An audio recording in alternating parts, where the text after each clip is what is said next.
Hello everyone and welcome back to the LCK for a new week of League of Legends, and I'm with Ox and Chronicler. How are you guys doing? Whoa, this guy! Hey, we're all here, we're all having fun. Yeah, we're almost halfway through summer season already. Crazy. So yeah, crazy. Time flies really fast. Let's take a look at the standings to see where we left things off after week 4. Nothing outstanding here really, Genji still being undefeated. The bottom teams in the standings though showing up a bit more here in week 4. Yeah, and it might not really reflect in the scores, but No. I do think that we see Brian look a lot better than in the first few weeks. Nongshim actually had a great time, and then where last split it was Genji T1 that were very far ahead. Right now it looks to be, looking at the game score as well, Genji KT, T1 still firmly in third, and then after that DK, Hanwha and Kwanu actually pretty close by who had good results and who failed miserably here. Yeah, Ox, you didn't have a good one. I mean, you didn't have a good one either, Chronicler, when I think of it. What happened, guys? Believing in Sandbox. I did the same mistake as you guys. I won't do it again. Yeah, my issue was I wanted to pick the winning team, and I ended up picking the losing team. Yeah. So I'm going to try and avoid that this week. Yeah, for me it was having faith in my challengers boy Grizzly, which didn't pay off at all. And then not moving, which should be a lesson, but I don't know if I'll take it as one. Yeah, you should be ready for Bro this week, although I don't know really because they're going to be facing off against KT back to back. We'll see about this one a bit later. But I want to take a look at the meta to see where we left things off with the new patch. Some Ivern here and there, although it doesn't reflect in the pick and ban percentage. Renekton, one of the most picked champion, who would have thought? Yeah, no shot. We saw that one coming. Yeah, I mean, there were some big buffs to Renekton, and obviously the priorities. I mean, if you give them a little bit of an opportunity to play it, they will completely jump on it. But, you know, we've seen Tristana be a big emerging pick that's a wisdom priority, Kai'Sa as well, and obviously a Aphelios drop-off, which we did kind of expect based on the fact that Yuumi is dead. Thank the Lord for that one.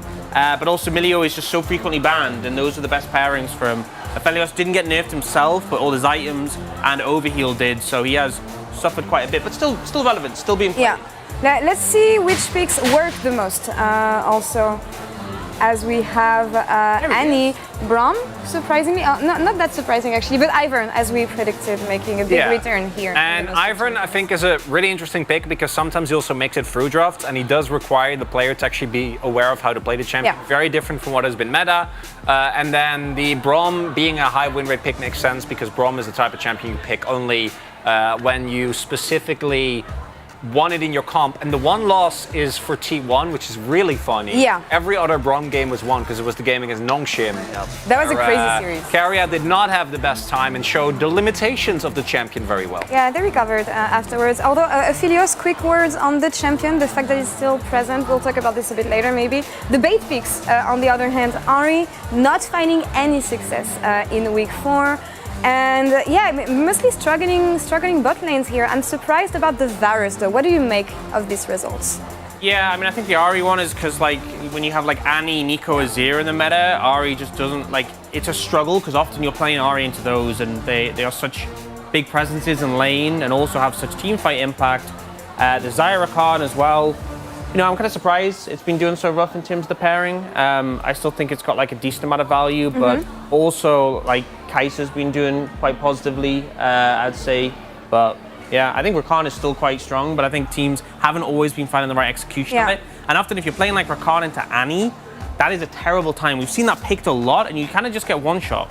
And I'm surprised and not surprised about the Jax results though, because it feels like either teams don't play around the champion enough when they decide to draft it, or teams understand really well that you need to put pressure on this champion because it's going to be useless if it doesn't get activated in the early game. Yeah, I think Jax and Varus have a lot of similarities. Yeah. They feel really good when they're ahead, but when you pick them, which we often see to like a Renekton or a Kai'Sa in bot, if you either lose control early, like against a Renekton, you don't get to play the game at all. By the time you're relevant, the game is lost. For Varus, it's the opposite. You want to try and have a lot of impact early, but if you fall behind against Kai'Sa, you're not going to be able to play the game. Pretty much the same effect on the Ivern Tristana based comp that we've been seeing. I want to take a look at the win rate of this duo here because it has been rising. 4 wins, 2 losses here, 66.7% win rate. Anything surprising about this duo? Do you think we're going to keep on seeing this way? And do teams play well enough against it? I think it's just so oppressive because you get to a point where like the Tristana can do what she wants. Obviously, early on, if you leave her alone at all, she'll get loads of tower plates, but then she ends up being such a monster later, and the Ivern just constantly provides a shield. If you don't have a way of shutting down the Tristana, it feels really oppressive. And I think we also see the Tristana Aphelios combo being as good as it is. A lot of those wins were with Ivern.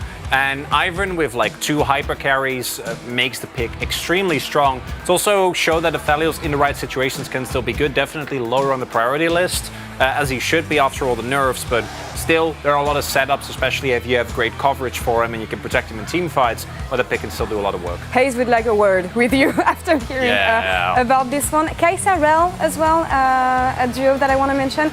It makes sense that Kaisa is coming back. We've talked about it being played in the mid lane. It also came back on the bot lane with engaged supports with Rel and Nautilus, but I don't think Rel is working the way I thought it would here. Yeah, I think Alistair's been a good match, but ultimately I think that sometimes the win rate isn't always indicative of the champion's strength. I do think Rel's pretty strong. I do think that the burden of execution is pretty high though.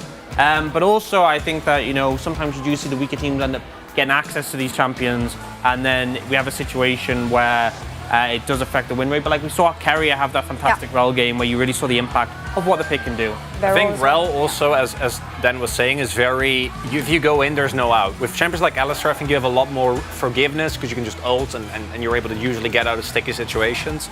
With Rel, if you botch your initial engage or out of position, champion doesn't have a lot of innate safety. But when it is played well, it looks completely nuts because the engage AoE potential is so large. Yeah, we're definitely going to keep on seeing this kind of duos and champions paired together. I want you guys to give me some specific comps that you like or didn't like, and explain what the teams have been cooking so far. Yeah, so I actually want to talk about this. It's not even whether I like or don't like the comp. Yeah. Like what I found is I actually love this comp, right? And this is like a more peel focused comp, and this is a comp that T1 ran in their loss against Nongshim, and it just felt like even though this objectively is a good comp, peeling backwards, playing defensively for your carries seems so difficult for them to execute, and I really am not sure why. Like if I see a team draft this, I would feel happy, but they struggled so much. And then this is a composition they also played in that series, which went far better.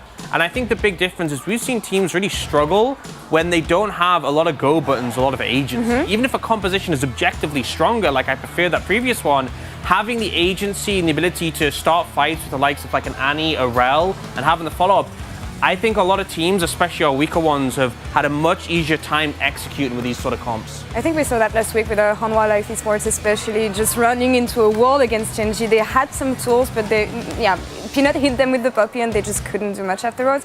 Chronicler, your turn. What do you have? So very similar for me. This is kind of a ripped off homework from DK in Challengers, because they play a lot of these comps. To me, we have seen some of this, for example, from Genji. Genji is a team that generally relies on passive early game, get pays ahead in mid game, and then win through team fighting.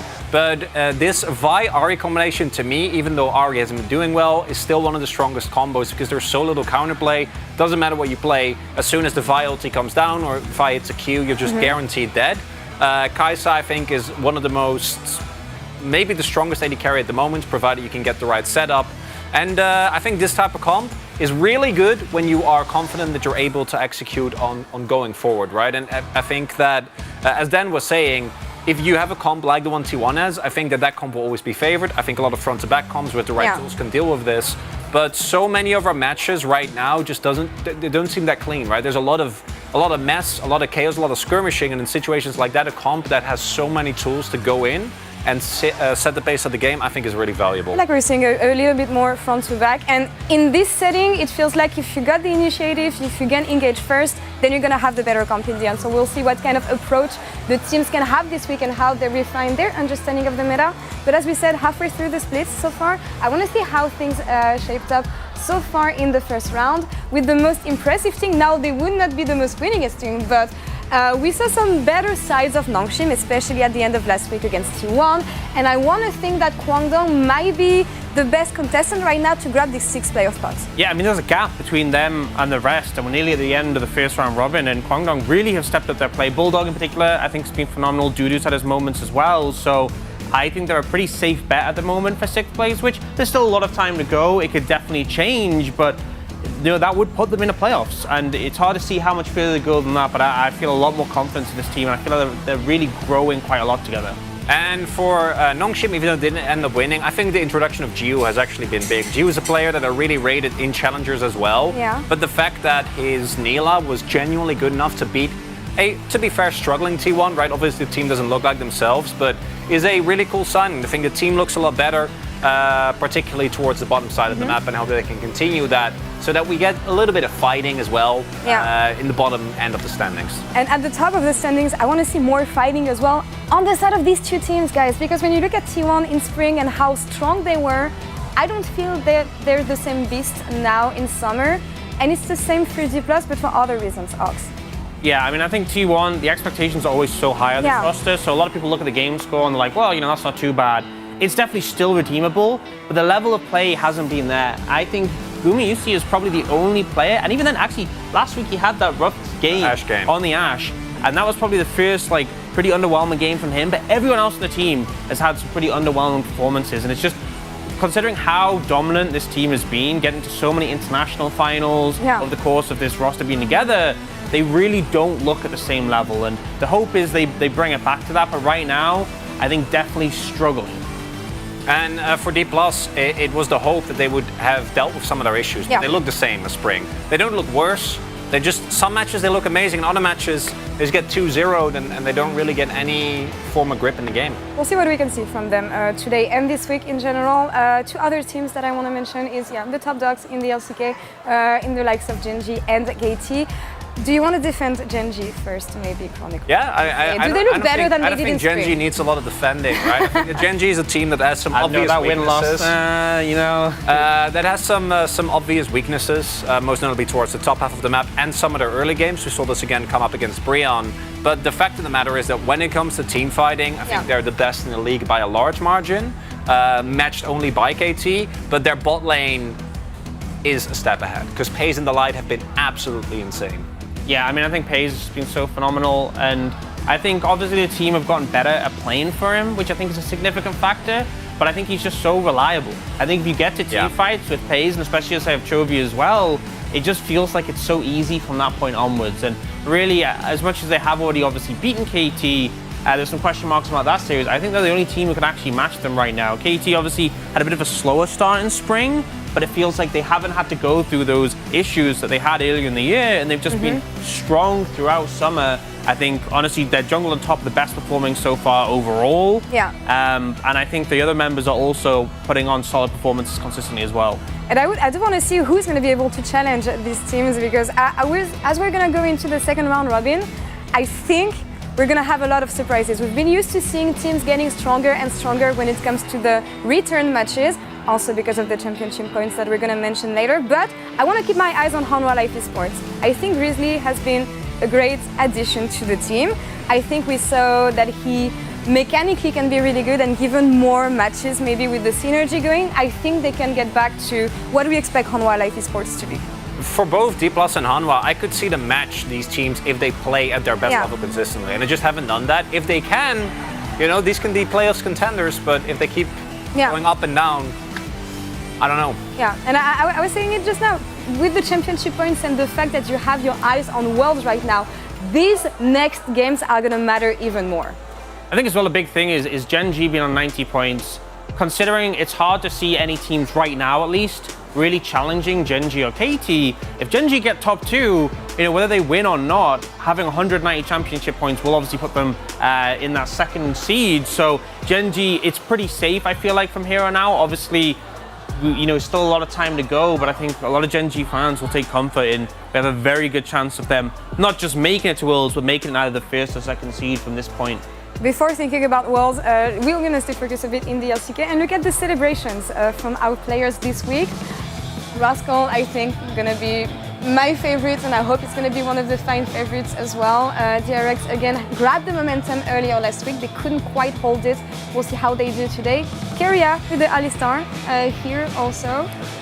Yeah, nice seeing him back on those engaged picks, and I think he's vibing a lot more with it. Didn't see him do a very Yumi different. celebration, you know? I didn't see one of those. I wonder why. Look at this Giga Chad. Umti, as always, Yeah, you love to see really anything. The maestro of the Umti. early game from Bro. And I mean, always one of the most important members, right? Umti Yeah. is always going to be, when Bro does well, one of the big instigators.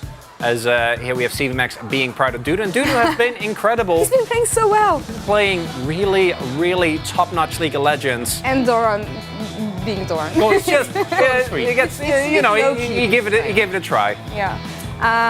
Yes. It's that's- Rascal, right? For me, it's Rascal. The emotion. Let us know in chat which one you liked the most here. Who do you I'm a got? carrier voter. Carry I enjoyer? think. I think Yeah. I like the little Support bias one. much? Yeah, I am very support biased. I examined my biases. I realized I'm support biased, and I've decided to be more support biased going forward. So you can look forward to that. They don't get enough recognition, so that makes sense.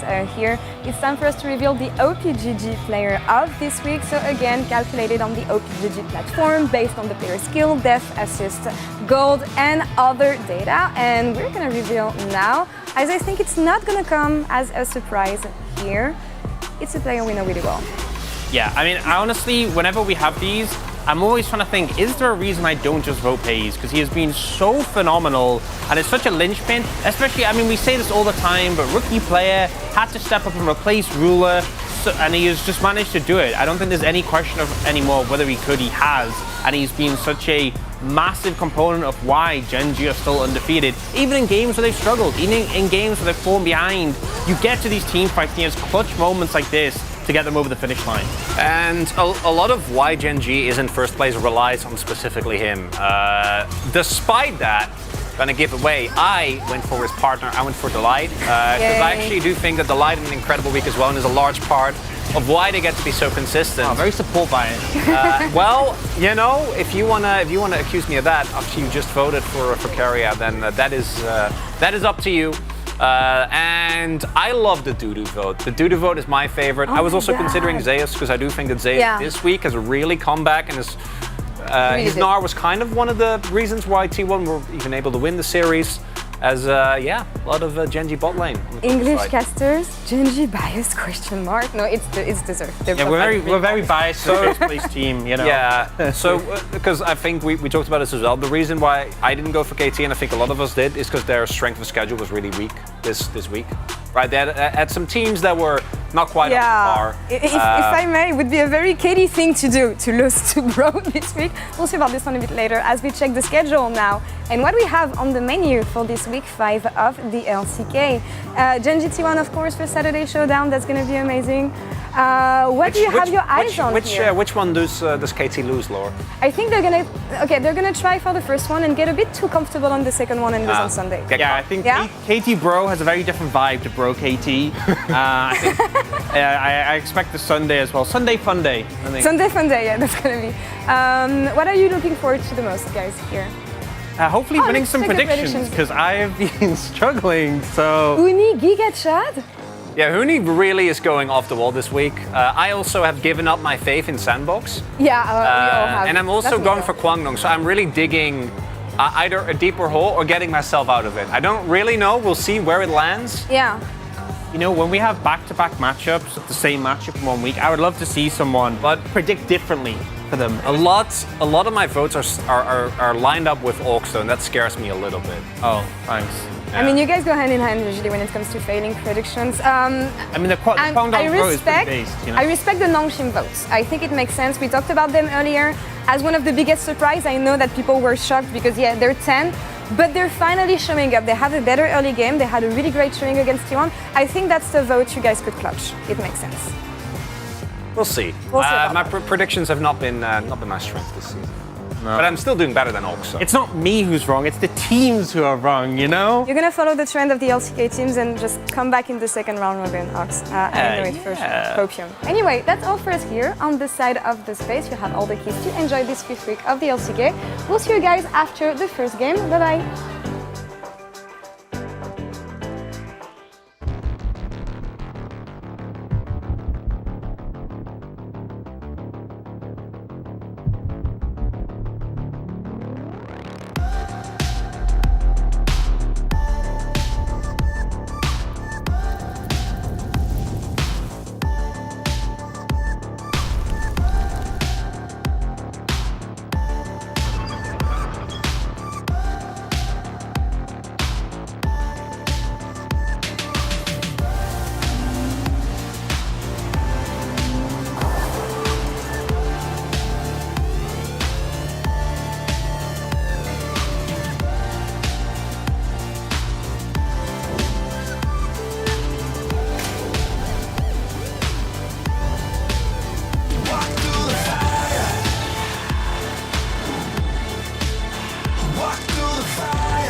And welcome back to the LCK. We are here for the first day of Week 5. It is a wonderful Wednesday afternoon, and we have Guangdong Freaks up against D+ Kia.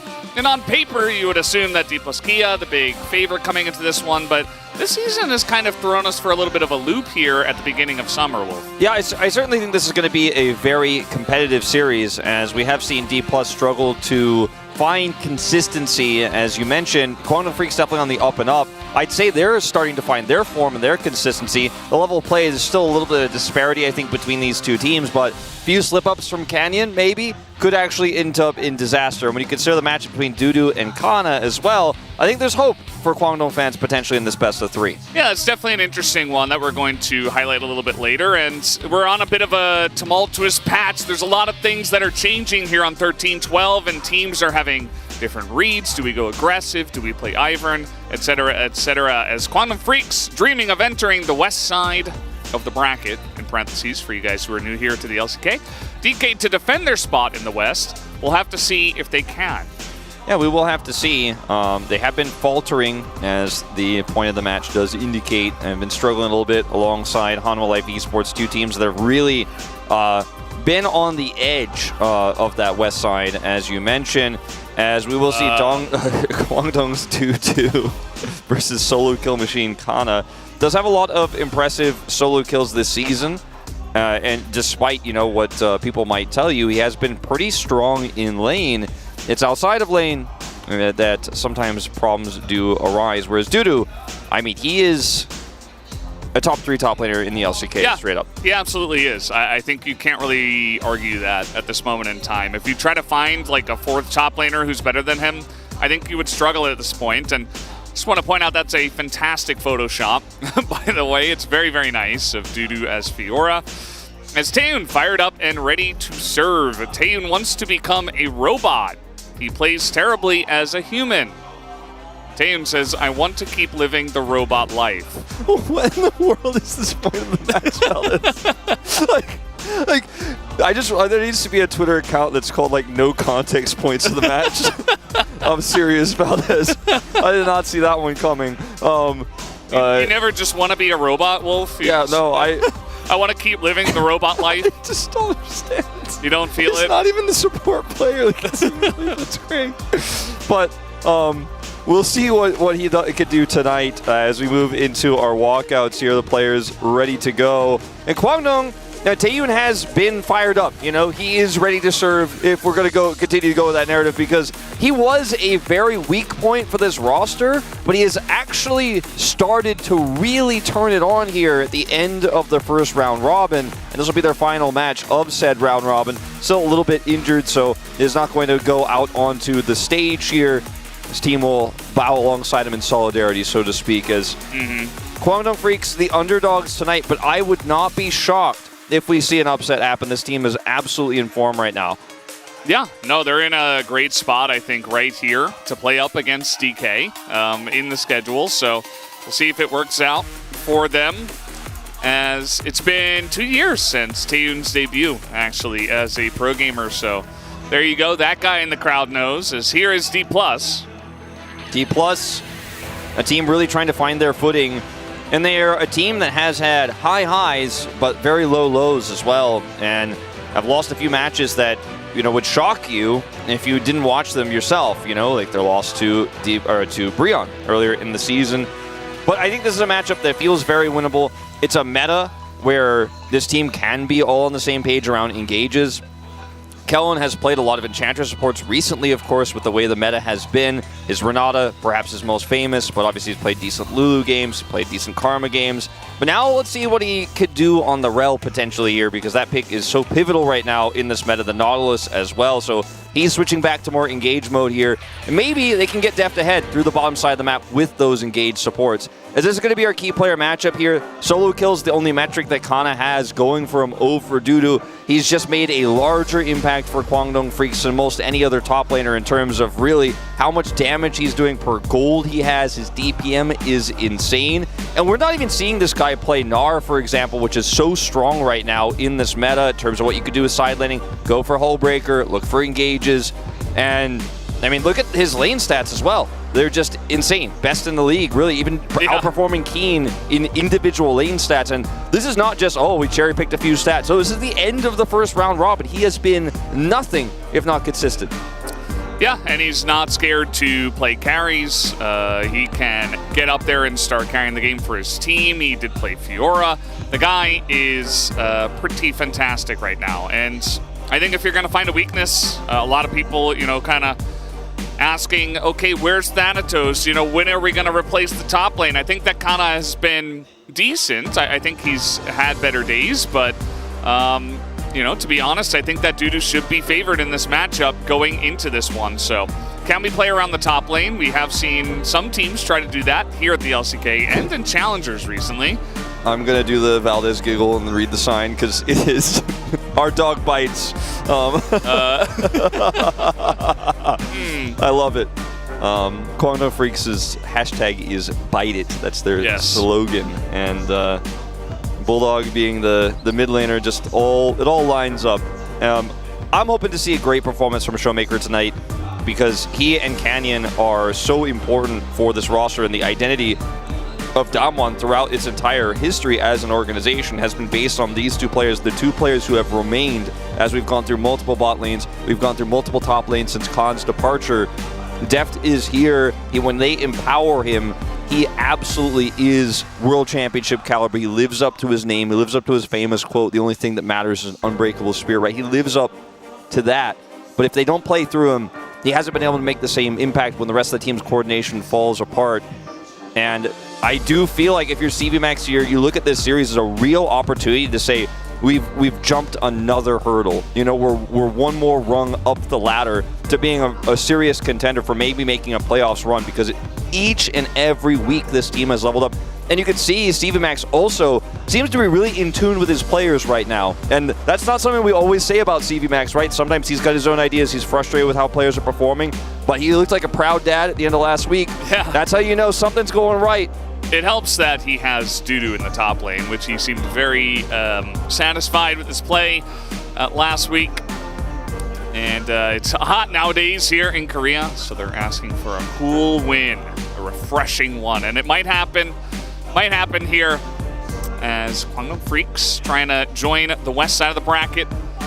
They have been. That would be interesting. You remember from spring that Live Sandbox was that team that was like kind of the surprising one on the left side? Yeah. Maybe it's Kwangdong to step it up here at the halfway point. It certainly could be them. The desk was talking about it earlier, about how they feel like they're the most likely candidate for playoffs. For me, it's them and weirdly enough, OK Savings Bank Breon that I think have the best chance if OK Savings Bank Breon can turn those early game leads into big wins in the end. As we are finally getting ready to jump into this draft, it looks like we need a little bit of extra time, but it's time now, Valdez. Yeah, and Quantum Freaks selected the red side. This is something we were seeing more often, and I feel like especially if you are very confident in your top lane matchup, it's a great thing to do, to save counter pick, or instead of that, you could also look to leave a lot of OP stuff up and try to pick, double on the red side, another thing we've seen. Let's see where we prioritize our picks in this draft. So what's really interesting about this Ivern ban is that, we know that Canyon has been the best Ivern in the LCK, but also Quantum Freaks have one of the best Tristanas, and maybe they're discouraging a Tristana pick by banning the Ivern away, hoping that D+ will prio pick something like a Kaisa, and then Kwangdong themselves could actually get that Tristana for Bulldog. I really like this pick, or this ban rather, we rarely see on red side like this, but Quantum Freaks definitely, I think, with a wise one here, as the Vi will finally be taken away. Poppy's gone here. No Sejuani, which is a good thing for me. Maybe we'll move away from that Renekton Jax. Let's see what this final ban is going to be. The Kaisa is definitely, I think, where D+ have their eyes on right now. Yeah, I would, I'm pretty biased towards the Kaisa. I think it's very strong at this moment in time. It can just do so much, especially with how popular Engage supports are, and Rel especially. And Renekton is going to be the target, so even without the Sejuani, we have seen some teams still pick up the Renekton, even B1, saying that it's just really strong, it can deal with Jax, it can tank really well nowadays. Yeah. Provide a frontline, so they're just going to take that away. I wonder if Showmaker is willing to just play the Tristana here without the Ivern, because he has had one of the best Tristana performances of the year, and he is going to lock it away. And I think Kwangdong were really hoping that D+ would prioritize the Kaisa gear, And D Plus just said, no, we're actually going to read this. We're going to take that Tristana away from Bulldog. And now things get a little bit less comfortable. Now as Kwangdong Freaks, you probably have to play one of those dive engage comps. Azir is the safest pick here for mid lane. You can lock up early. And I wouldn't mind, to be honest, in Azir and Kai'Sa, just lock up those 2 prio picks here early.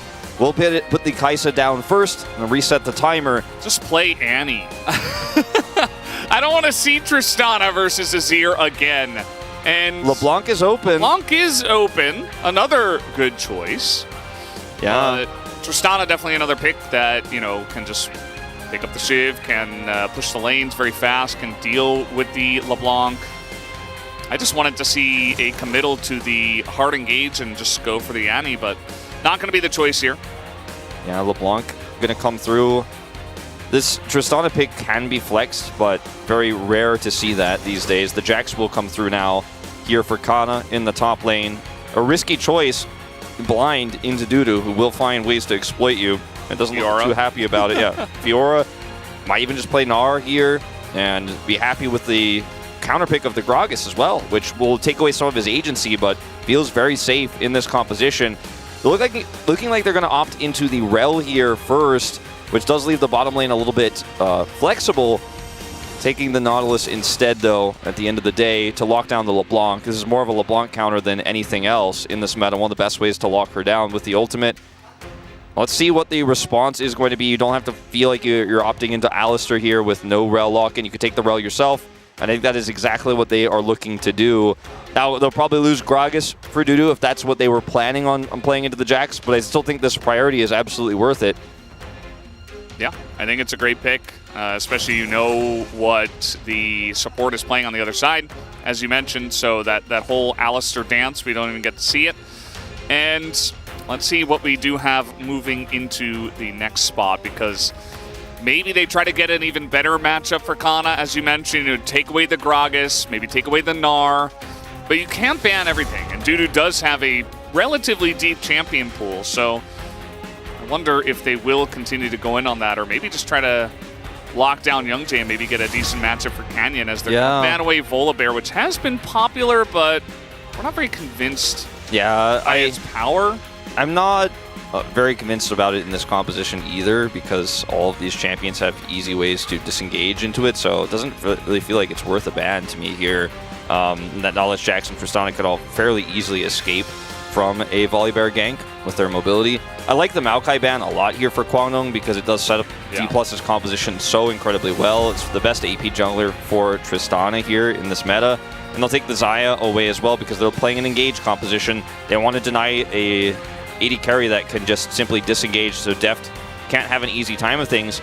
Now, D+ could pivot this draft in a big way and like lock in Draven here and actually hope to win the 2v2 and then try to play around early game and give Showmaker a pick with massive early game power. Let's see what they want to do. As the Cassante is taken away here. That's Dudu's favorite. It's gone now. Yeah. Let's see what he wants to play into this Jax, because Gragas feels very comfortable here, but it does hurt some of the power of this engage comp, because yes, Gragas has great engage, he has great follow-up on Magnet Storm, for example, but he isn't going to be offering the kind of damage you necessarily want. Lee Sin, he does fit the bill, but we're not really seeing him outside of challengers right now. Yeah. I like the Viego more. You could still index into a counter pick here for Dudu at the end. Lee Sin, definitely a pick that can get more value in challengers where things are a bit messier and sometimes those early game skirmishes can be big. It's just going to be an Aphelios here for Deft. They're not going to opt into doing anything crazy like I was talking about. It's tough, to try to get advantages into the Kai'Sa Rel lane. And it might just be a call start here for Deft and a very passive early game. What jungler are they going to opt into, though, to try to make sure that he can survive the pressure with so many removed here? It's up to Canyon. What's the plan? I feel like I would be shocked if he does something like a Bel'Veth. It's going to be Nautilus jungle. Wow. With the Braum coming through. A big pivot, but I actually really like this. You love Braum here? I would go as far as to say I love the Braum here, yeah. Whoa! I'm actually kind of into it because it blocks a lot of the power of Kai'Sa, as this is going to be that Gragas pick that we expected. It blocks a lot of the power of the Kai'Sa. The Void Seekers can be shut down by this. He can stand in front of them. He's fairly tanky. He also has the ability to stop hard engage and play defensively with his pick that like Keria did not against the Rel comp in that Nongshim series. definitely can play very slowly here, and Nautilus is going to have power in both top and mid to set up Counter-Strike in the top lane and to set up that Tristana burst in mid and to lock down the LeBlanc. So becomes an already fairly decent counter into LeBlanc. Now it becomes so much more powerful actually in this draft. It could even impact her lane. It's going to be pretty interesting to see what the Nautilus Braum combination can get going. I feel like you lose a decent amount of power if you are picking a Scion specifically for Dudu. If you could play something like a Gragas or a Cassante, at least he has moments where he can carry and make huge plays. Scion is more of a, I'm going to stand in the front and I'm going to let my other guys carry, and, you know, I'll get through lane, not really looking to 1v1 against the Jax, and, you know, maybe we can team fight well. So I was looking forward to Dudu, you know, maybe picking up a counter pick like a Fiora or, you know, even just the Gragas. I think that would have been fine as well, but instead just goes for the Scion. So we'll have to see how that works out. My frustration with the Scion pick here is not that it doesn't work well with the comp and it does have great follow-up, it's just that you're taking your best player and you're completely neutering his power. Like you're saying that I'm not going to let you make great macro decisions in sides. I'm not going to give you any threat in this lane. Yeah. We're just going to put you on Scion, and now it might as well be any top laner and not Dudu. And that's what's frustrating about this if you're a Kwangdong fan, I think. For sure. That's exactly. We're on the same page here, Wolf, and we'll have to wait and see if that works for Kwangdong Freaks this time around, as he will charge into the Braum and take him down as we jump onto the Rift for game number 1.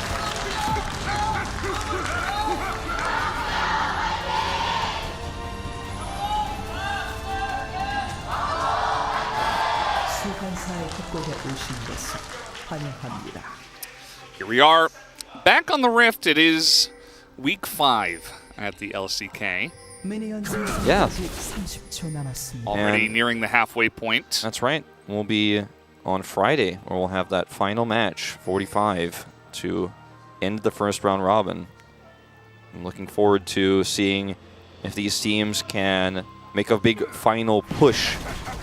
Kwangdong is definitely the one on everybody's eye. Everyone's got their eyes on right now, sitting at the 4-4 scoreline. They could go into the positives and start pushing towards the west side. As an org, Kwangdong and Afrika have historically been that gatekeeper. As we're crashing down.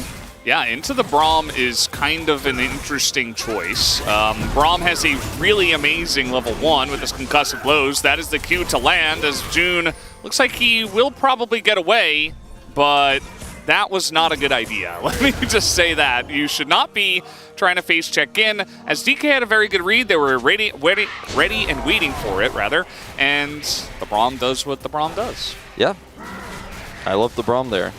What did he do for them? Braum was great. He stood there and he stacked his concussive blows, and it was actually unfortunate for Kwangdong Freaks, who will also lose a lot of lane power because of this, and June had to use his consumables. Taeyun has already gone through his potion as well. He's going to have to rely on the Doran's Blade healing in order to kind of get back into even footing, as they will not be hitting very likely level 2 first as a result of this.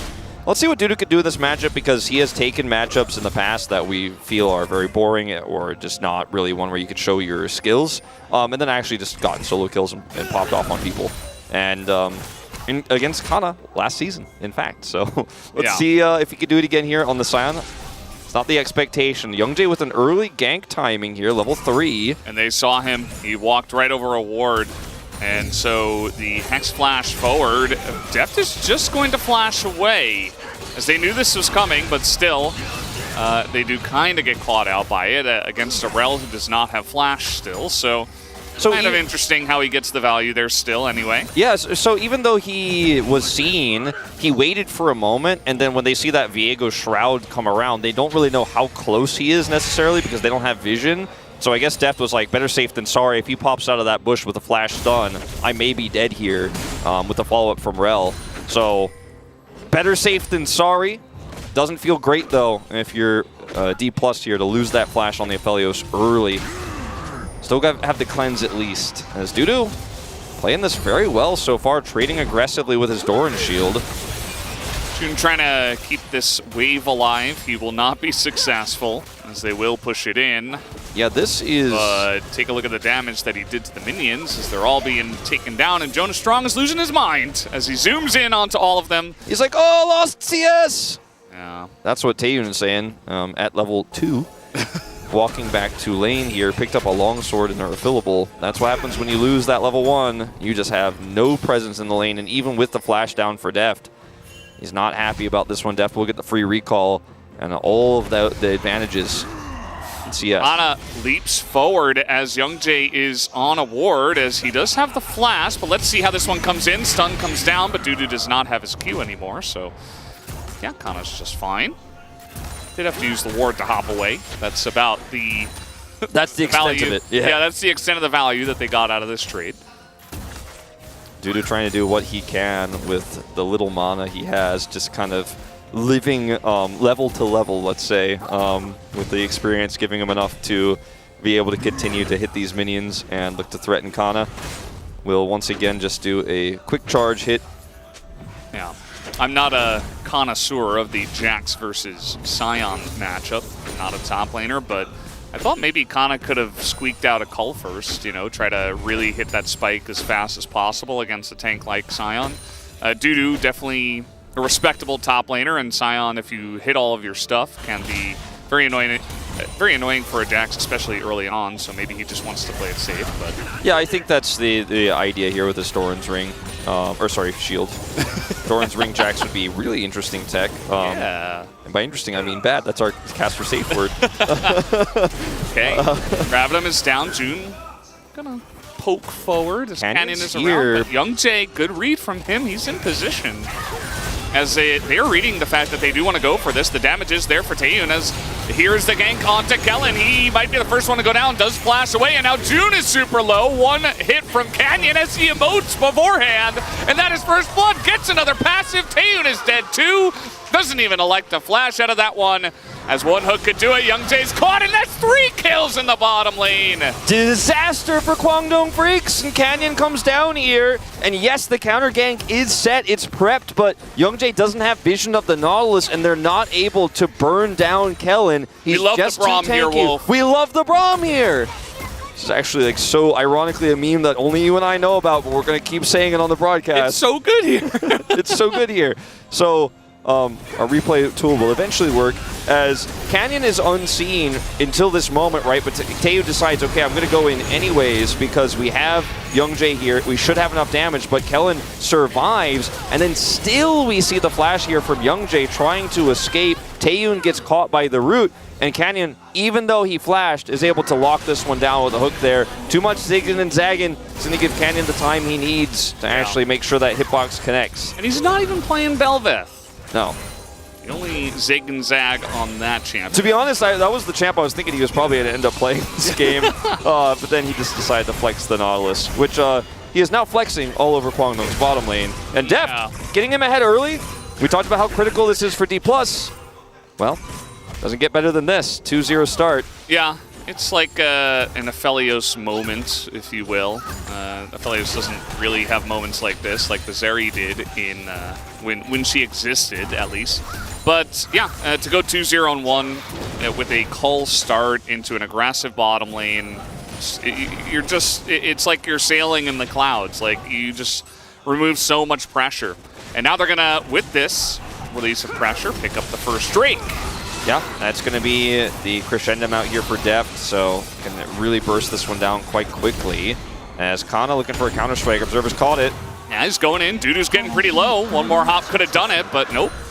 Just going to play it safe, not get in on that one. Yeah, if you get knocked up by the Q, plus you have to deal with Zombie Scion, it's just, yeah, Dudu's happy to trade back. I mean, Kana would love trading, obviously, to get the Jax further ahead, but something could go wrong. He has flash, as you mentioned, as well. So, I'd like to see Kana putting players, especially players like Dudu, into kill pressure, though. And his laning, we talked about earlier, has not been as bad as some people would lead you to believe. Yeah, you know, that's the internet meta. But it is what it is. And Dudu's just going to be able to push away this wave. As in goes Kana once again. He is going to land the counter-strike. Another grasp proc as we got trading in the mid lane as a stun comes down. Dudu's looking for the kill. The ult comes in and he is dead. Canyon now might be able to trade it back, should absolutely be able to. One reset of the auto, and down goes Dudu, who will be able to push the lane though with Zombie Scion. Yeah, I mean, Kana, you can see that sheepish grin on his face there at the end. He knew that he messed up, and when Dudu has ult there as well, you have to really play it carefully, and he just took an extra turret shot. The red-white guns are ready here for death with level 6. Our observer's just checking it out to make sure we're not going to see an all-in timing here. Now, without Canyon down here, I don't think it is going to be committed to, even though Braum also has a very strong level 6 spike here. Bulldog maybe in trouble. Yeah, trying to force this gank, but Bulldog just going to flash away. Canyon, he was on the Rift Herald, and they called him over. Not sure exactly. I mean, he was just getting a free Rift Herald here. It may just I think he still will. Back to it, but now it's a lot more obvious, and they could try to challenge it as Root underneath the turret, Taeyeon in some trouble, and he will get away, but he has to flash. Depth, I think, took 2 turret shots in the trade, but just really exerting that early advantage that he has. I would have personally loved a Braum ult there, actually, but Yeah. we did not see it happen. Kellen decided he was not going to commit, thought they had enough to They get got that kill. flash anyway. Got a flash, still successful. And the observers are stressing me out checking out this top lane so every much time. Stuff. Yeah. And like, it's a lot going on, as you mentioned. There's a ward in this bush here as well for Dudu. Kana takes this extra turret shot, and Dudu knows exactly. He has the range to actually get the knockup, charges it perfectly, and that's like one of the trickiest parts of Science. A pretty simple binary champion, but the key is knowing how far and how long you need to channel that Q. Hits it, follows up with a flash, has ult, takes Kana out there, punishes him for that extra turret hit. He doesn't get hit by the turret, probably lives long enough for Canyon to come over there and save him. For sure, absolutely. He's not in range of a kill. Kana also, I think, had a very slight window to flash away, so maybe not understanding that he was within kill range as well. And, you know, this matchup we talked about, Dudu is an incredible top laner, and he's really exerting that pressure even on Scion, which is not something you see every day. This is maybe the return of Khan in spirit as a player, perhaps. As, yeah, that Rift Herald did, by the way, get picked up by Canyon. And the bottom lane is still over 25 CS ahead here for D+. So you've got your jungle Nautilus with 100% kill participation, very fed and getting objectives. And you have your Aphelios that finished his call and is 2-0-1 and finished Kraken Slayer already. So even though the top lane is a little bit of a disaster at the moment. This is probably a kill on Kana. He has flash. Let's see, he does ult in. He gets that stun down, but very nicely spaced by Youngjae. Is not going to get hit by the Counter-Strike as Dudu nearly dies to the turret. Getting a little blocked there. But yeah, 3 people to commit and kill the Jax. I mean, this is exactly what you need to do here. I think as Kwangdong Freaks' bottom lane is not salvageable in any way, and Kaisa will still be a champion later on. She will still be able to follow up on your engages even without high economy, and once she gets that second item, she could still poke. So you're going to have to just say, well, we're scaling in terms of the Kaisa, but we cannot save it. Deft is just too far ahead. He has Kraken Slayer already. Going to lose this entire turret, but keeping the Jax at bay and slowing down that side lane win condition here for D+ is the way that you're going to be able to buy time for Taeyeon here. So I do like this commitment to the top side of the map here on the side of Kwangdong Freaks. Doesn't change the fact that, as you say, this is a disastrous situation for the 25 CS down. Kaisa here. It's like their best angle, right? Yeah. As you're pointing out. And they pull it off very nicely. Kana here is the Counter-Strike, gets the stun, but then gets followed up stunned by Youngjae. Too many people here, even with Dudu nearly going down. Had 1 turret shot left in him. Flashing there wasn't going to be helpful for Kana. Now he's seen again on a ward. Is going to get knocked up. He's got flash, but like Dudu is just running circles around him right now, man. I cast her curse on my guess in that last exchange. But like that's a third of your health bar gone now, man. Yeah, this is getting bad. Sunfire Cape is done, and he has played his Seal Cap. So Kana just, he doesn't do damage to Scion anymore. Yeah. As he's so far behind that, of course, you know, once he gets his Divine Sunder, he'll be probably okay. But yeah, I mean, the solo kill lead that Dudu made into a follow-up gank from Kwangdong means that DK don't currently have a top laner. Doesn't really matter because everything else is going amazingly for them, but you know, imagine if Dudu wasn't playing Scion. Yeah, look at his damage. He had carry potential. I mean, I guess Scion kind of does, but it ain't no Fiora. Yeah. This is where D+ would put their top laner if they had one. Yeah, Kana, man. I feel for him. I know somebody's already like, when's Thanatos? I guarantee that, yeah. But, I mean, look, Those words are being uttered at this moment. He has had a rough start, Kana, in this series, but like you said, it might not ultimately matter here because whole bottom turret's down. Now you've got a Tristana with Shiv pushing against a LeBlanc, who's not, you know, she's got a kill, but she's not in a position to actually deal with that right now. And half of the mid turret is gone. And yeah, you lost your top turret, but I don't think you're too worried about that right now. The Jax will still be Jax later on because eventually he's not going to really be interacting with too many champions. He's going to be hitting turrets as June. They're trying to set up this play, but June goes in a bit early as Zudu finally does get here, but June is already dead. A huge knock-up from the Scion, and he is so tanky, but nobody else is fed on the side of Guangdong as Taeyeon's like, man, I wish I could help you, but I literally cannot. And DK still going to win the fight and give some extra time to Kana. Yeah, like I said, he's not going to be interacting with champions for the rest of this game, but he will interact with these turrets and minions. Huge win for him here. It's going to stave off some of the deficit as he's going to pick up all those minions. We'll be able to, with the next wave, take out a few more of the hit points on that turret. He's 1,500 gold down, but the 3,000 gold lead that Deft has is the real power point here for D+. And that was such a disjointed engage as, not gonna happen. No. This is just really disjointed. The engage here, June sees an opportunity. He's like, it's Deft. We could pop off flash on him. That's not your Nautilus on the other side, unfortunately, though. And as you mentioned in the play-by-play, Dudu just wasn't here at the quick enough timing to actually make the follow-up happen, and they don't have damage. Kai'Sa doesn't hurt people yet in this game, and she probably never will if something doesn't change drastically. She's got her Shiv online, and now she can farm more safely in the mid lane, so that's a plus. We'll give them that. But in terms of the damage, just isn't there, and Deft is going to be hitting really hard. His damage numbers are going to be probably rivaling that of the Scion in this game eventually, because he was significantly behind, but now he's actually ready to team fight. Yeah, I sincerely hope that Deft can do that much damage eventually. He almost has Gale Force. In fact, he probably already has it as he's going back and will have 2 items at 16 minutes into the game. There it is. Yeah, and, you know, Gale Force nerfed, right? Overheal nerfed, so many other things. Just nerfed down for the Aphelios, but if you get this lead, it doesn't matter what champion you're playing, you're still going to be able to have a fantastic time.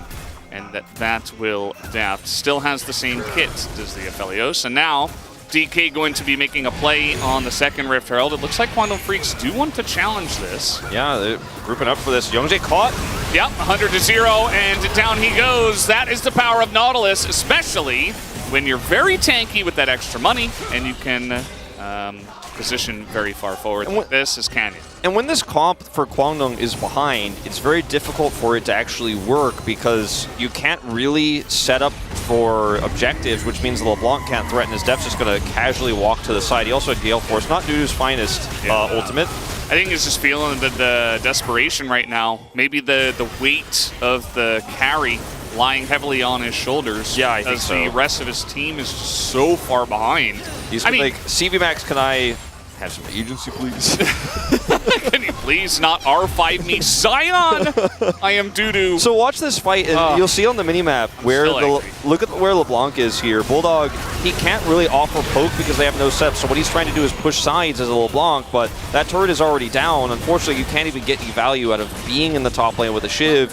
He's like trying to come over and poke. He gets one auto off at the end of the fight because it's just so disjointed. I don't think Guangdong should have been contesting for that, to be totally frank, at this stage in the game. They need more time for this Kai'Sa to come online. This LeBlanc could be a bigger threat too.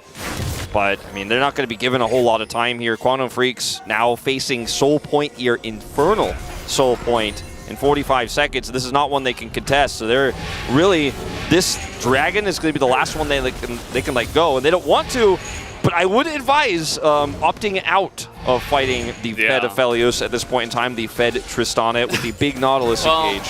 Yeah, it doesn't really get better for Guangdong Freaks, so I feel like they're just desperate at this point. You don't want to play a late game against Jax and 280 carries, so... I mean, you do have a fight before here. Yeah. There's no Jax angle. in this situation. He has teleport, and he's walking over now on a flank. Canyon is so fed, though, and he's going to find another person. Bulldog in the front line, and the counter engage does come in, but again, there's just no damage. As in goes Taeyun. He tries to find an angle. As Youngjae getting in there, getting some resets, but he does get rooted down, and Showmaker is still here. You can take out Deft, but they still have an 80 carry. It was the best fight I think D+ was, or rather, Kwangdong Freaks have hoped for, but D+ is still just going to roll over them, and Canyon is having an amazing game. The quote from Chronicler earlier this season is like, he's having an off one or he's getting POG, right? Like, yeah. It's the POG angle, 100% kill contribution, playing the flex of the Nautilus, 8 for 8, and this isn't bait. He is absolutely getting POG 100% this game. Has been so phenomenal. Set Deft up early. And that's just what we are seeing from D+. It's like, this is the quintessential D+ win, where you have Canyon playing on point. Engages are fantastic. They played through Deft. He's ahead. He's got the follow-up. And when you could see D+ in games like this, just absolutely playing to their biggest strengths, it's a joy to watch. And this is about as good as it gets for Kwangdong. They are able to blow Deft up. The LeBlanc does damage despite being extremely low here. And it makes you wonder what could have been if this game wasn't in shambles so early. And to put it in perspective, that fight, as you mentioned at the beginning of it, Wolf, it was 4v5. And Kana got there at the end. He didn't do anything. Like, he did a tiny little bit of damage to Dudu after the fight was already over. Also, the full hard engage of DK went all into the LeBlanc, which survived and did damage at the end of the fight. So everything went correctly for Kwangdong Freaks, and still they kind of got clobbered in the fight and lost the Infernal Drink. So that's our current state of the game at this point in time, as Dudu is just being pounded on by the Aphelios, who, he was the first one to go for 2 items. The second one was Canyon, the jungler, okay? And now they're starting a 20-minute Baron because they absolutely have oodles and boodles of Baron damage with He's this going to teleport in. Yeah. And they're going to look for this fight. Can they catch Deft somehow?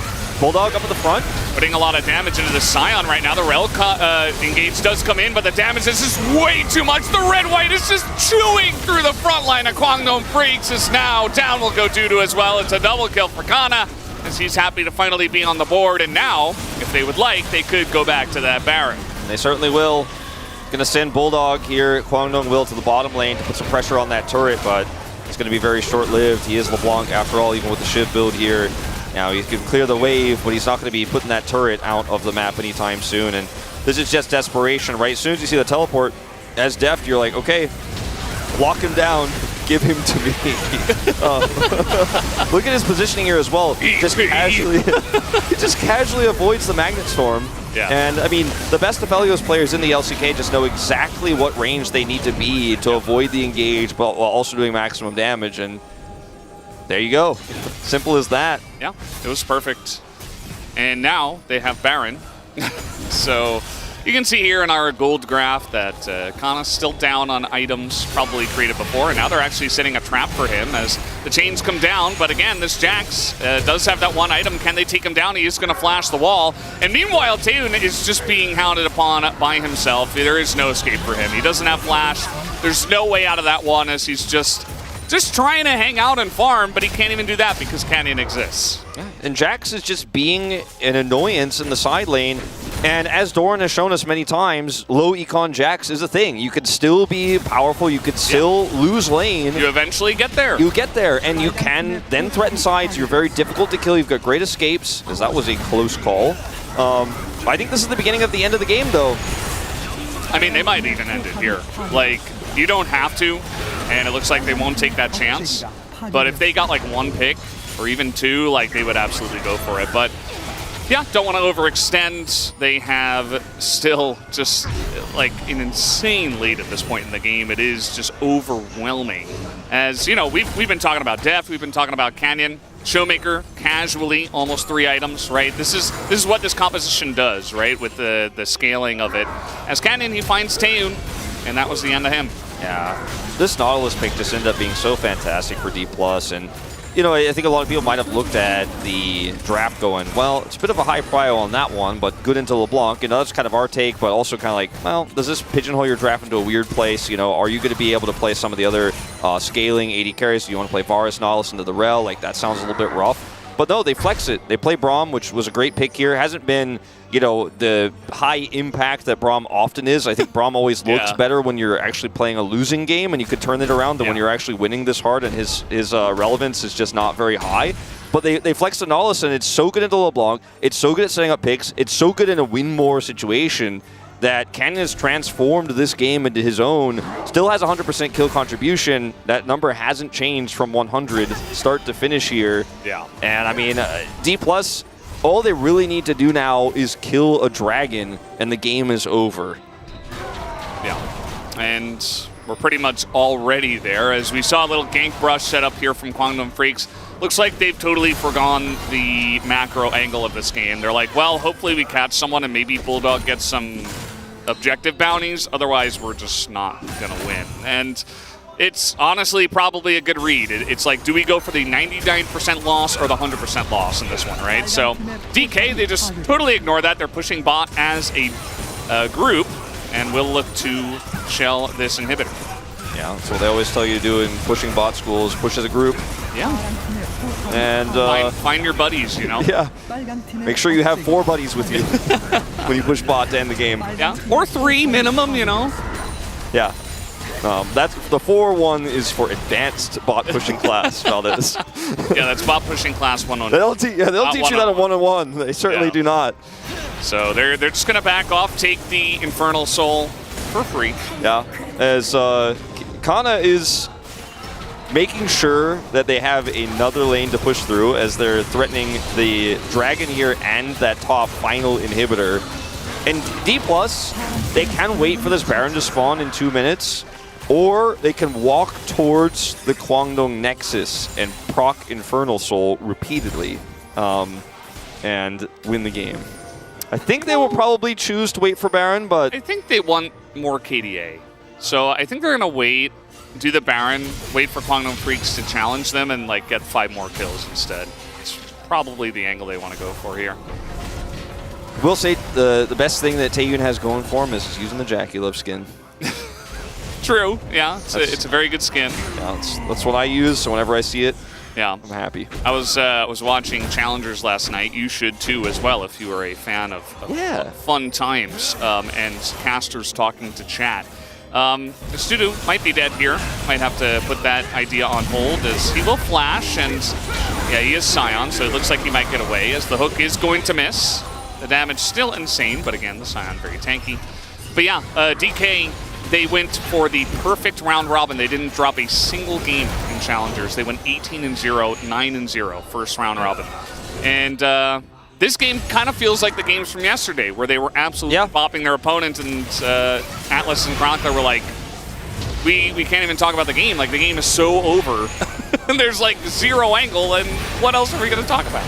Yeah, so, and this game is very similar to that, right? And yeah, it feels just a lot like it. It just goes to show that even with Kana falling behind early, if the rest of the map you're playing to your win condition and deft, this doesn't matter. And when he's now actually going to start hitting these Nexus turrets, Kana, that is. He's like, yeah, maybe the beginning of the game was about me losing, but the end of the game might be about me winning it. As Youngjae's on a flank, but I don't think they care. All right, he's going to find June. Nice insta-stun to come out from the Rel. And yeah, Kana's job is to just use Magnetize onto the Scion. Get him in that one place in the middle of the map. As we're getting to zoom out, trying to see the flank wards here. There is the one at the Baron. I mean, maybe if you blow up Deft 100-0, you got the angle as Blast Plants. Love them.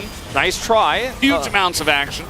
Oh, Kana! He's got a really nice angle, actually, and the follow-up comes in. They get the flash out of Taeyun, and they're getting in onto June, who just barely survives. And now you don't have flash for your Rel engaged. Now you don't have flash on your AD carry. Cleanse is down. Youngjae doesn't have ult, so mobility is completely removed. So D+ have now successfully taken away some of the best engage options here for the Kwangdong Freaks, as we'll see June come back here and try to defend as Rel. Well, the one thing Kwangdong's comp does do incredibly well is hard to engage. Taeyun's on 2 items now, but if you get caught like that, D+, there's just no losing this, right? I like how D+ did their due diligence, pushed Division deep, threatened with the Blast Cone engage, Kana's there for a flank, and eventually you're going to force Quantum Freaks to use some of those summoners defensively.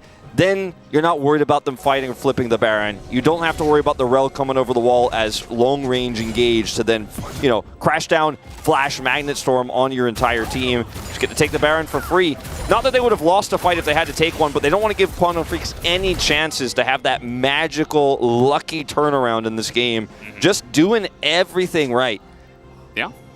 I kind of like how in this game we got the Kai'Sa priority, which, you know, it's something I've been calling for. I think that Kai'Sa is still in a great spot, but we had something highlighted very importantly, is that if Kai'Sa gets behind in lane, she just falls too far behind, and then you can't, if your team gets behind, you don't really have an angle for the Kai'Sa to engage, and maybe we'll see more teams begin to pick, you know, range supports and really try to punish the Kai'Sa as things come along, even though, of course, it came down to the engage. As here we go, the Rel goes in. They do have a very nice hard engage. They take out Canyon, and there goes the Kai'Sa. The W's gonna miss. Taeyun is in the back line, but Showmaker's still incredibly fed. It's not the cleanest fight we've ever seen, but it is still a D+ Kia winning fight at this point as they are shelling the turret. The Zombie Scion's getting in there, but Showmaker doesn't care at all. Youngjae just needs health back here before he can actually fight this, and they are going to successfully defend this inhibitor. It looks like here, with Youngjae getting that health back, Showmaker's trying to rush it down, TP in mid, and it looks like what may have been a slight reprieve here for Kwangdong Freaks is still just going to fall all apart. Oh boy. Youngjae will? Okay, he does have stopwatch, but now Showmaker again. He just gets a front line and he's hopping on through. He's looking for kills. There's takes turrets, a ton of turret damage for fun. Looking for the kills as the inhibitors will go down, and D+ will eventually get this one. Flash forward. Showmaker looking for that extra KDA. As, okay, Taeyun is going to respawn and immediately gets 100-0'd by the Jax. As Showmaker really having a lot of fun here. Gives a huge shutdown to Bulldog. Doesn't matter, they win the game anyway. Kana gets the last laugh in the end. He's the one who takes the Nexus down. It did look scary there for just a brief moment, but everything we were talking about taking away that Rel's flash and stopping all those different engage options showed themselves in that final opportunity that Kwangdong Freaks had, because they were able to successfully get on top of the backline. The Magnet Storm did go through, and as ahead as you can be with CC and Lockdown chained together with burst follow-up damage, sometimes you can lose a fight and be wiped even 10,000 gold ahead. So they had a big enough lead. They did their due diligence for the most part, but there was that one miracle angle. But ultimately, the lead is so much that Showmaker could just 1v5. He has the highest damage here in the end of the game, unsurprisingly. But I think it is Canyon's early game prowess that everyone is going to be talking about after this game. Absolutely. We might get a couple media votes for Showmaker, but that's fine. Canyon will win it in the end.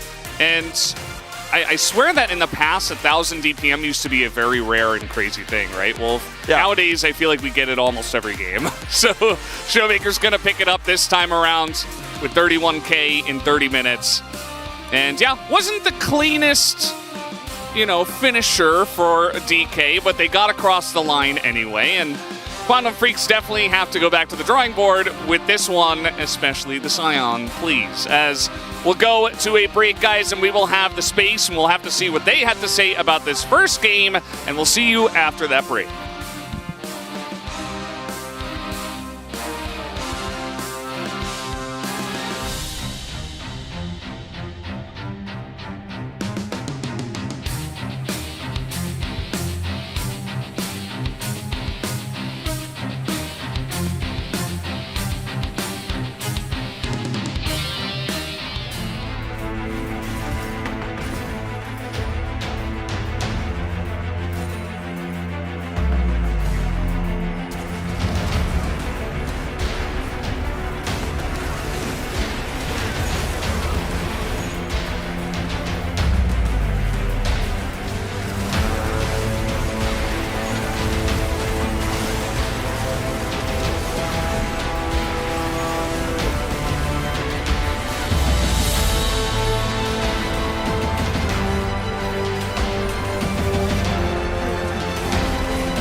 혼자 칠 수 있어 이거? 나 붙어주라 나. 팀이 그냥 렐 노플이야 렐. 렐 노플 그냥 박아도 돼 뭐 없어.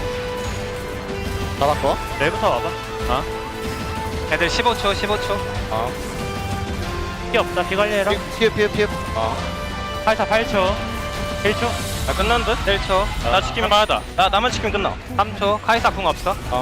르블랑 불량 풀쓴 거 같아. 카이사 날라온다 이제. 나 치기랑 다 있어. 터치. 나 피해만 빨리 좀 와봐. 그냥 치면 끝날 듯. 잠깐만. 나이스. 박아버렸다.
and welcome back to the space, you lovely people, as Kia takes game 1 here in our first series of the week. And guys, I want to talk about the draft here first, shall we? Because Canyon is back with his Nautilus jungle, an interesting choice here. What did you make of this and the rest of the draft? Yes, I thought it was a super cool flex. Obviously, early on, going for that Nautilus, but then bringing the Braum out later to kind of flex it. And we obviously saw, there was a bit of a lack of AP initially, but they brought that out. And also, one thing that we sort of talked about in the pre-show is sometimes teams can struggle if they're lacking engage, which often happens if you go the Braum. But by putting this Nautilus in the jungle, it meant that they had this reliable form of engage. So a lot of the fights, a lot of the skirmishes started off with Canyon landing CC to set it up.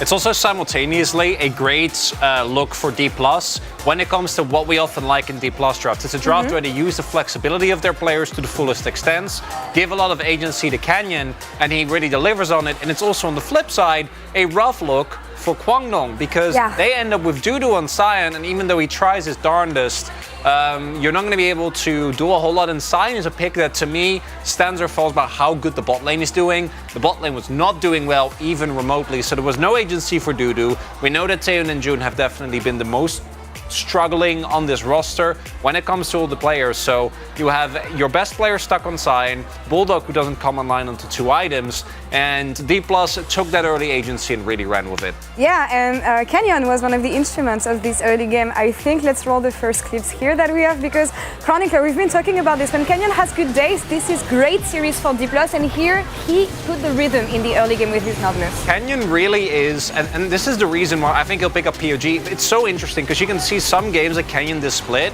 where he picks up POG, like he's amazing, and then next game he goes up and misses Vi Qs, and his engagers are completely lackluster. This player is so up and down, but he will be again at the top of the POG standings, I assume, after this game as well, because his early game presence on this Nautilus completely set the pace for the rest of the game. Even when Kana tanks a turret shot, dies for seemingly no reason into a Sion, Canyon is there to salvage. It feels like when the rhythm of the game, he is kind of setting and he's the one making these plays happen, and there's like a very consistent flow where, like, he goes bot lane and then he makes his presence known elsewhere on the map.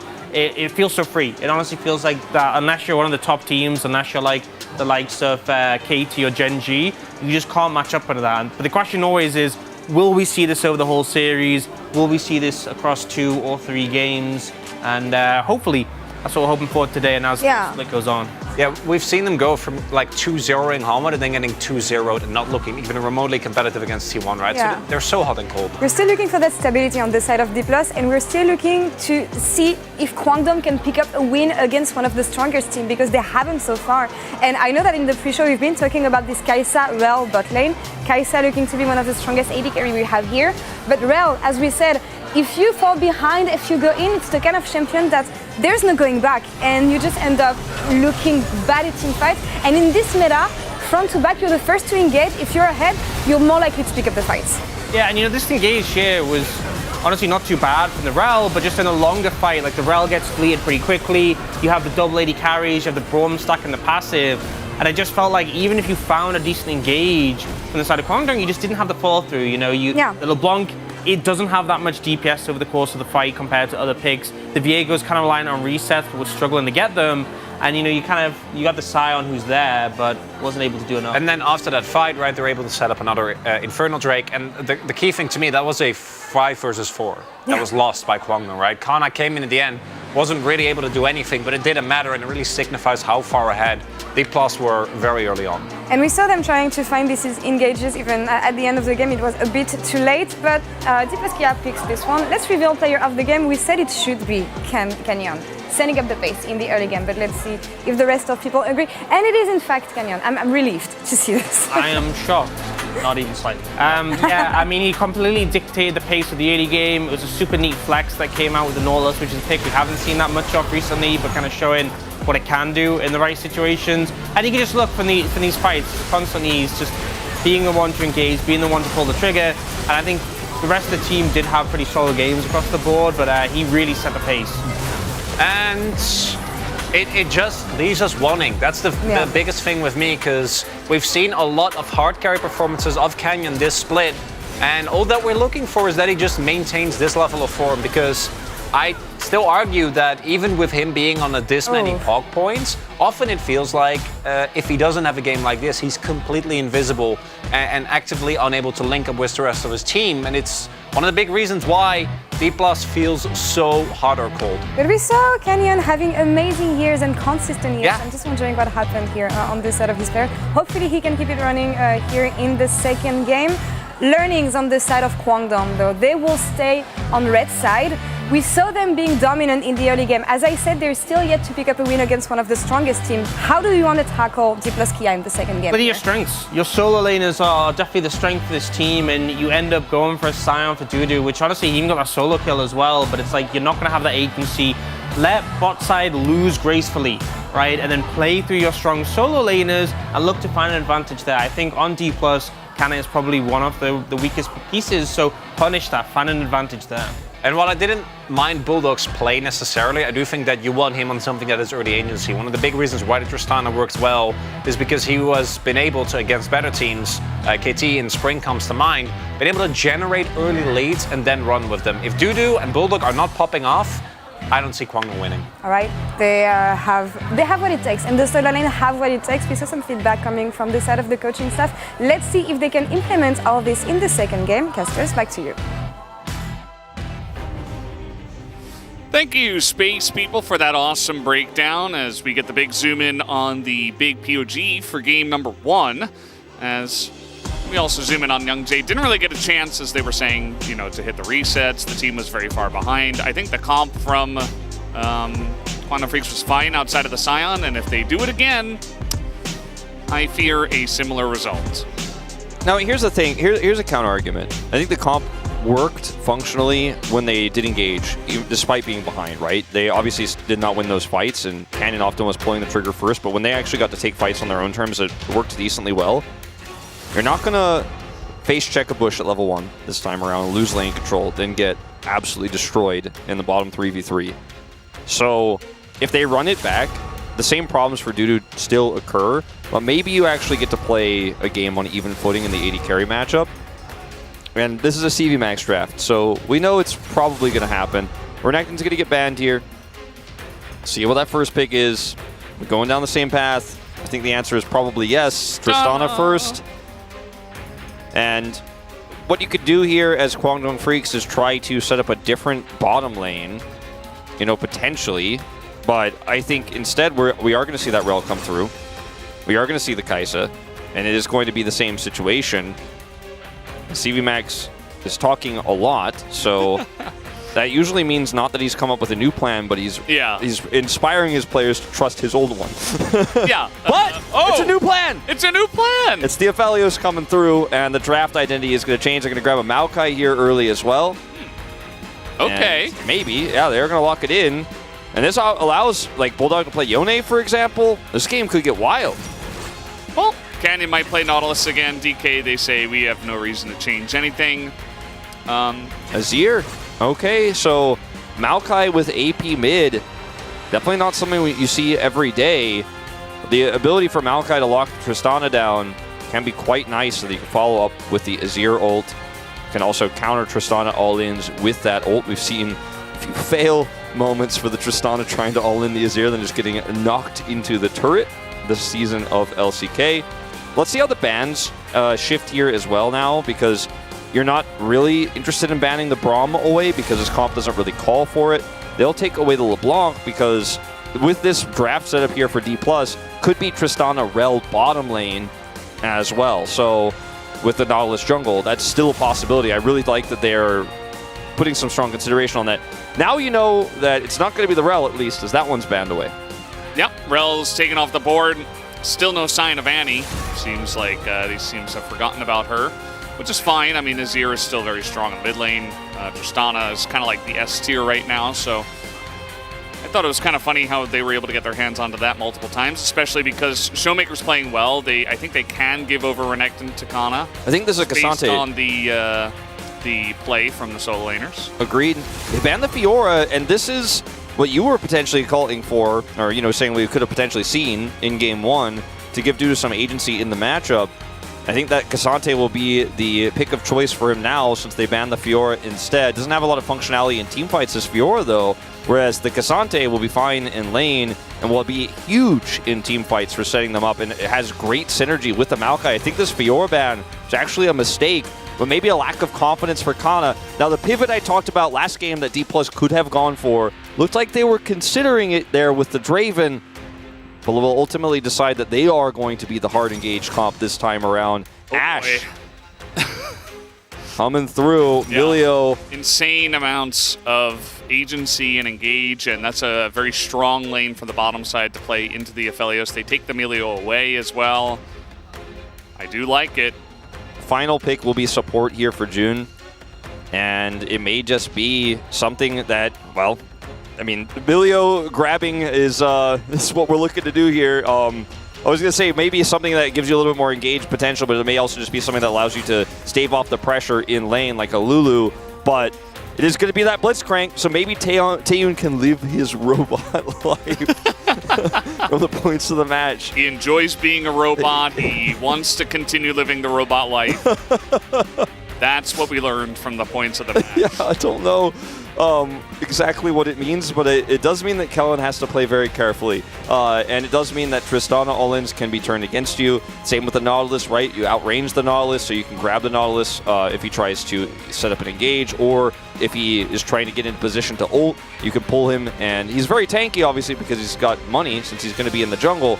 But still, there's a lot of agency for this Blitzcrank pick here. And Blitzcrank can be quite strong into compositions like this because he could silence those champions who would look to hard engage. So I do like this year. I'm glad that we see the composition here, the identity change a lot for Kwangdong Freaks, because it gives you a lot of outs if the early game doesn't go well. If Canyon does get deft ahead again, you have ways to front-to-back team fight. You know, you could see this bottom lane actually end up winning out too. There's a lot of power here. It's Deft once again, who is going to be on the pivotal pick of the Ashe, and you can lead Ashe arrows into all of that follow-up right now. Plus, with the Milio here, you could stop some of the engage options of Kwangdong Freaks. But let's see if Taeyun gets to have the same sort of agency on the Aphelios, this time with a strong front-to-back composition. Yeah, I think a lot will rely on him unless the Dusante does return, as Dudu and Bulldog do have some agency in this one. We are ready to hop onto the Rift for game number 2.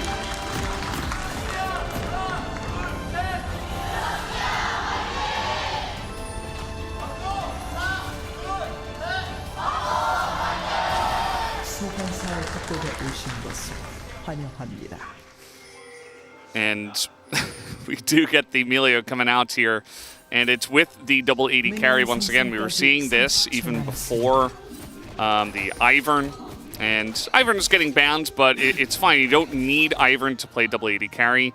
You don't need double 80 carry to play Ivern, I don't think, either, but certainly makes it stronger. And you have a very strong front line with the Canyon on the jungle Nautilus. It's going to be, like I mentioned in game 1, a lot tankier, a lot stronger earlier on compared to the support Nautilus.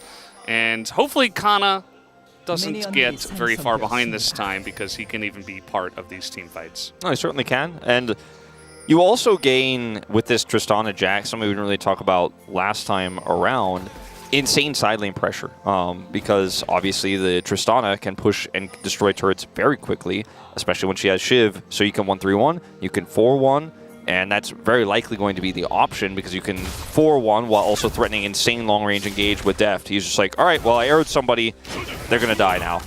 And, you know, Canyon follows up. You have great damage in the late game with that Ashe. And, you know, you have the Tristana to then follow up and explode the turret afterwards or blow that single target up. Well, the Jax is, you know, creating problems elsewhere. The Cassante will not have the same agency in a side. Def will level 1 here.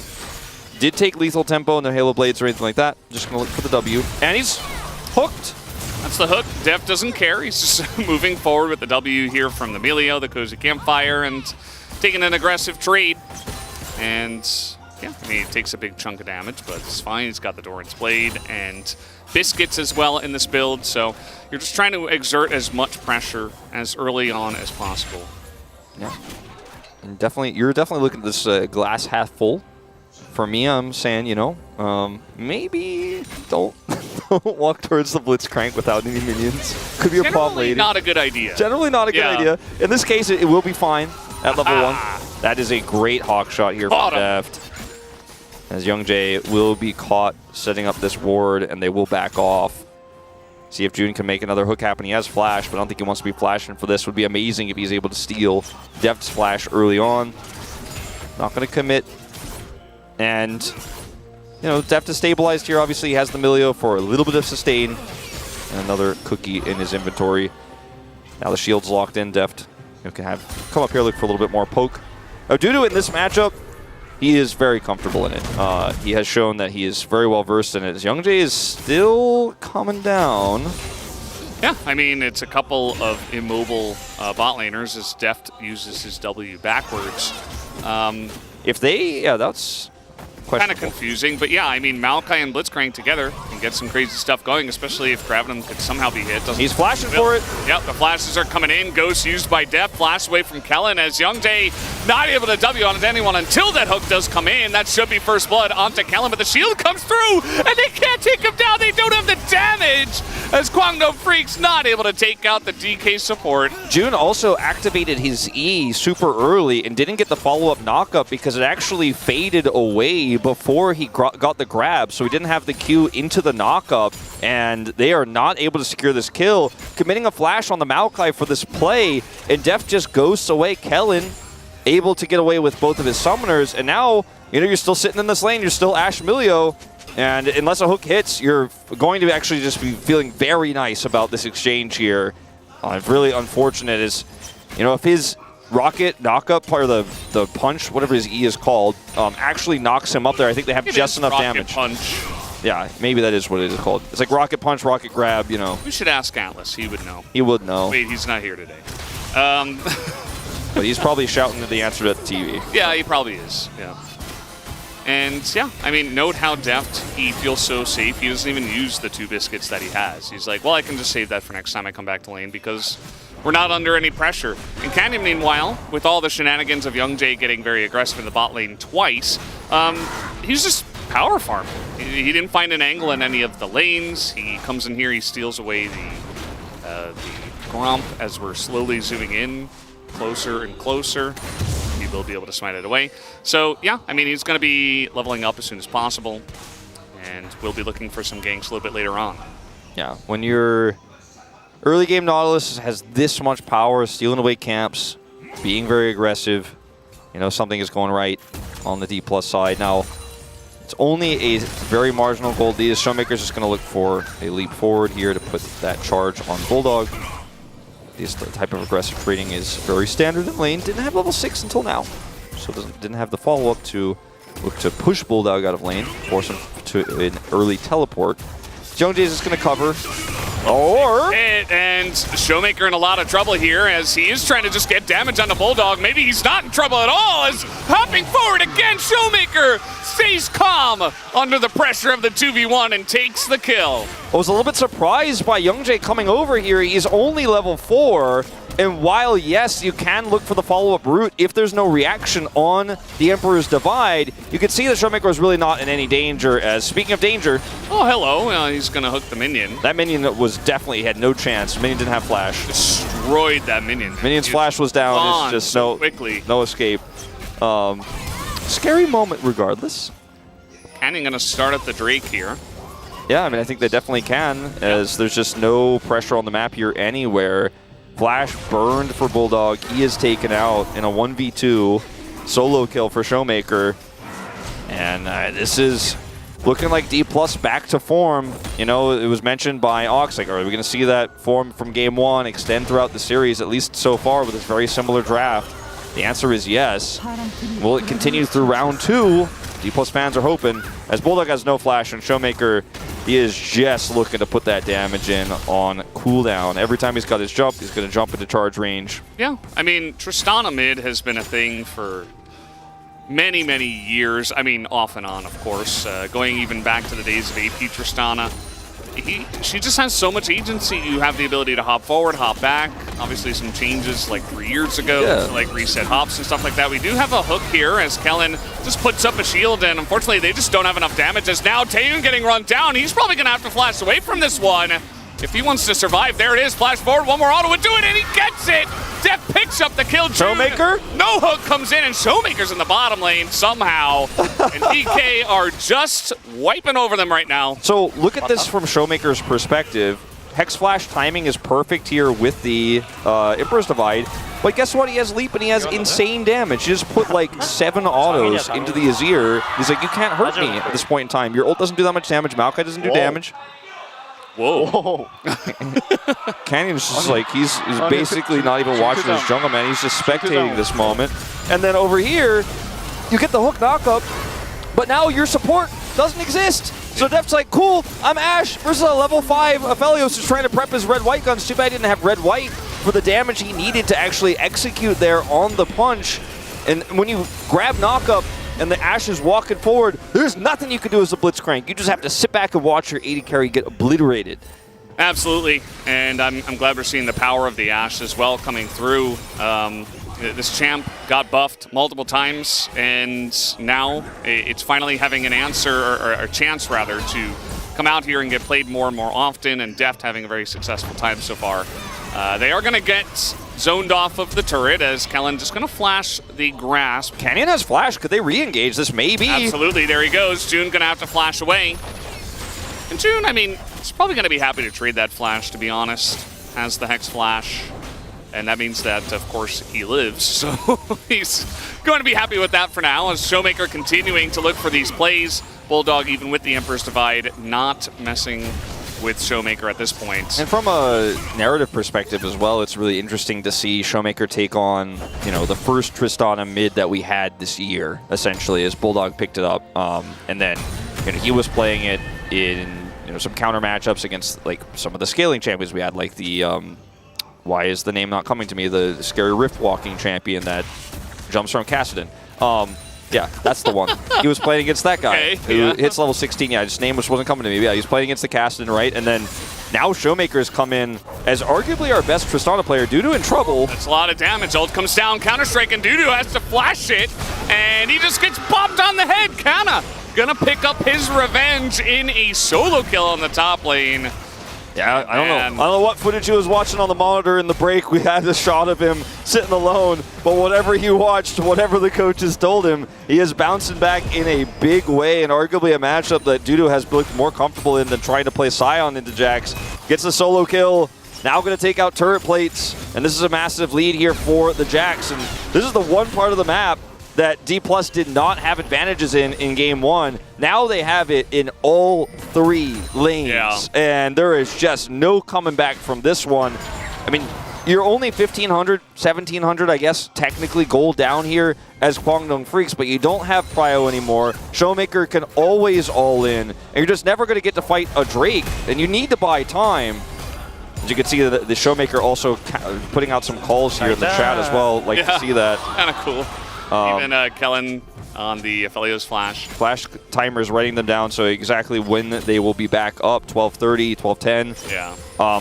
Something that you can do so that the team will always be able to use the chat log to actually know specifically where it is without actually wasting the time of the player, so they don't actually have to then tell you again or remind you or keep it in their mind. So it's a very useful tool. We see some teams do this. Used to be a thing on like Dragon timers and stuff before they added those timers to the game. And I mean, there is just not a whole lot of light at the end of the tunnel, unfortunately for Kwangdong in this one. You could try to scale with your Azir Aphelios and then hope Dudu can pop off, but there are just so many ways this goes wrong. And Tristana this time is the main character. Showmaker has been so solid on this pick this season. Yeah. We got the update, by the way. Not going to be able to say it as we have more action down here as Youngjae goes in and he goes out. You can't explain that as now the arrow comes in and a Nautilus ult as well. June is just dead. There's no hope for him. Nobody can peel for him. Youngjae not able to get back in, of course, nor does he want to. And DK will continue with this lead. I think Taeyun is he's ready to not live the robot life anymore. He's ready to no longer be living up on the robot life. Yeah. He's had enough of the robots actually in his life. So speaking of robots, I think you were going to say we got the update about the E of Blitzcrank. Yeah, the name of it is Power Fist. Yeah. So there you go. It doesn't. It uses a lot of power, I guess, because you can't hold it for very long, which is what happened when June couldn't get the knockup on that attempted all-in earlier. Ocean Soul, so at least Kwangdong Freaks aren't playing into an Infernal Soul at 25 minutes into the game. Just the small things, Valdez. Yeah, that's the one positive thing that I can say about this game for them. That and the fact that the jungle is, you know, it's not a massive jungle gap this time. They just traded that into the top lane instead, which, you know, we're really looking at the grass is greener at this point. Every Cloud Soul has a silver lining, Valdez. It does, it does. But it's Ocean Soul this time. Yeah. So, unlucky. But yeah, Showmaker, he's back here on the Tristana. I'm just so surprised that they gave it to him twice. Like, I think that this champ, as much as I love Kai'Sa, I think it should be Tristana that's permabanned, actually, because not only was it always strong, but now you have so many ways to enable it, and there's not a lot of mids that can deal with it either, like not even Azir. I thought Annie would be fine, you know, especially if you're going for that hard engage comp that we saw in game 1. But so two of the most defining moments of this game for me were definitely Youngjae plays, right? Like the play where he attempted to flash, we'll watch this one more time over here. Yeah, he's made a lot of attempts to make an impact in this bottom lane. This is not the iconic play I was talking about. He does escape here, ult goes down, and then unfortunately for Dune, he's caught by Ashe arrow. There's just so much follow-up. We talked about this from the draft. Ashe hits an arrow, you're dead. But he attempted to make that play bottom side, was spotted right, then flashed the wall, still hard committed. They had that Hex Flash play, which was really creative. Looks like something they've really like practiced and worked towards. The timing of that Hex Flash perfectly lined up with the Emperor's Divide. But it's Tristana, and it's early game, and she's still going to kill you, actually. But they tried to make two proactive plays, Youngjae did, and both of them led to massive wins for D+. And so while I applaud the preparation for this draft and how clearly Kwangdong Freaks have scrimmed this, they feel good about what it means and how the early game can go, it's backfired so hard this time that you can't criticize the draft as much as you can criticize the execution, because D+ were gifted a massive lead, and we know what they're capable of when they have these. And it's 2,500 now, and Soul Point on the horizon. Another arrow comes in. Taeyun does have cleanse. Definitely a good choice against Ashe. And just in general, in this case, as Canyon's just hooking into the wall. He is going to get grabbing him down in range of the turret. Does lose about 40% of his health, but he is fine. And yeah, just continuing to put on some pressure here. Showmaker, he said, it's been a little bit of time since I last got a solo kill. Just kind of thinking about maybe I'll do it again. Maybe it's time. Yeah. As it is Nasher's first for Bulldog to try to trade back some of that damage, obviously. And it's not going to be what breaks the back of this Tristan at this moment in time, though, I don't think. No. Definitely not. As this top lane continuing to go the way of Kana, but the all-out does come in from Dudu, and now June is here. Ignite as well is put down from the Blitzcrank. He flashes and then dies to Ignite. So at least he doesn't give the kill to Dudu, but he had to use his flash. Yeah. Nice Ignite there from June. Canyon's up here trying to set something up. I don't know if he can really make a huge impact here. Just going to try to hold this wave and grab some of these minions, but he may find himself as well under pressure because Youngjae has ult. And Kwangdong Freak's definitely thinking maybe we Maokai ult the turret, take it down, but they're not able to rotate fast enough because they don't have mid-prio. So it looks like Canyon's going to be fine for now. In fact, even almost denies a back there from Dudu, but the hook won't land. Just track that on the mini-map. And over here, you know, things back to Drake timings, right? You know, 75 seconds to go on that one here. Herald obviously coming up here as well. 5 seconds, so two big objectives. D+ definitely want to try to secure both. And with all the prio they have, I think it's pretty easy. Canyon solos this, they defend the Drake, they move down to bottom. Kwangdong want to try to find something with this, but you lose a fight here, you lose the game here. There is zero chance that your scaling is going to be active, but they're going to try for it, and I don't know about this. Yeah, I mean, teleport is going to be used, so Bulldog does get here first. They do gain control over the river because of that, as Showmaker elects to just walk up from the bottom side, but will hold on to his TP. They engage onto Canyon as the arrow comes out, hits Taeyun, and he doesn't have flash this time. No damage, and a huge sweep does come in from Bulldog, but Showmaker still full health, trying to get into that backside as Dudu as well gets isolated. He takes out Canyon, but again, Showmaker's just running rampant as the Maokai comes in. Kana trying to get the kill on the Bulldog, but he cannot. As Showmaker is now left alone. So many low health bars here on the side of Kwangdong Freak. They could have tried to make a play on the Showmaker here. I don't advise it. Yeah. I do not advise it. Showmaker's like, thank you for the double kill if you actually commit that. Maybe, but yeah, they should just back. Yeah, it was a scary moment to be sure. Now, I'm going to go back to this moment here as Kana pretty ahead in this lane will get pulled into the turret, and then June comes over. And unfortunately, when you're in Cassante all-out range, you have to be aware of the possibility of this. He didn't respect it, didn't know where Blitzcrank was. This fight is wild because Taeyun is actually engaged on here very early. Canyon gets pulled back to range, and then Taeyun gets flashed on. And the Emperor's Divide is what really saves this for Kwangdong Freaks. But look at what Kana and Showmaker alone do in this crazy scenario. Kana's putting on tons of damage, lives incredibly long. Blitzcrank just decides, I'm out of here. And this is a very close scenario that Bulldog barely wins, and then they will escape. Yeah, Youngjae did a good job of peeling there, actually, to give him the chance, Bulldog, to win that 1v1. And that means that the Rift Herald as well, by the way, was picked up by Kwangdong Freaks. They're going to try to use that to take this Ocean Drake. But again, they're still down, and they don't have a lot of summoners at this point in time. On their carries, at least. So got to be careful about getting picked off. And the huge flank comes in. Where did he even come from? As Jonah Strong keeps it a secret for a long time. And now Showmaker's just cleaning up here as the all-out does come in. They're trying to get on top of this Tristana. But Dudu just going to be able to peel for the team. Okay, Dudu gets the knock-up here on the Deft. Yeah, and Deft in a lot of trouble now, but the shield comes in, no further knock-up, and the ult from Belio will keep him alive and slowing down Dudu, but Dudu does get away. Dudu does get away here. Showmaker soloing the Dragon as Kwangdong Freaks walk home weeping, and Dudu actually cancels a recall here, and man, this is just so much of the map belonging to D+. A 5-0 Tristana with 600 gold bounty. He just skipped Shiv entirely. Yeah, he's like, yeah, I'll just purchase a full Kraken Slayer. And oh, man. Phase Rush here for Youngjae allows him to escape, and they think that they can maybe look for a re-engage here. That's why they're grouped up. They're like, okay, if we ult Showmaker, maybe actually we lock this down. Look at the angle of the ult coming out here from Youngjae. But it's a sneaky Jax that actually just straight up crushes the entirety of Kwangdong Freak. Showmaker, a little bit of an overextension here, does get pulled through the wall. Because he's Tristana, he's not really too worried. Deft here taking a bit of an awkward angle, but will still survive due to that shield. Still, if the angle there is better, right? If there is no Jax, maybe you actually lock down the Tristana and blow her up, but Kwangdong Freaks just weren't aware of D+'s plan. And it just feels like this entire series, Kwangdong Freaks are one step behind the plan of D+, and especially with Youngjae's early game plays not working out. It's just been one after the other of these better fights for D+. Yeah. I just want to point out, by the way, that the Blast Cone that's supposed to promote action, it saved 2 kills in that fight. So, yeah. Just randomly there, Kwangdong Freaks luckily able to get away with that. Who told you it's supposed to promote action, though? Is that you just... That's why they added them to the Rift. Yeah? That was the official That was the official word? Yeah, it was. That's why it's there. It's not so that, you know, random Blitzcranks can get away with 2 health. Generally, yeah. It was a really nice sweep from Bulldog, by the way, to put up the wall and just deny any further action from the team. Really liked that play. He's really been the one guy that's kind of, even after the death that he took the Showmaker, just still doing his best. As I would assume Showmaker will pick up a Mythic next, eventually.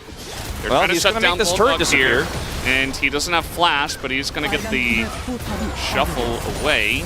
So remember when we talked about the 1-3-1 or the 4-1 that could happen in this composition? Yes, advanced bot lane pushing mechanics. Well, yeah, that also happened in game 1. We had some discussion about that. Kana is not pushing it yet, but he will be soon.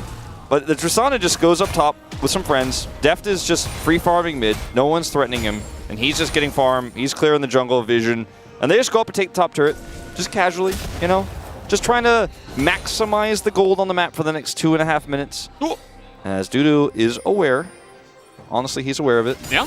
Here's an arrow. Gonna hit Taeyun right in the face. No cleanse. He is so dead. Which one disappeared faster, the turret or the Aphelios? He could not have been more dead than that moment. Like, that is the most dead Look at his cleanse. Aphelios in a long time. Look at his cleanse. Yep. So sad. So sad. Probably dies either way, even if he instantly cleanses that. If the Tristana commits, doesn't have flash, so maybe he gets out. But So Bulldog is bought. Instead, they say, okay, the Baron's gone. Let's try to kill Kana. And let's see if it does work out. The all-out does come in, but Counter-Strike saving a lot of damage. Kana just hops away. and that's Baron. The team is taking Baron. Here's Young Jay. It's Showmaker alone just going to zone him away. Just like that. Still has his ultimate, by the way. I would like to be on top of the Maokai, says the Tristana.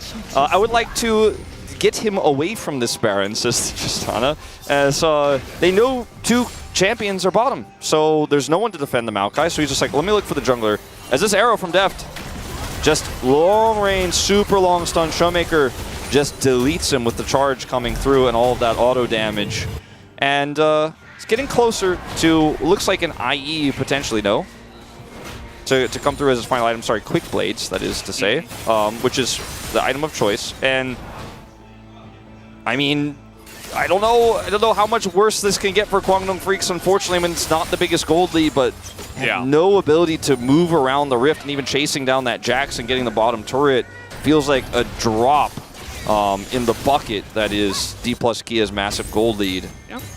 It's just one of the comps that you can play on this patch is the double AD carry, and again, it's made so much stronger because DK were allowed to get Tristana twice in a row, even after Showmaker did over 1,000 DPM. And you know, I'm balding a little bit because, you know, I just think that Tristana is really strong. The first game could have gone the same way even without the Tristana, but still, I mean, it's just a really strong pick. Showmaker showing off what it can do here. He's just going power 80 carry scaling build as well. It's kind of insane what he's going to be doing here on 3 items in just a bit, as they could also get Notion Soul if they would like. I mean, right now, also, Taeyun is on item parity, but he just has no frontline in this composition because, yes, there's a Cassante in the game, but he's not really with the 80 carry a lot of the time. And when he is, like he is now, the Jax is like, your base, by the way, might disappear if you want to stick around that Aphelios in frontline for him. Too bad there's 2 waves of minions going into your inner. Canyon alone. Oh, the buffer. So beautiful. The buffer. So sick. Oh, God. You're just getting dunked on right now, unfortunately, for the side of Kwangdong. And now Kana going to find the angle. Taeyun does have cleanse this time as a huge sweep does come in. They take out the Tristana as Kana finally going to join up here. Deft also getting dunked on here by the Dusante as Taeyun is just being hounded down by the Jax. Again, just like game number 1, it's not the cleanest end to it, but it's still DK rolling over the team. Taeyun's like, I grabbed him, maybe I can keep him off my back for just a second. No, he does a ton of damage in this fight, and it was a little bit sloppy. And, you know, say what you will about Bulldog in the laning phase of this game, he has hit some big Emperor's Divides into a D+, just hard diving. He's like, no. And D+ like, yeah. They bought a lot of control words because the next focal point is going to be on the Baron. This is so cool. This, I mean, Canyon, he sees it coming and just is like able to, in a split second, pull himself towards the Raptor wall. Now, beautiful play. And then this ult is Showmaker. This ult is also used by this is going to be big damage. The ult is used by Youngjae too in the choke point super early to prevent any further collapse, but they don't have any utility with it to follow up on the Azir ult or anything like that. Taeyun, cute little root there, but he's dead. 8 kills on this Tristana now. Who did give over some shutdown gold, but I don't know if it's really going to be defining. Gave him 1,000 gold. Not sure who it was. Doesn't look like it was Bulldog, as he has the same items, but I think it might have been. Wait and see. I think it might have actually been onto Taeyun, but I'm also not 100% sure. So Showmaker has the most experience in the game as well. Yeah, he was over 3,500 gold ahead of Bulldog just moments before that fight. The situation here is dire for Kwangdong Freaks. Like I mentioned, they bought a bunch of control wards. Some of those have been cleared now. They still have a few more they could try to leapfrog forward with, but you can't even look for Blitzcrank hooks if you can't see who to hook. You can't use your Nature's Grasp if you don't have the angle set up in the follow-up. Blind. This time not going to get the buffered hook, but he's so tanky with the Aftershock. Finally elects to go for the flash as Nice buffered knockback comes out from Youngjae as now the Ash Arrow to come through. They find Bulldog, gonna push him away. Tons of damage. Ingo Showmaker gets the kill, assassinating Bulldog, and he's looking for more. Deft gonna take that one away, and that's 2 more on the board for DK. Now, they said it was blind, but actually I believe there was a control ward there, so they're getting some control ward value, but as you pointed out so quickly into the fight, he's just so tanky. He's got Sunfire, Even Shroud. He's not gonna die. He will not be worried at all and can even turn that into an engage opportunity, as this time, who's blind? It's Kwangdong Freaks. They will not be able to see anything here. It was scary what the observers were doing to us, but D+ have already elected to push mid. Look at this 4-1 at its finest. Ash Arrow engage is up, it's on cooldown right now, but you could use the Jax to just hard force it anyways. Yeah. And it's the Tristana that's side laning, and he's going to take out this turret pretty much immediately. And that Ash Arrow is going to come back up soon. Yeah. I mean, this game, because of how well Kwang have at least been able to play defensively here and buy a lot of time looking for picks like this, it is nice to be able to say at least you're looking for proactive hooks, at least you use those control wards to get a little bit of a pocket of vision to try to get picks, but it's ultimately unsuccessful. But the more time you give this Jax Tristana, the more of a threat they're going to be. And this Elder Drake is probably going to be the final nail in the coffin here. If it doesn't end before then, 3 minutes to go on that one. Baron spawning here now, and D+ could just take this one without any contest. I mean, I think Quantum Freaks will try, but... Showmaker is 2 items ahead now. Yeah. As Bulldog, he's like, I desperately want any kind of power at all. Let me pick up an Oblivion Orb. He has killed a lot of champions, but he has also destroyed a lot of turrets, so he's just got a lot of money. He's also killed a lot of minions. To tower. We need Delta Tower stat after this one. Call challengers. We need the challengers, Speedy. What's his CC score? It's probably like 600. Here comes the arrow as, again, you proc the Aftershock immediately and you're not dying. He's at full health, this Canyon. And again, Kata's going to find the very nice flank. This game is over as he's going to get pulled in to the team. I will say, immediately. I will say, Valdez, he pulled him into the arrow. He weakened the arrow stun duration. A little bit of a misplay there from Canyon and Deft with that one, pulling him closer to the arrow like that. They could play better, Valdez. I don't know. If I wanted to nitpick a little bit, this one is so over. 10 kills to the Tristana. Yeah, I think he needs some more. Speaking just... He will. He will have it. Showmaker wants more kills, and he may just have them. As Dudu going to go down to him. There's the explosion, and... Bye-bye! Teu, no! Not safe in the fountain. Oh, God, not again! No! Triple kill! 13 kills for Showmaker. Can we make it 14 kills? Yes, we can! And the thumbs up comes Let Youngjae respawn! Let Youngjae respawn! The penta angle! The penta angle! Can he get it? Yes, he will! The penta kill on the fountain! 15 kills for Showmaker in game number 2. Oh, you love to see it. This team is absolutely on form tonight, and this is going to be the series that gives you hope. And yes, we have seen big bounces back from Canyon before in a series like this against a weaker opponent. Then you meet tougher opposition, and the pendulum swings back. But this was one of the most one-sided D+ wins of the season, both games back-to-back. Showmaker's Tristana, this is not the first time it was a problem in this season. It was not the first time it was a problem in this series. And yet, he did not get any attention in the bans. It looked like CVMAX felt like the Maokai answer was going to be enough to lock her down. They tried to make that play mid. It backfired. Youngjae can't say he didn't try, but he definitely gave a huge lead to D+ and helped get the ball rolling for that Tristana in mid. Yeah, I mean, the one positive we can take about the Tristanas, hopefully Showmaker doesn't get to play it again because he is too good at it and it's really strong. So, if you are not a fan of OP champs, perhaps this will do a number to Tristana's play rate in the LCK. Shout out to Kana as well. Had a really nice glow up in game 2. Had a rough one in game 1. Kind of got flexed on by Dudu in the first one, but game number 2 was a totally different story. He was able to play the Jax once again.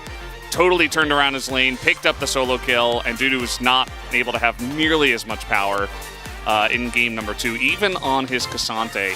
And Deft's Ashe, looked pretty good. You know, he set up a lot of engages. You know, I memed on him in the arrow moment there at the end, but he arrowed, Canyon went in, and we got to see some deft Canyon synergy, not only in the follow-up to the engages, as this was really the defining moment of the early game, unfortunately. Yeah. Bulldog just gets absolutely destroyed. It's like, don't feed the enemy team Smurf kind of moment. It's like, oh god. And then he roamed bot. You remember that? He picked up the second kill. It's like, okay, well, I guess this is just going to be the Showmaker show. Yeah. And Canyon helped set up a lot of this, right? He had another great Nautilus game reminding everyone this champion exists and can be flexed, as this was Kana's first big Counter-Strike engage. And Canyon, he does eventually get taken out here, but he does so much in the interim. Showmaker, yeah, got caught by a Cassante here, but D+ were playing like they had a 10,000 gold lead until they did, and then they just had a 10,000 gold lead. They just constantly found picks. They were constantly pushing their vision control. And stuff like this just ultimately doesn't matter. You just got Even Shroud, he has Sunfire, he has Aftershock. He immediately procs it. Yeah. So he's just never in danger. He just doesn't care. And you're trying your best as Qualno. You'll take any hook you can get. But Canyon's like, cool, we're going to turn this into a big win for our Tristana again. Showmaker, the sidestep on the hook was glorious. As I really want to hear what they said during this moment. I love that they tried to get the Penta. And they did. Alright, calling to push through the turrets. Wait.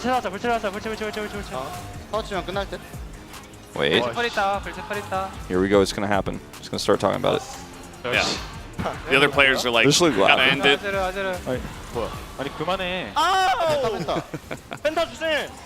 Give me a Penta.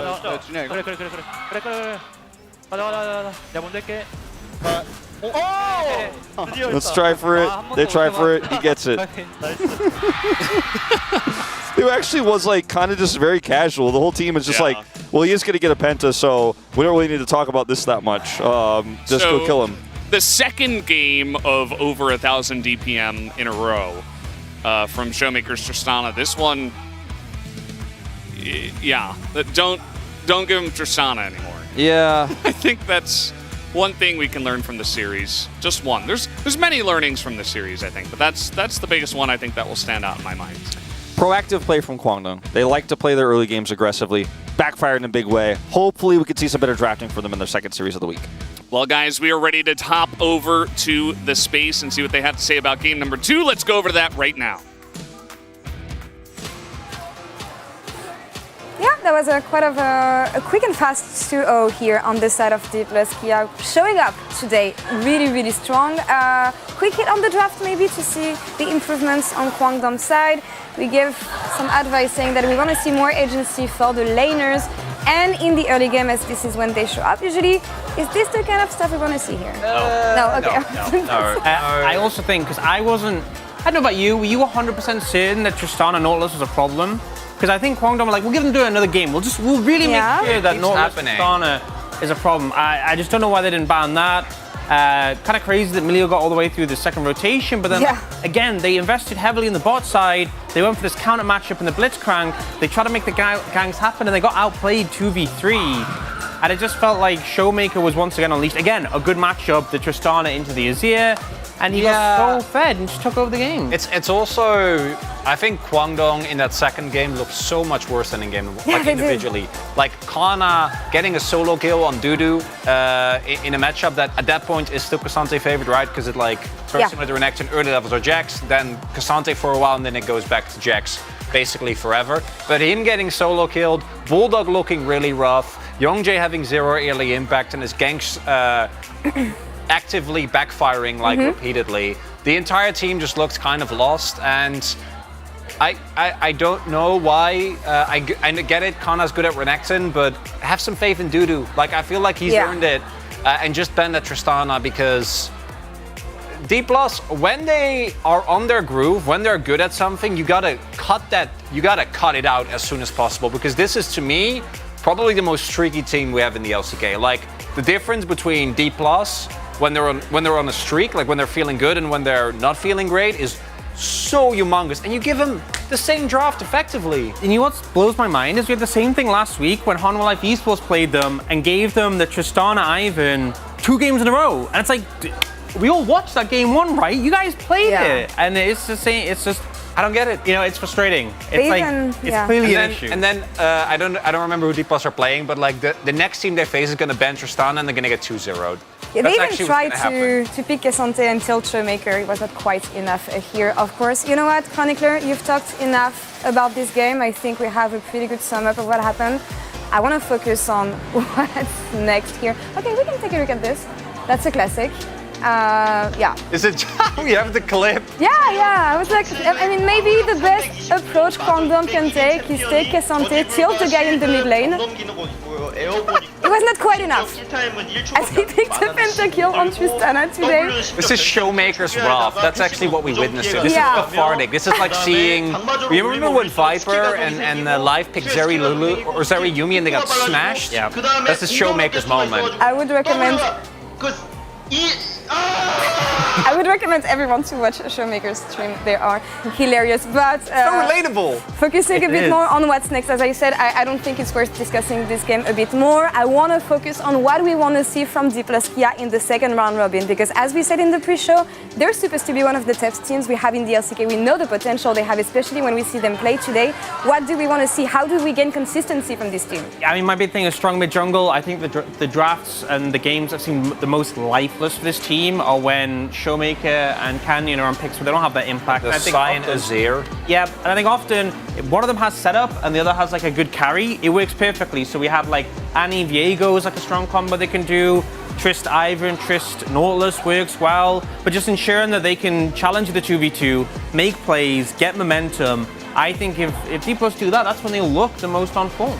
And then I also want to follow up, the team also kind of stands and falls, and this goes through mid-jungle, to how well Deft and Kellen are doing. Yeah. Because Deft, I think, has been kind of in line with the rest of the performance of D+, not as consistent as he was last split. I think that back then he was really one of the highlights of this roster for me when it comes to consistency. I think he's been a bit more up and down, and making sure that he does well basically guarantees that you're going to win from there on out, because D+ with like Deft with a kill or two looks unrecognizable from if they do fall behind early, because it often snowballs in the opponent's favor. What would you attribute this to then? More a meta issue or a performance issue? I think it's play. Okay. It's partially draft, which is why we focused on that. Yeah. But it's also just the players clearly need to figure out how they play on days where they look as good as they do, and then try somehow to replicate that. All right. Well, we'll see if they can reciprocate this this performance that they showed up today in the second round robin. But first, let's reveal the player of the game. I think this one is quite easy. Really? Of course. Wait, D+ with Showmaker and Canyon on duo POG? I've never seen that before. And Showmaker got a pentakill? Wow, you know? I mean, that actually is, I don't know how many he's gotten, but I don't think it's that many. Yeah, but I mean, no, it's cool he got it, but I just feel like, you know, the fact he got a pentakill, I'd be very, very surprised if it isn't 11 out of 11. Pretty strong performance, dominated in lane, even got that 1v2 kill, and then he was kind of just playing Super Mario for the rest of the game. Stomping on them. I love it. Yeah. He was just pressing that W aggressively. Showmaker on picks when he's been able to get leads has been looking like the Showmaker of old, right? A player that we didn't really see in spring. We saw with ups and downs throughout last year. And it's a good thing to see, you know? BDD has obviously reclaimed... Even media agrees. His throne, even media is on board this one. No brainer. BDD has obviously reclaimed his throne as one of the top mid laners in the LCK after being gone for the contention of the title in 2022. And I want Showmaker to be back in that conversation as well. I want Showmaker and Canyon to be the jungle mid duo they used to be. And do you think they have what it takes to become again the best jungle mid duo we have in the LCK, given the competition there is right now? The capability is genuinely there. The consistency is the thing that's lacking. Like 1 in 3 games, they are. 3 out of 3 games? No, not yet. You know, 2 out of 3 games. Like they just need to be able to show this, and particularly against stronger teams. Now, this win was important because Guangdong are still a 6th place team. They still look like maybe one of the teams going to be in playoffs. So I'm not diminishing this, but I need to see this level of play against the likes of KT, Genji, and T1. We'll see if they mention this as they're ready on stage for the winners interview. Take it away.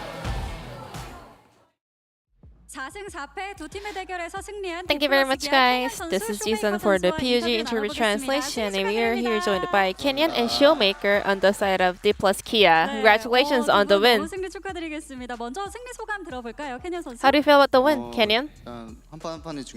Every match, every game matters, and it feels amazing to get a 2-0 win today. So we were 4-4, same as Kwangdong Freaks. So today was a very decisive series for us, and it feels amazing to secure this win. Kenyon, you unleashed the Nautilus jungle. Was it supposed to be a jungle pick today, or was that a flex pick? You know, some kind of a reactionary pick into Kwangdong's comp. We just wanted to kind of secure that pick first, and then decide where we want to play him, looking at Kwangdong's comp. Kenyon, you played 12 unique picks throughout the summer season, and you won 6 PUGs so far. But on every different picks, where do you get all of the inspiration for your champion pools? I think champion pool is really important as a professional player, so I always try to think which champion can also go jungle. And also, I also pay a lot of attention into swap picks so that can also add some more pressure in terms of the mind game up against the opponents. So game number 1, you were able to kind of complete the game with a gank towards the bottom lane. So let's take a look at this replay. It was about 5 minutes into the game, and 3 kills were secured on the side of the plus Kia. Like, we were aware that enemy jungler were around there, but we had advantage in terms of the summoner spells. So after that one, we knew that we got a solid lead in that game. So I guess you guys were confident, that you're gonna win out that skirmish on the bottom lane. Yeah, like they were able to, our bottom duo was able to force a lot of summoners in level 1. So they had to just accept their destiny. It was natural that we were winning that fight.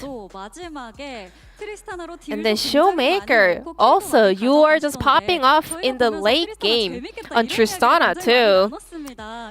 We enjoyed watching your Tristana performance. Did you like it too? So enemy kind of used all of their major cooldowns to hunt down Deft, so they didn't have anything left for them to chase me. So I was the only one kind of bullying them, so it was fun, yeah. Last time when we interviewed you, you actually said Kraken is better than static Shiv, but today you decided to build Shiv in game 1. What makes the difference? So when I'm playing up against LeBlanc, statics is better. So yeah, I changed my mind. And then Showmaker, in the previous 4 games of Tristana, you only died twice. So your KDA is 27.5, and like most of your deaths was even you're dying to Fountain Laser or something. I'm pretty sure you're feeling really confident about that pick.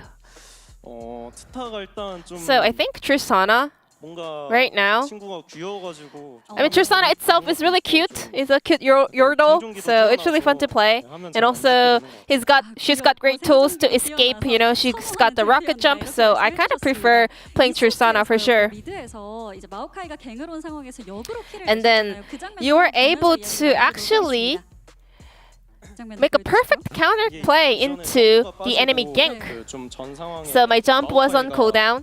But prior to this, I saw Maokai clearing that wolf camp and rotating towards the mid lane. So I was expecting the Azir ult. So I kind of saw that coming.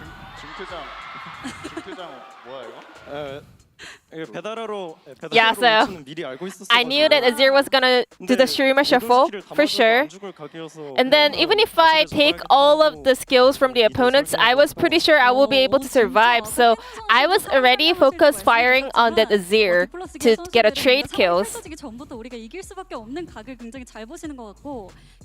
Kenyon said he was sure when the 3v3 on the bot lane. Showmaker said he knew that Maokai was coming. I guess you guys are reading the game like a book, right?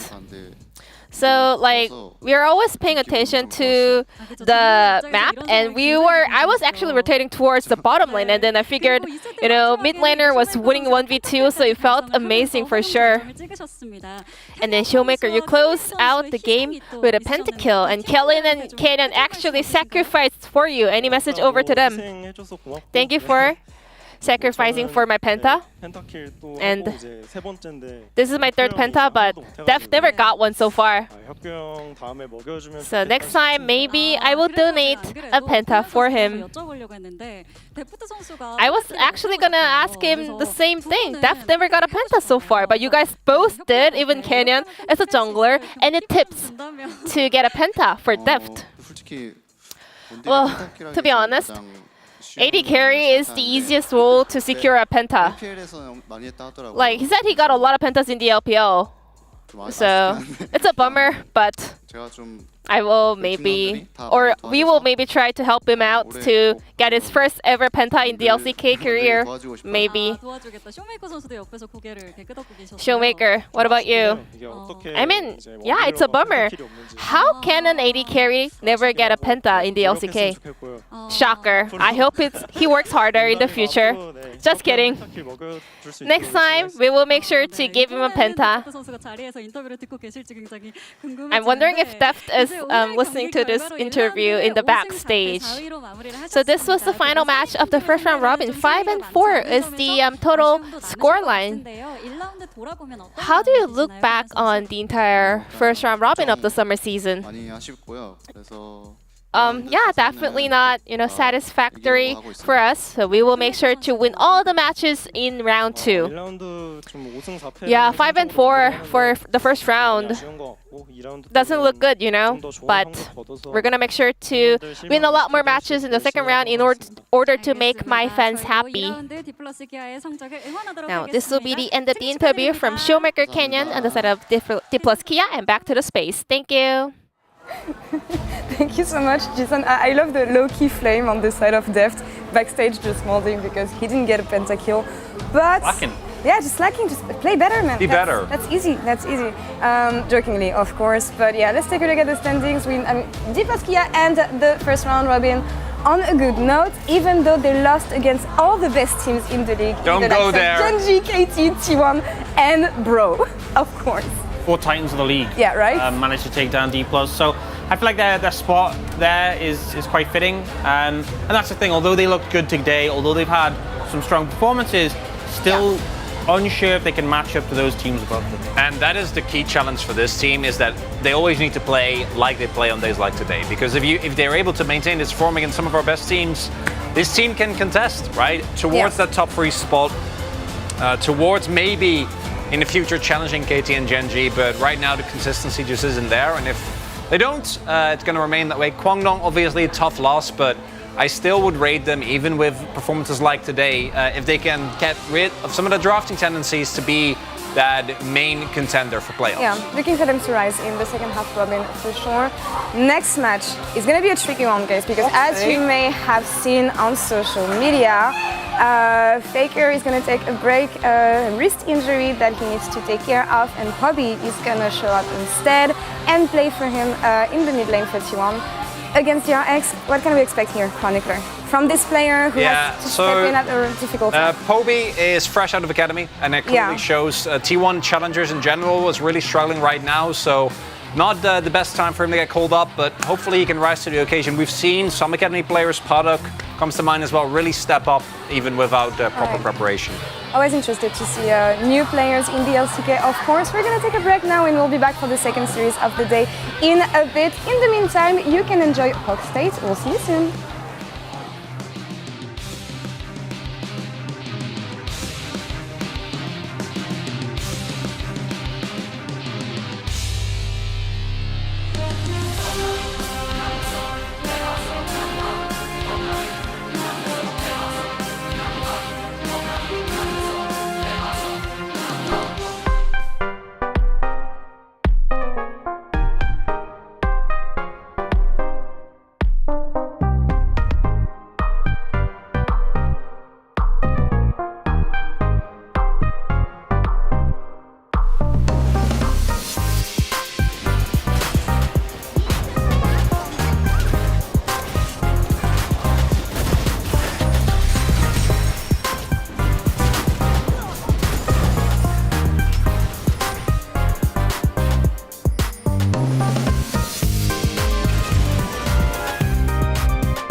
T1이라는 이름이군요. 단지 그냥 오늘 딱 하루만 저희가 더 잘하면 되는 거잖아요, T1보다. 제우스의 강림. 참아냅니다, 페이스 딜라이. 이 바텀 티어는 젠지의 보물 같네요.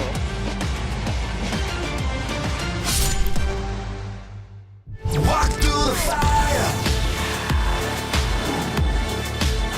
Walk through the fire. Into the night. Walk through the fire. I gotta fight. Walk through the fire. Into the night. Walk through the fire. Into the night.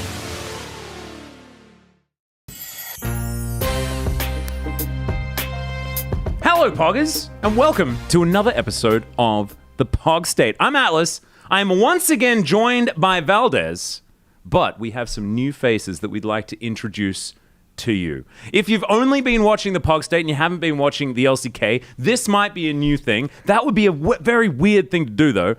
So just watch some LCK. We thankfully have Orcs and Law with us here on The Pog State to just give us a bit of behind-the-scenes information on how it's been transitioning to LCK caster and LCK professional first time in the LCK host. So excited to have you guys here. Law, let's start with you because I feel like I feel somewhat responsible. We had a conversation and it had nothing to do with me, right? Because I was just talking about the fact that Ji-sun was already talking to you, but it makes me feel like I helped. Yeah, you know? It's all thanks to you, honestly. Yes, it all started at Wells in New York last year. When I had an informal joke conversation with Ji-sun, she was like, yeah, everything's going well, but the guys are really overworked, and having a real host could be really nice. Nudge, nudge. Nudge, nudge. And yeah, I think that's when she went to talk to you and you came. So Ji-sun told me that you may be interested in joining, and you know how much I love you guys and how much I love Korea, so it was meant to be, and for me it made sense. And yeah, I'm happy to finally be here also, because visas and everything made everything so much more complicated than what it should have been. But yeah, finally. I know, it's amazing. And I like that you mentioned that, you love us and you love Korea, but actually you're only here because you love KT. Yeah, right? And I think we can be honest about that. I think that's allowed. Yeah, I mean, they started winning again lately when I came back. So yeah, we take this. We are finally you're here, guys. We are going to be peering into some predictions for these two new additions to the Pog State, because of course we all have to predict what the standings are going to look like at the end of the season. Theirs is going to look a little bit different to ours because they have a little bit more information. And because we're better. And yeah, that as well. Well, yeah, I'd hope fair, so. Otherwise. After 2 weeks of extra information, Orcs. By the way, how has it been? Getting over to Korea, you've been here for a little bit longer, and how's the transition been? Has it changed your life a lot? Yeah, living in Korea instead of the UK. It's a lot better. Brexit did a number on the UK. No, Korea's been lovely. Food's great. Been able to hang out with you guys, which has been fun mostly. Brendan's great. Mao's great. Wolf's great. Ji-sun's great. Yeah. Yeah. Wow. No, it's been fun, and I feel like for me, last year I was working on the LPL, which was all remote, and I had a pretty long commute from my bedroom to my office of about 2 meters. Yeah. And especially, it's just so different working remote. You don't get as connected to the league and stuff. So being here, being in person, seeing Faker walk past and being like, that's that's been pretty cool. Yeah, the first time I saw T1 walk by, because I don't know what it is. It's I've seen pro players before as a caster, but when it's like the OG ones, like seeing Faker walk by, I think I was speaking to Brendan. I was just kind of like, and he was like, "Are you there?" I find that doesn't go away. No, it doesn't, because we've been working international events, and we use in a way to sing these guys, but it doesn't go away. But I had the same thing as you recently. I was waiting for the elevator because broadcast starting an hour after that, and they come in, and I'm like, what should I do? Should I go in the same elevator? Should I just let them go and take the next one? I ended up taking the next one because I was like, okay, I'm gonna let the Should royals. you apologize for being in the I'm presence? sorry for breathing the same air. down, like looking at shoes. Yeah. No, but it's great. It's great seeing this. Actually, I took an elevator up, and I actually really like taking elevators with pro players because you get an idea as to what the vibe of the game you're about to commentate is going to be. I remember I was in the elevator with Chovy, Peanut, and Doran. Yeah. And Doran looked like his pet just died. He just looked very upset. But Chovy and Peanut looked the happiest they'd ever been in their entire lives. And it was that's exactly how the series went. Doran was inting, and like Peanut and Chovy were just hard carrying. And I was like, wow. Elevator information is very important to know. And because my Korean isn't great, I didn't really understand what they were talking about. But getting the vibe, doing the vibe check, it certainly worked out. So Valdez, how has it been? Still being in Korea. It's been great. Give us an update. I've been having. We haven't had like a Valdez life update for a while. I've been having a good 11 years here. Things are relatively the same, Not much has changed. New cat? Yeah, I was going to say, I got a new cat. Cat amounts have doubled. His name is Bobby, so now it's Charlie and Bobby, and I'm also Bobby because my middle name is Robert. And there's some lore. We're doing some backstory, Origin some story. Introductions, right? So maybe something that people don't know about so me. So DY lives with Charlie, Bobby. Yes, that's actually great. That's true. Yes, that's really cool. Yes. That's been fun. Been casting the LCK still. It's been fun having 2 new people with us as well. And 1 new day off. I've really loved having Laura around. She's been really fantastic, and I think she's really made a great change to the LCK. It's been really great to have a dedicated host. The mood is great, as you guys can see. Like we all like each other. It's fine.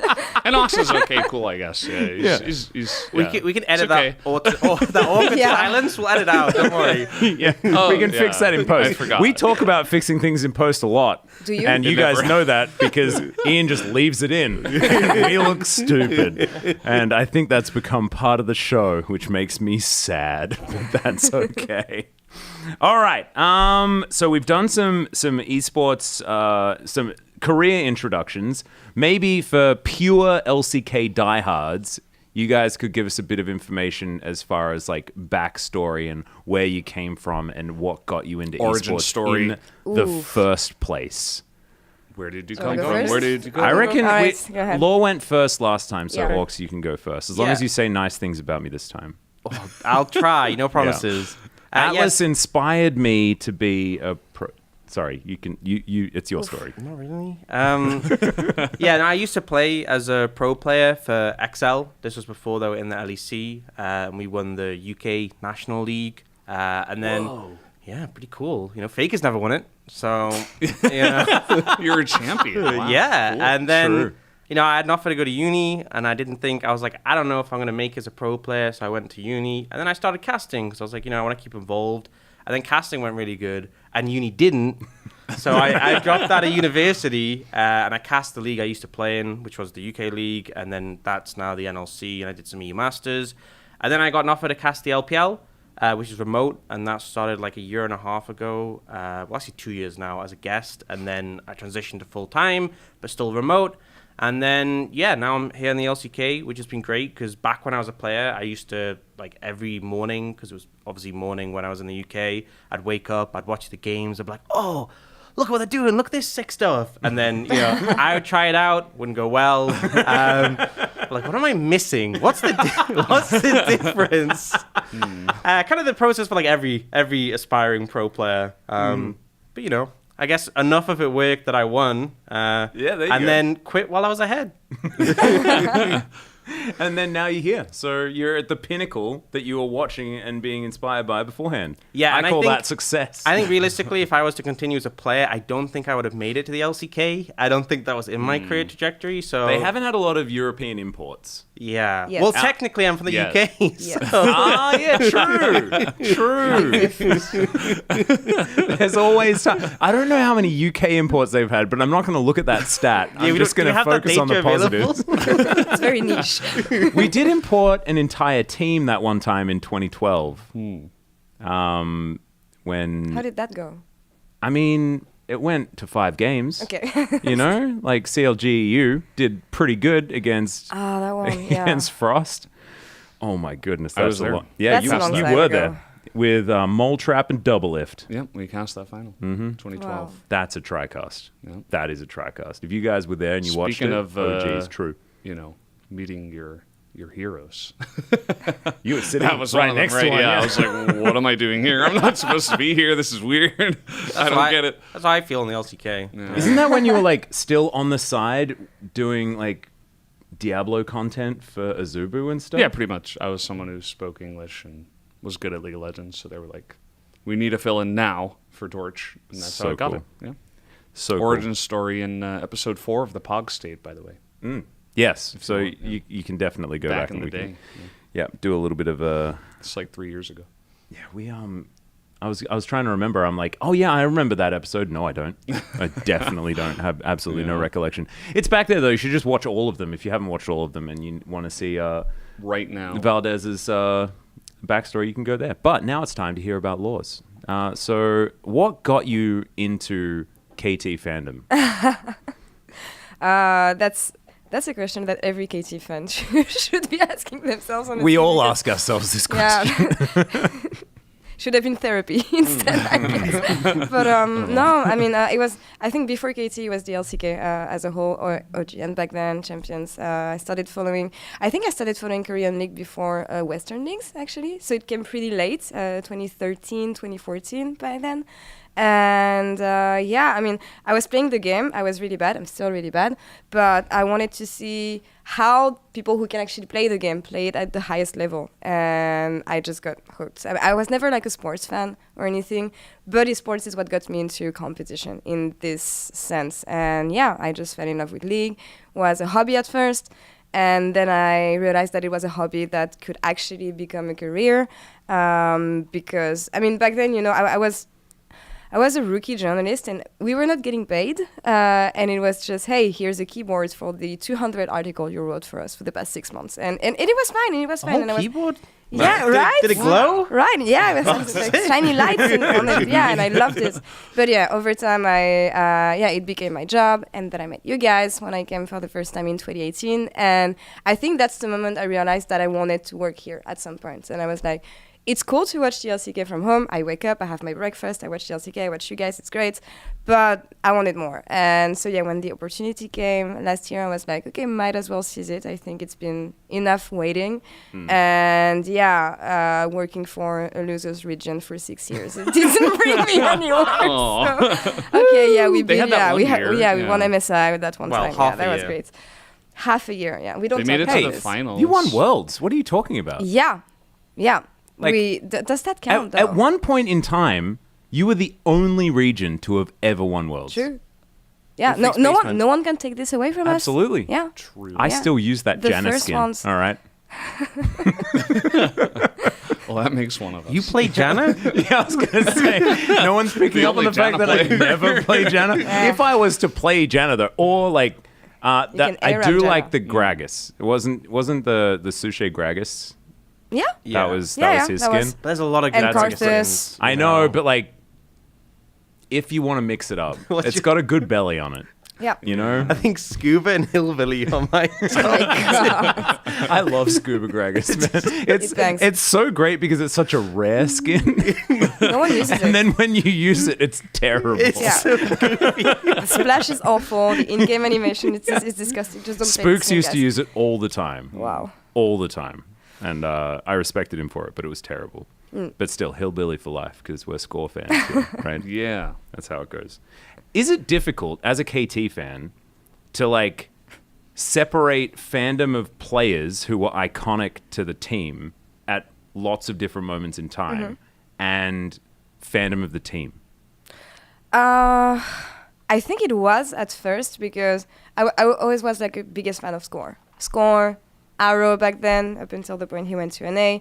And then I kept on being a fan of the team, but also maybe because of the players who joined the team, I don't know, I looked up to them, and it's players that I really liked. I think for me, there was like a break when the team from 2018 split up, when Score stopped, when they all stopped, when Mata went to SKT back then, I think it was. Yep. And yeah, I think it took me a while to just stay on the hype train, also because they were not doing that great after that. But yeah, I don't know. I think last year I had this realization of, hey, you don't follow a team just because they have success and players you like. It's more for the vibe of the team, even if it's a toxic relationship, as KT fans may know here. But yeah, no, I think it took me 2-3 years. I was like lost in a way, but I found my way back. So actually, now we've realized that KT's success relies on Law's dedication to the team. That's going to be my narrative, honestly. Like, I really believe this. Working well so far. As far as it works, I mean. It's actually working so far. Because I was thinking about this as well, because I loved the KT from back in 2014, right? Like Rookie, Kakao, Score, like the whole gang. That felt like OG KT. And then I just went, oh, screw it, I'll just follow them to China. Yeah. Score stayed behind, but I got Kakao and we got Rookie there as well. Yeah. And then, Rookie made an absolute career of it. Absolutely amazing work transitioning to an LPL player. But then IG became my KT to follow. Oh, wow. when we were in China. Because Rookie, I felt like was just such an impressive player to watch. But then Deft moved back to Korea, so then KT reignited. Yeah, that was a great team. But I tried to do the same when Mata left the team and joined SKT, and I was like, no, it feels wrong. It feels wrong. Like I cannot. Not this one.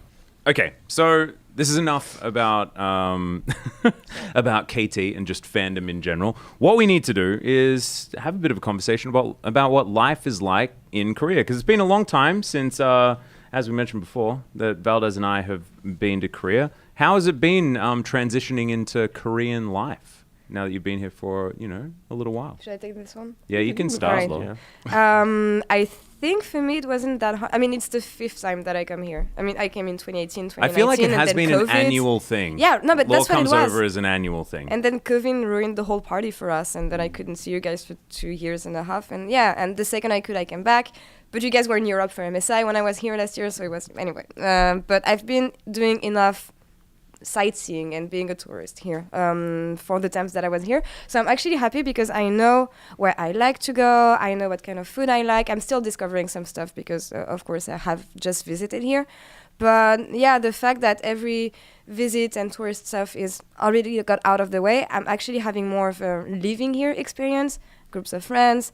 And yeah, it's been hard in the sense that it's the second time that I've moved country, originally from France, hence the accent, moving to Germany, and then... Whoa. No. What? That's why her French is so good. Wow. Mind blown. I can do the rest in German as well if you want. But yeah, living in Germany was great, but I mean, like the food, not the best, I think, compared to the UK. But yeah, moving here has been great. Honestly, it has been a great experience because I know what I'm getting myself into. And I'm trying to learn Korean, which hasn't been the easiest, but yeah, it's getting there. It is getting there. If you learn it before me, then I'll be truly I will learn it before you. You will, probably, yeah, definitely. Actually, and you're also better at languages in general. I'm just hopeless.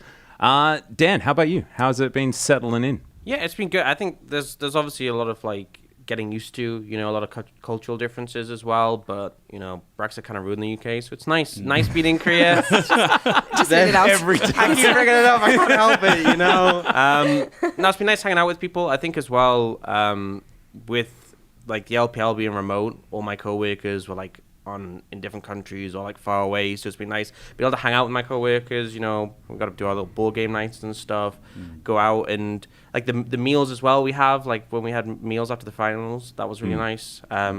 And I really enjoyed the country. I've been going on walks and stuff, which has been nice, just seeing everything. It's just really pretty and a lot of stuff to do, which where I'm from in the UK, there is stuff to do, but it just feels like once you've been there for a while, you've done all the interesting stuff, and there's so much more in Korea, especially in Seoul. Yeah. Yeah, and also you've chosen a beautiful place to live. I'm not going to out you exactly where you are, but you've got that gorgeous little river walk that you can do. Oh, yeah. It's lovely around your area. So nicely chosen. Also, just a few doors up from where yours truly is as well. It's like a little community that we have here in Korea. It's gorgeous. I don't live there. I don't live there either. No. And That's also why they Valda's like gonna it so much, you know. Yeah, Valda's gonna be even further away. That's why it's soon. so Yeah, nice, by the way.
Hello and welcome back to the LCK. We're here for the second match of the night. It's DRX up against T1. And this one is going to get pretty interesting. There have been some recent announcements, if you guys did miss them, that are the talk of the town going into this one because on paper, regular rosters, T1's going to take it, no doubt. But now we have kind of an interesting series, Wolf. We do, and we'll talk about it further in detail later on, but Faker is resting because he has some pain in his arm. So he's okay, but they don't want to further complicate his medical condition, so we will be seeing the Challengers mid player Poby play in his stead. It's going to be a matchup that matters a lot for T1. So let's take a look at the standings because they're sitting at 6-2, and it's not impossible for T1 to actually bounce back into top 2 seeds, skip that first round of playoffs. Still on the cards if they can actually continue to compete here. Some errors and some, series would have to go wrong for Genji and KT as well. But a loss here against one of our weaker teams in DRX really puts a damper on your chances of actually getting one of those top 2 spots here. It's a final round 1 game for these two teams as well before we move into round 2. DRX as well, they've had not a lot of success, but now they got to face 4 strong teams in a row. It's not going to be easy for them. And looking at the current situation, T1 might be the easiest out of the 4 without Faker in the mid lane. So we'll have to see how this one goes as Beryl versus Keria 28-32. And both of these supports definitely having an eclectic lineup of support picks. Yeah, definitely a strong meta for both of them in terms of the engaged champions we're seeing. Now, Poby is 17 years old. He is going to be called up here to play in place for Faker, really the 5th player who's ever done this, but for very different reasons here than some of the other players on that list. So Faker, he's suffering from arm pain right now. This is the official statement from T1. You'll note that even though he has pain, he's gotten X-rays and MRIs, and no abnormalities were shown. So he looks pretty much normal, healthy, but still they're going to actually give him some treatment, and he's going to take some time off of the game to make sure that he can recover. And considering how well Faker has taken care of his arm, his wrists, throughout his very long career, I imagine that he will probably bounce back and actually will make a full recovery, and I actually think it's probably going to be sooner than you think. So for the time being, I think it's a wise decision here for T1 to give him that time off because he's such a critical player for this roster. Yeah, absolutely. I think it's the right call, especially here in the middle of the regular season. But it is akin to LeBron's sick, he's not playing. It's like, holy crap, this is a big deal. We'll have to see how it does play out, as here is DRX. On their side, they're like, this is a pretty interesting position for us, as Paddock continuing to play here in the AD carry role, with Fate now replacing who was the other Academy player that came up with Paddock. But Paddock's been playing well, and DRX, even though they haven't been having a lot of wins, definitely feels like they are developing. Yeah, and they're definitely ending on a high note in their last few games. It feels like there has been some improvement made. This does feel like they've finalized which roster we should be seeing. As Duckdom has also been registered for round 2 as well, so we'll see what happens with that as we move into those matches later on in the weekend for the rest of the season. So some hope here potentially for DRX defending world champions, but I think all eyes tonight are definitely on the other side of the rift. As we've seen a lot of mid laners share time with Faker over the years, usually early prospects, right? Players like EasyHoon, you've got players like Scout is in this list, Pyrian, who shared time with Faker around 2018. Yeah. Then you had Closer in 2021 sharing time with Faker, but in each and every time Faker emerged on top, he stayed on the roster changed around him. This entire team has been built on him, but never have we had a player who is a bottom 3 Challengers player put in such a position, is such an insanely young player who definitely has potential. Hasn't even played a whole split of Challengers yet in his career, but Poby is taking the stage tonight as Faker's warden, so to speak. He will have to sit in that mid chair on this stage for his debut LCK match, and a matchup that is so important for T1. The pressure is real, and I hope that he lives up to it. I hope that he's able to give us a good performance tonight. Yeah, I would be terrified. I'd be very nervous in his position, but we'll just have to wish him the best and hope he has a good performance. Just show what he's got. Maybe he does show up, and it would be very fun to watch that. as our key player matchup is, of course, the top lane, as it has been many a time nowadays, interestingly enough. Rascal versus Zeus this time. Yeah, Zeus having a fantastic end to the week, saving that Nongshim series, I think, almost single-handedly for T1, where they were looking very much not themselves, and Nongshim was overperforming, whereas T1 were struggling, and Zeus, he was not on the Gnar. His trademark first champion he's played in the LCK, he showed up on it in a big way, and I think we've seen a little bit more Gnar play, even in Challengers since then. The Hullbreaker Gnar is making a little bit of a comeback in this meta. He's not like the second AD carry, but he can sort of act as such. And I think when you look at Rascal, some of his laning stats a little bit weak. He had a very rough start to the season, but it does feel like he's really bouncing back in a big way now that he's not playing with Krako as his supportive jungler, but actually Juhan, who's a great Sejuani player. I think we might see some prio around the top side here for DRX in this draft. They do have side selection going into this series as well, so a lot of things that you wouldn't really be able to say about Fate, for example, and how powerful he can be in a matchup against this rookie in Poby. It's going to be such an exciting matchup. His most successful champion this season has been his LeBlanc, as you can see here, but it's also his most played, and he's played all the other meta picks you could ask for, including Fate's Jace here in the mid lane.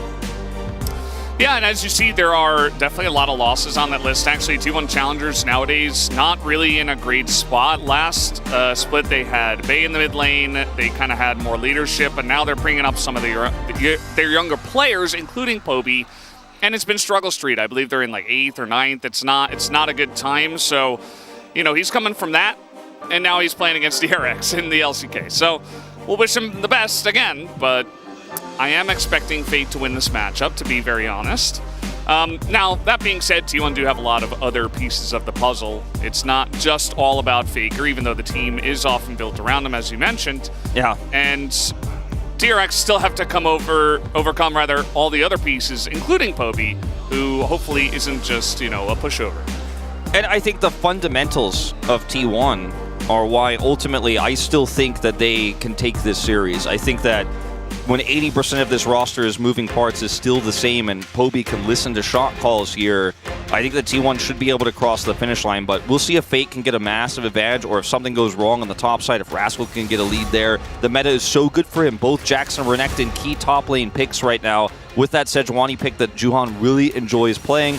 Tristan is off the cards, and that's not a shock because of the meta, nor is it a champion you want to give to Fate here to play against your rookie. They'll target him again with the LeBlanc ban here, so protecting Poby a lot in this draft, whereas DRX have put their focus on Owner.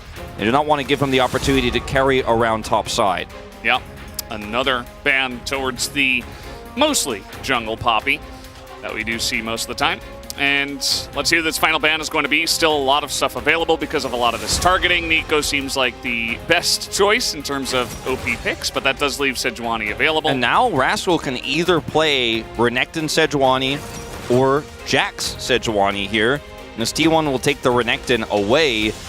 They could flex Jax into jungle, but I don't think we'll be seeing that here. The Kai'Sa is also still up, even without the Tristan, even without the Ivern. It is the go-to AD carry pick right now. But Guma has always been an Aphelios guy, and they're going to actually give Poby the opportunity to play Jace here while simultaneously denying that from Fate.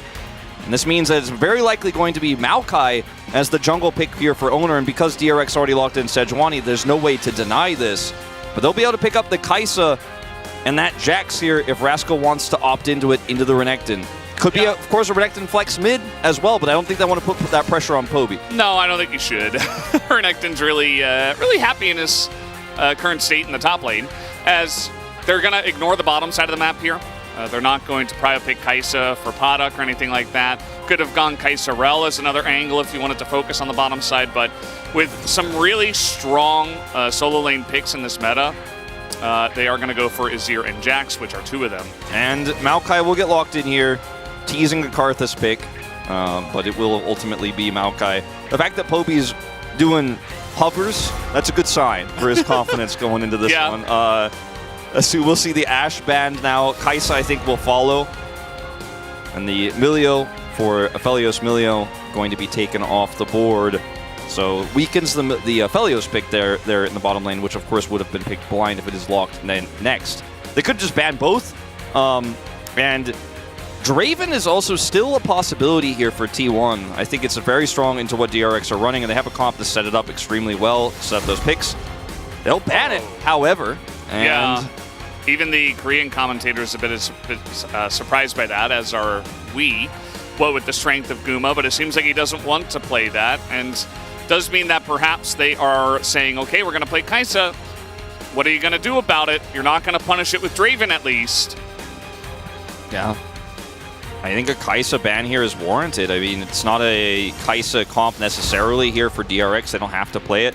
They'll ban the Varus instead, and now it just becomes a very simple Kai'Sa lock-in here. I think this is a mistake on the side of DRX. They didn't ban Draven so that they could play Varus, okay? No. And Varus is really good in this comp, so don't get me wrong, but...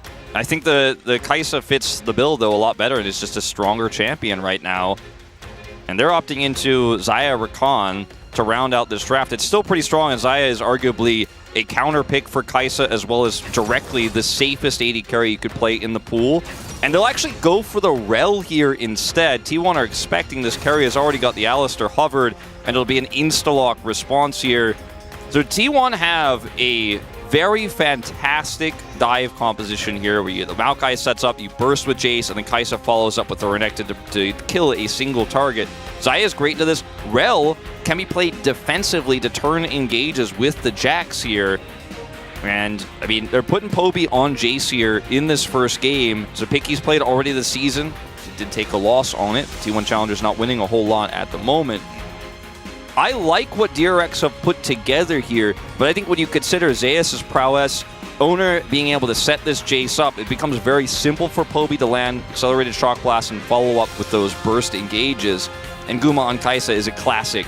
I do give the edge here with the nameplates on to T1, but it's not to say that DRX doesn't have a strong composition here with great win conditions to what T1 have put together. Yeah, I mean, absolutely. You're looking at Jax and Sejuani just as a duo. Those two can win games by themselves, right? So you've got that. You've got a lot of, it feels like individual answers. Like, I didn't think I would ever see Xayah and Rel together, but here we are in current year. You can set up a Feather Pull with that Magnet Storm, you know. There's some crash down angles here to do some serious damage. Fate not going to have a lot of agency himself necessarily into the Jace to just destroy the rookie, right? It's not going to be a game where Poby goes 0-3, let's say. He should have a pretty decent time in this early game as long as he doesn't overextend. Yeah, looking forward to that mid lane absolutely this time around. But guys, we're ready. Let's hop on the rift for game one.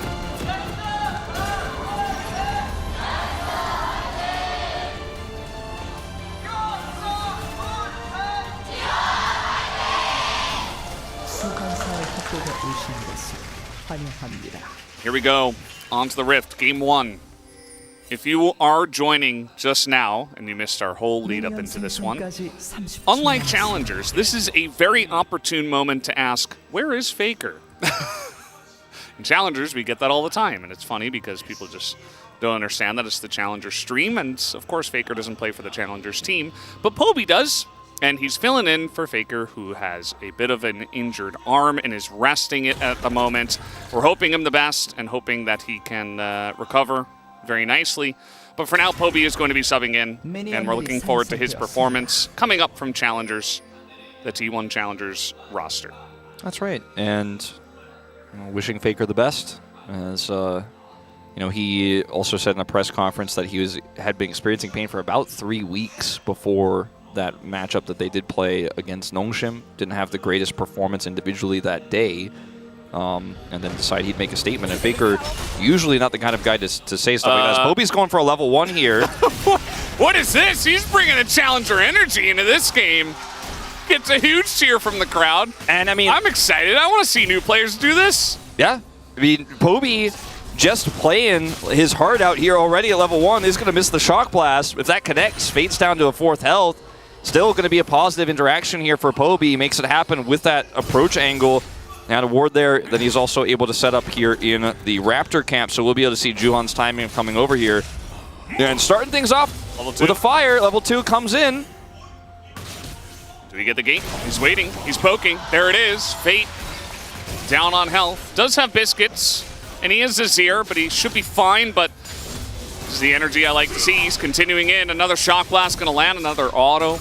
And he has vision of this Sejuani on the Raptors. Question mark ping goes down as soon as he disappears off of it, so now he knows he has to be wary of potentially Sejuani engaging here. But he's just going to be able to continue to put this pressure on, albeit a little bit lesser than what he did moments ago.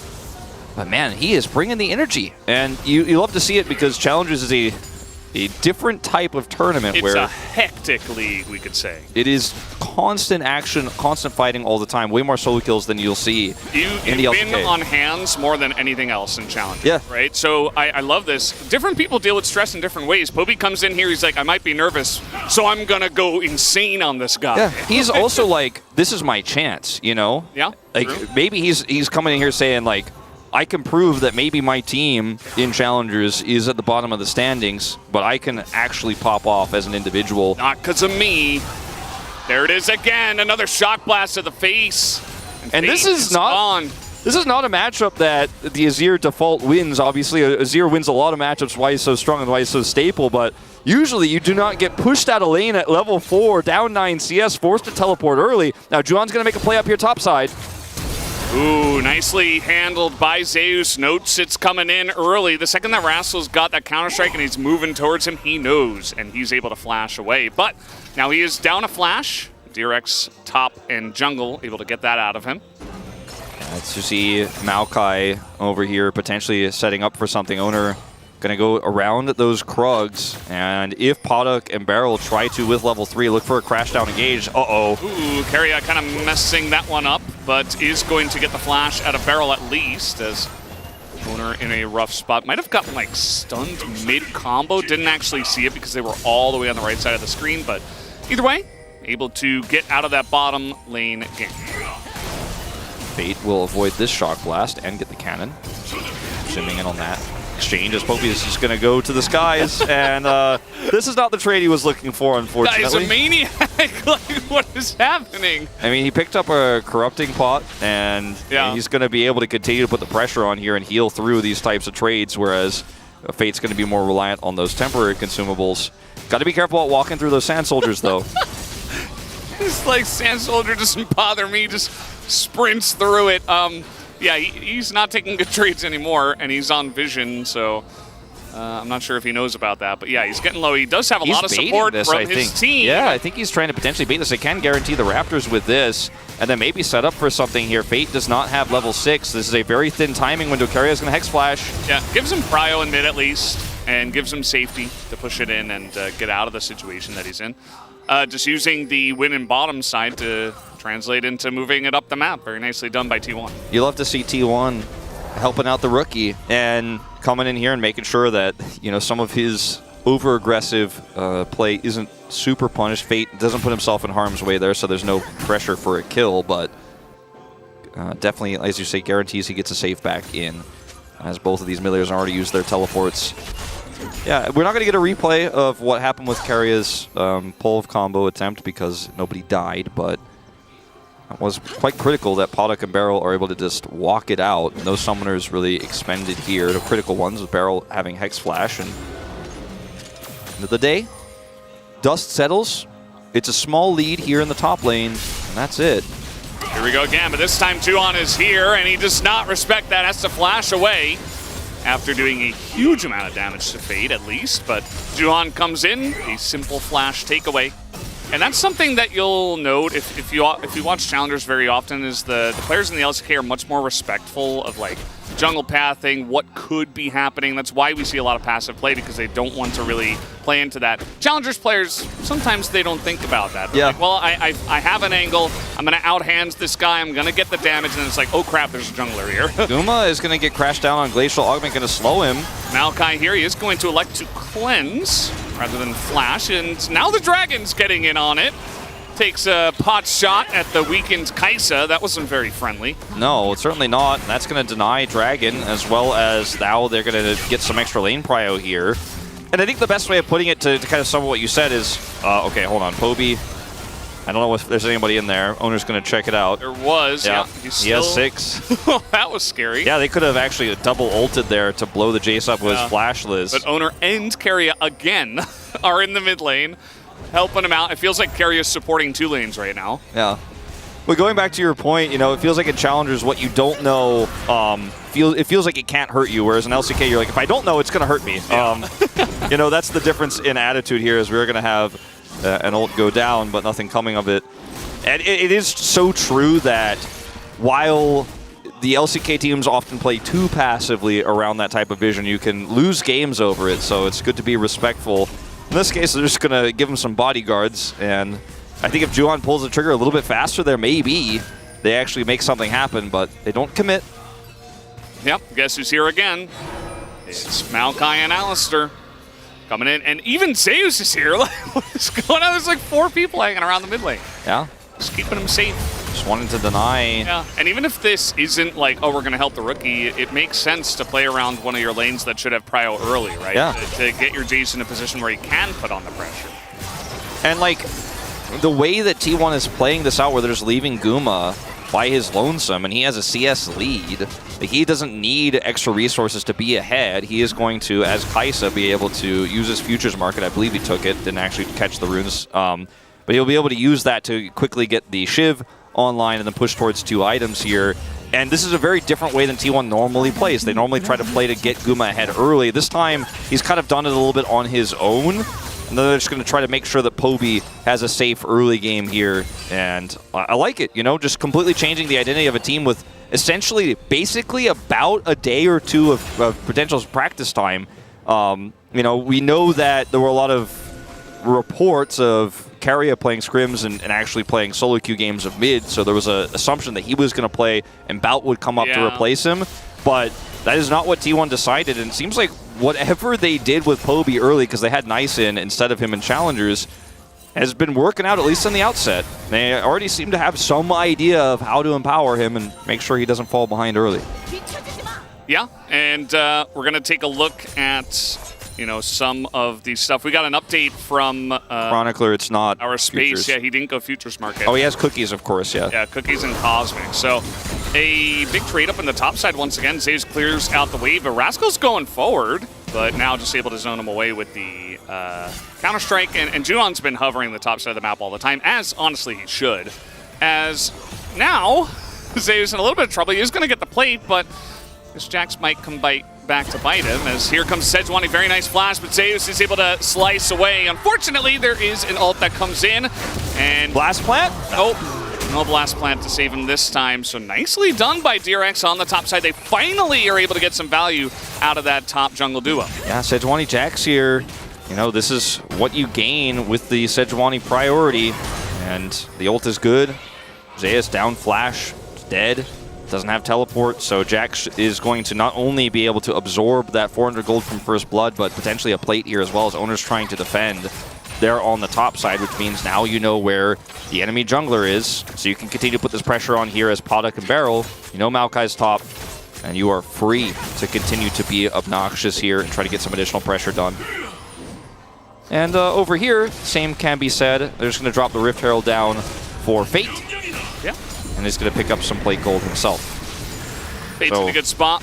Lots of advantages here for DRX across the board. Sunderer for Rascal here, sub 11 minutes. Got a fight in the bottom side. Keria here, Unbreakable Will is up. He is going to get rooted though, and kept around for way too long. The permafrost comes through, and Keria is going down. They even feed that kill over to Podak, as now the Xayah rather is getting pretty fed. Yeah. Just a massive lead now. I mean, we were talking about like, oh, it's looking pretty good. Now it's looking better. It's all coming up DRX here in this early game. And we'll watch this one more time. Barrel crash down here onto Keria, and Magnastorm comes through. They're just going to try to burst through his ultimate. He absorbs a lot of the damage, but by the time his ult expires, he's just out of luck. You know, he absorbed a lot of the pressure. Maybe he thought they could turn that around, but Juhan's here, and just ends up being a little bit puzzling there on the side of the T1 bottom lane. Yeah, he just assumed that, okay, I should be fine if it's 2v2, and it just lasted for so long. Like, Rel can just keep you around for like 6-7 seconds. It's pretty insane. So Keria's like, by the time he realizes he's dead, it's not worth the flash. And so he just holds on to it. Comes mid, helps push again, and now he's going back to support his other carry in the bottom side again. By the way, Guma did pick up the Shiv here. Yeah. We've been seeing a little bit of futures market, which is part of why you mentioned it, right? Just to hit that spike as soon as possible, but he did not elect to go for it. Yeah. Get some cookies as Zeus. Uh-oh. Stun comes down. No flash for Zeus. He does have Dominus, but no way to survive against 3. As DRX able to come up here. And there's another kill. There's no cross map here. Owner has ult and flash, but there's no opportunity mid. Azir is gone, and bottom side of the map, they're going to try to maybe come down here and get the punish, but guess what? The read is there from Paddock. He is backing off. They're going to ward the red buff, and now they're going to even try to turn this play around potentially if it is committed to. Poby picks up a plate in mid lane, but that is all T1 are going to get out of Zeus' death here.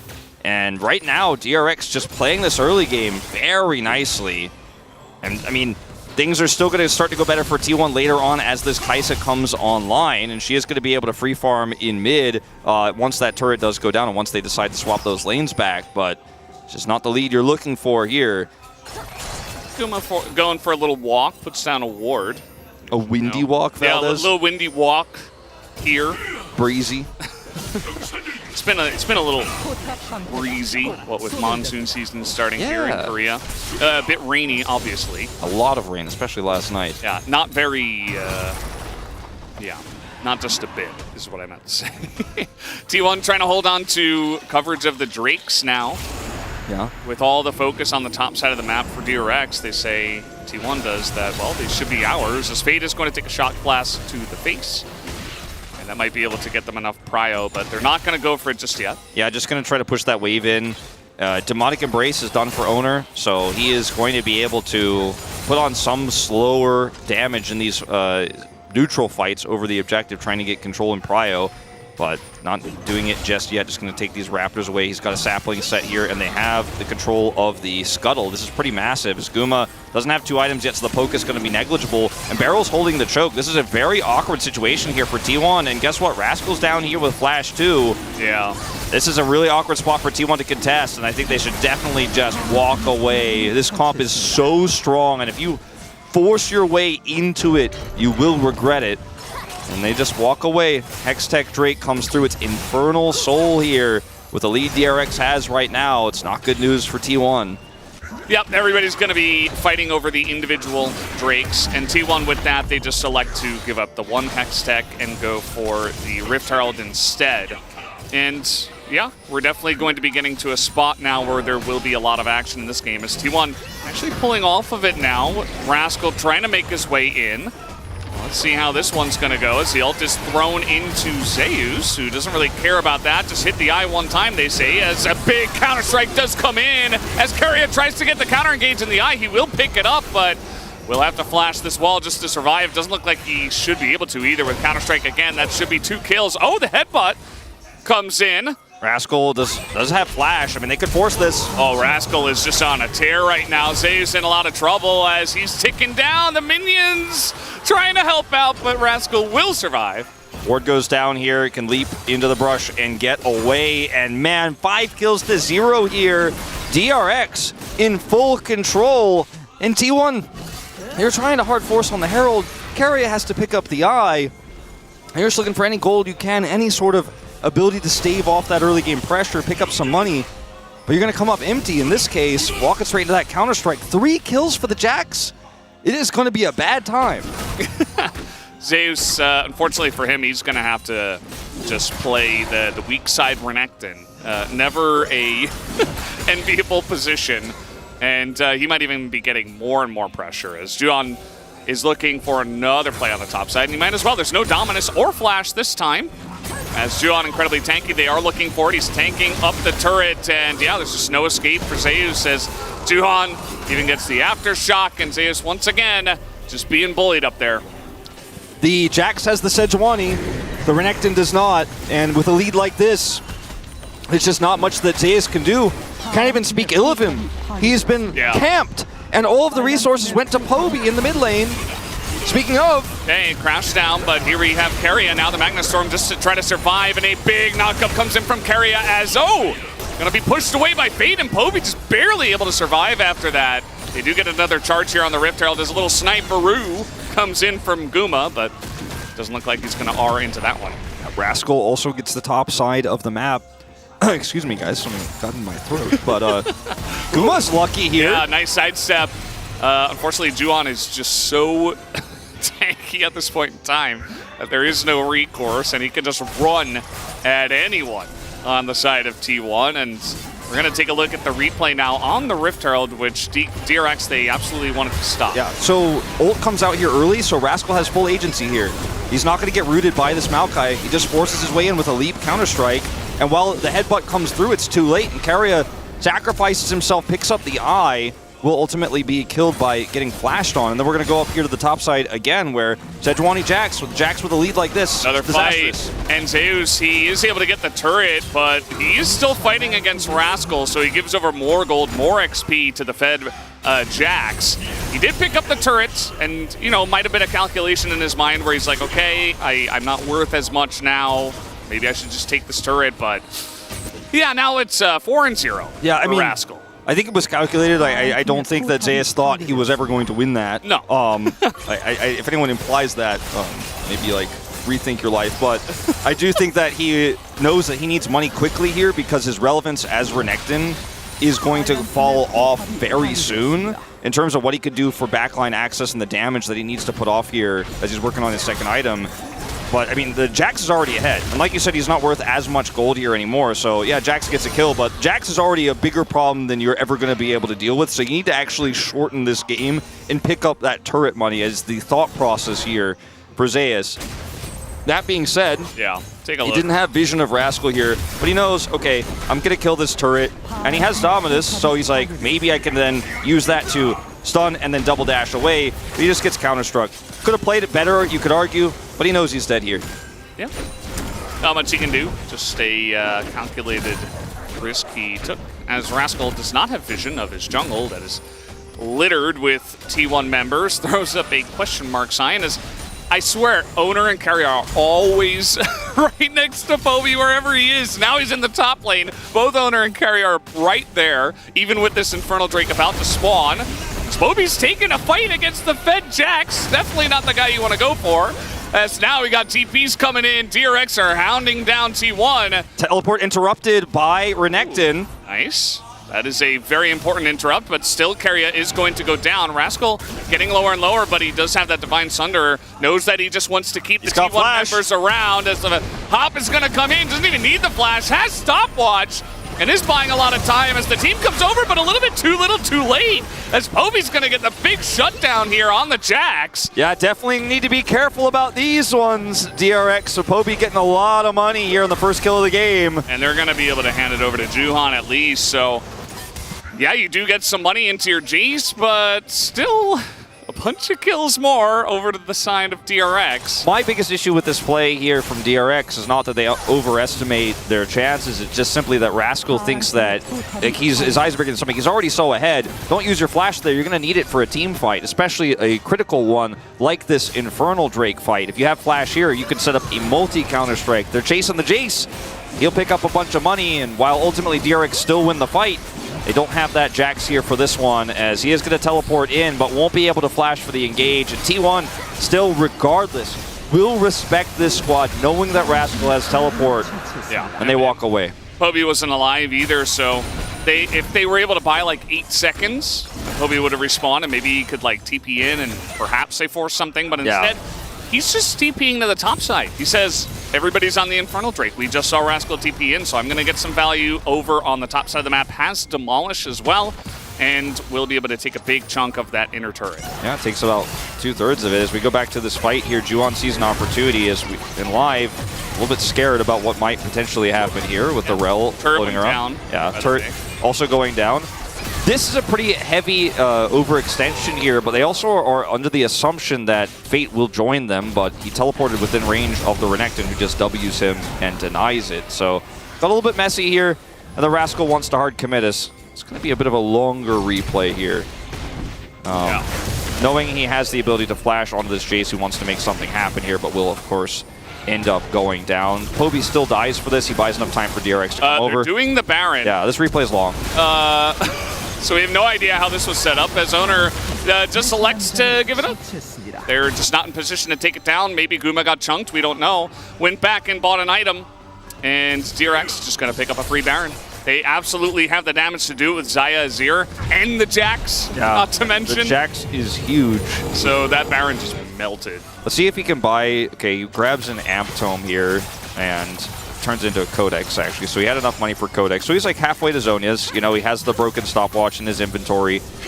And once he has this item, he will be so difficult to kill in fights and will be able to set up the engages the way he wants to. His flash cooldown is 2/3 gone now as well. And this game has kind of been all about Rascal, right? And Zeus has been given no resources, and the resources committed to Poby haven't led to T1 really getting as much of the map or as much of an advantage for this Jace as they would like to. Does have his second item completing here shortly and is halfway to that Sorel does, but we need to see T1 win a decisive fight here. The poke needs to land. They need to win those front to backs because you're on a clock against this Jax here. And Rascal is just sitting here with Demolish saying, thank you for the turret while you guys are happy feeding. I'm just going to pick up some more money. Yeah, absolutely. Zeus just going down to the bottom lane, and the poke that we're seeing out of T1 is pretty negligible, especially if it doesn't land at this point in time. And, you know, against the Baron buff, they're trying to clear these waves. Let's see what DRX have got as they throw in an ult. They're trying to just push Owner out of the mid lane. And they are going to do a decent job of that. Meanwhile, down on the bottom side, Zeus popping Dominus, trying to survive under his own turret. Yeah, and I mean, that's Baron buff minions that are here with this Jax, so the push is real. And this turret is like their last line of defense here for T1 against the Sejuani engages, the ability for Rel to just force fights here. Now it's gone. Rascal is pushing the bottom turret, and the 4-1 with this Rel composition is just so oppressive. And that's not the shock blast you're looking for. Gates from Keria just looking for some kind of opening. Just some reprieve from this super oppressive situation. Won't lead to anything. His ult's on cooldown now. Well, Poby's single-handedly pushing Padak out of the fight. So that's pretty nice. And this Baron push, it is a very large Baron power play of almost 4,000 gold, but it is going to end here, it looks like, as the majority of them will back away. Zeus comes in, stops the back, just being annoying. Doesn't look like either of them wanted to fight, rather. Yeah, Rascal was kind of like, can I kill him? Yeah, is someone on the other side of that wall? Yeah, he's like, I don't think he has ult. He does now have it, but he's probably thinking for a second, maybe I actually just turn on this, but with no vision, thinks better of it as Barrel's finding Keria with no ult, forces a flash. Yeah, this is right before, you know, this really critical dragon fight. 3,500 gold picked up off this Baron. They have so much control of this choke point with their composition alone. You add the prio in. Fate has teleport, but probably won't need it. He's got enough space here in mid to come over and defend that turret and push across. They don't have Sundisk set in mid, but that's the only thing that DRX don't have that they could have right now in terms of Dragon Prio. They've got everything. Yeah. If you're T1, you just gotta hang around and attempt to poke them out, essentially, but Accelerated Shock Blast misses, so does the Void Seeker, and, well, I mean, when you can't gonna keep a concave. Yeah, when you can't use the, or you don't have any vision, you can't use your poke effectively, right? And all of these wards are being cleared. Now they can set that Sun Disc like I was talking about here. If Fate has it available at the moment, just hits level 16. And this poke, unfortunately, not going to land. It's an awkward angle, but obviously the minions are in the way here. The massive minion wave they need to deal with.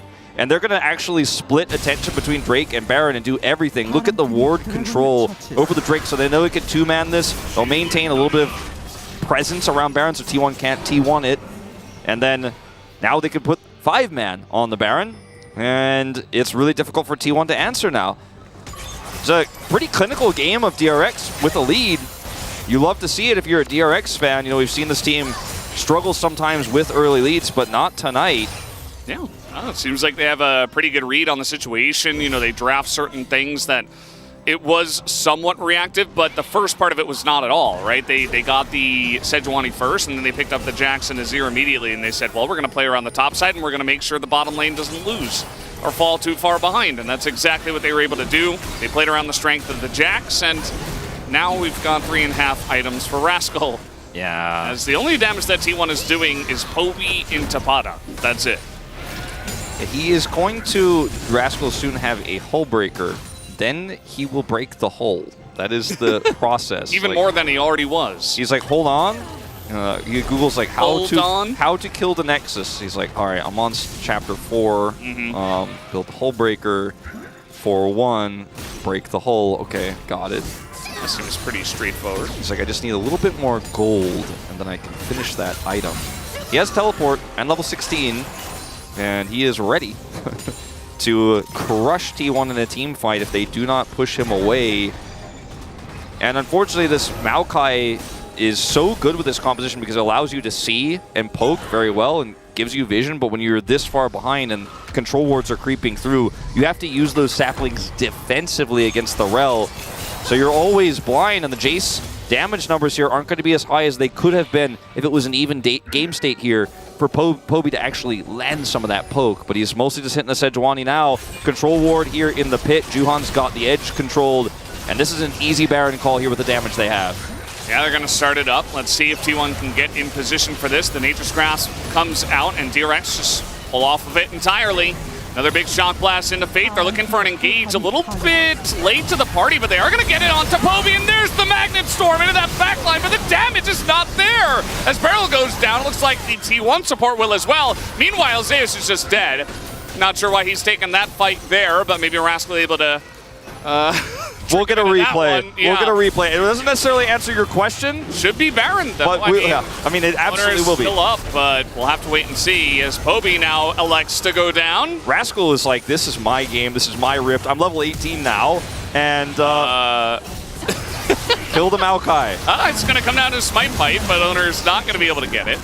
And that is going to be the end of that. Baron now on top of the Jax, who is now level 18. Yep. And that's going to be the inhibitor down, as he will take the empowered recall home. No fear whatsoever.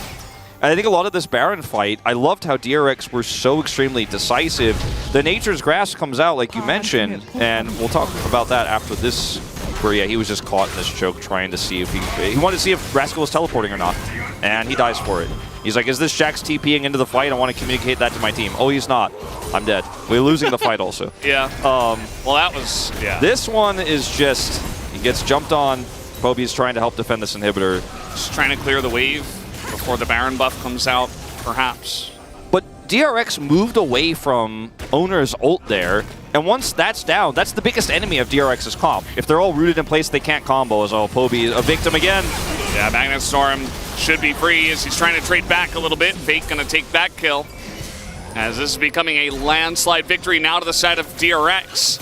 Zeus down to 0-5, as it has been a masterclass in the top lane more than anything else. You know, we were looking at Poby and, you know, how is this gonna work for T1? And perhaps the teamwork is not at 100% right now, but still you gotta give credit to DRX. They're looking really good from ahead here. Yeah. And I think we will see a big draft focus change on the Sejuani lane in this next one. I think maybe Sejuani is banned or T1 pick it away on blue side here because Jack's going to have a huge advantage. They used it well. And that's another inhibitor down. Yeah, absolutely is. We do have 3 of them gone. And the Baron buff still here for 1:15, which is just an incredible amount of time at this point. As TP now into the bottom side. Onto the super minion. Nature's Grasp is going to come in. Nice engage from the side of Keria. Juhan in a little bit of trouble, but he's just so tanky. Even a stopwatch for Pada. Like, they've got everything in this one. Another big knock-up from Keria, but unfortunately, their armor is too thick, and nobody is going to go down. DRX will take this one 19-2 in kills as they dominate T1 in game number 1. Very decisive game from DRX. They took an early lead in the top side, and they were able to push those advantages everywhere. And the one big problem for T1 was the bottom side also went pear-shaped. You know, you had Pada getting ahead essentially on his own there. They weren't able to make any proactive plays, and the babysitting of Poby, while it meant that his early game went swimmingly and he was able to get to his Duskblade without any problems, the poke wasn't landing in the mid to late game because they had no vision, because the Jax was always pushing Zeus out of lane, and T1 just collapsed like a house of cards in this first game of the series. I believe they will take blue side. I think they will put the priority on that top side again. They will change the draft up here again because it needs a look. And Poby, fiery start those first few levels. We can give the rookie credit where it's due in terms of the mechanics we saw. But the team having to play around him meant that they couldn't play through Guma or Zeus like they normally do. And DRX came with a clear plan. Get the Jax ahead, and he will win us this game. He tops damage on the Rift. Yeah, he was smacking the Renekton all over the place. And again, as we mentioned during the game, it's not necessarily Zeus's fault. They just put all that pressure up on him, and they got so far ahead that it was just too much for them to handle. So DRX, a very strong showing in game number 1. We'll have to see how things change going into the second game, as we will take a short break, guys, and then go over to the space and see what they had to say about this one.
내가 맞아줄게.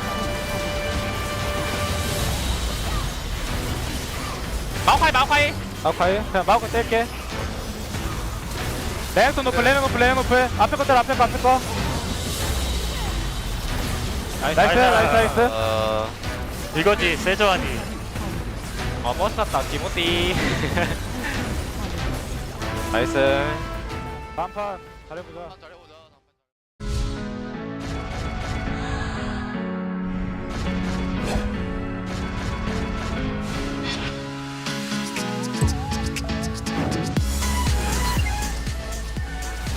It's also... And going to land once again. Hold your point just for a moment there, Chronicler, because Jun is dead. He's Magnet Storm, he's crashing down, and he's surviving for a moment. Never you mind. BDD pop blossoms, and he picks up 3. Oh man, he's really got his eye in on this particular champion. He's aiming.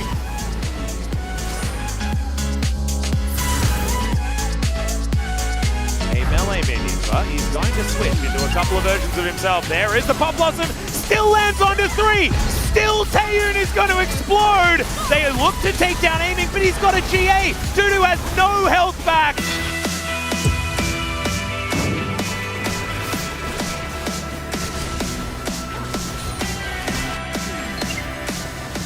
Well, with the tech, that is going to be a Glacial Prison on Dewilla. He's taking a lot of damage. Where is he? He's a pretty tanky boy. He's dead! Oh my god! He Gale bosses them to game 2, Wolf! It is just destruction! The second they opted in, it was done. Because when Willer ulted and they have Hextech, no one can back.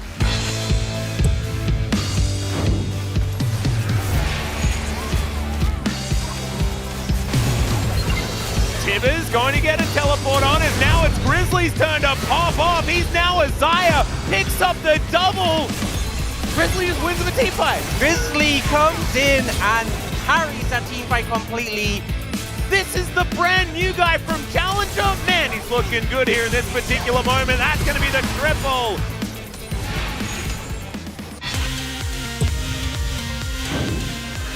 Genji, they want this team fight. Toby gets in. There's another proc. Viper still offering a fair bit though as a hook is going to connect onto Doran. He has to go golden right in the middle of this fight. The line lands the grand entrance onto 3 though, and Viper is just wiped out. Zeka can't do anything. It is a flash from Kingen for him to escape. Feels like a bit of a heartbreaker for Grizzly here. Not able to finish that through, but actually looking, he still has Okay. Okay, they do manage to get the knock up onto Kingen as he gets in there. That's the heartbreaker, does actually come through. And there is the kill onto Pays as well. Kingen now, that's, oh dear. It was the wrong one as Pays going to be able to lock another one down. That is Doran diving forward and it's a triple kill.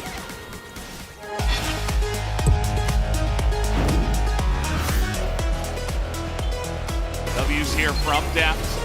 Carrier looking for the angle, does get onto the front line, but that is not the meaty underbelly of this composition as Carrier goes down. The damage, we gotta look for Gooba, he flashes in, he takes down Kellen, edge depth in one fell swoop, and the resets are coming in here for Owner as well in the river.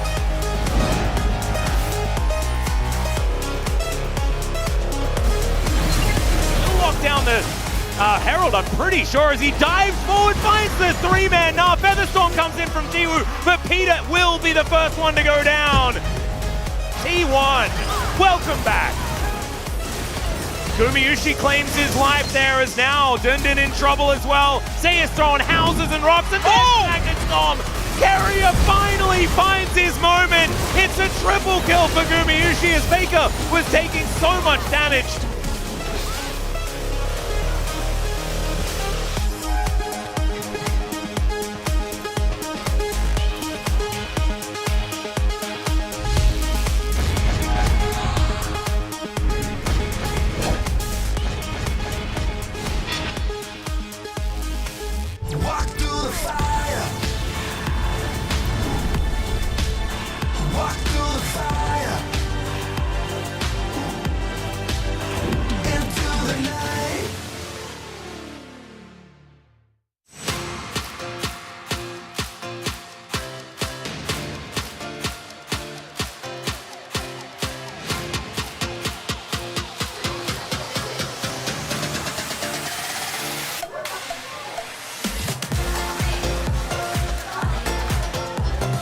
Hey, we're back here at the space to break down this first game, even though I don't think we knew quite what to expect here, guys. What do you think?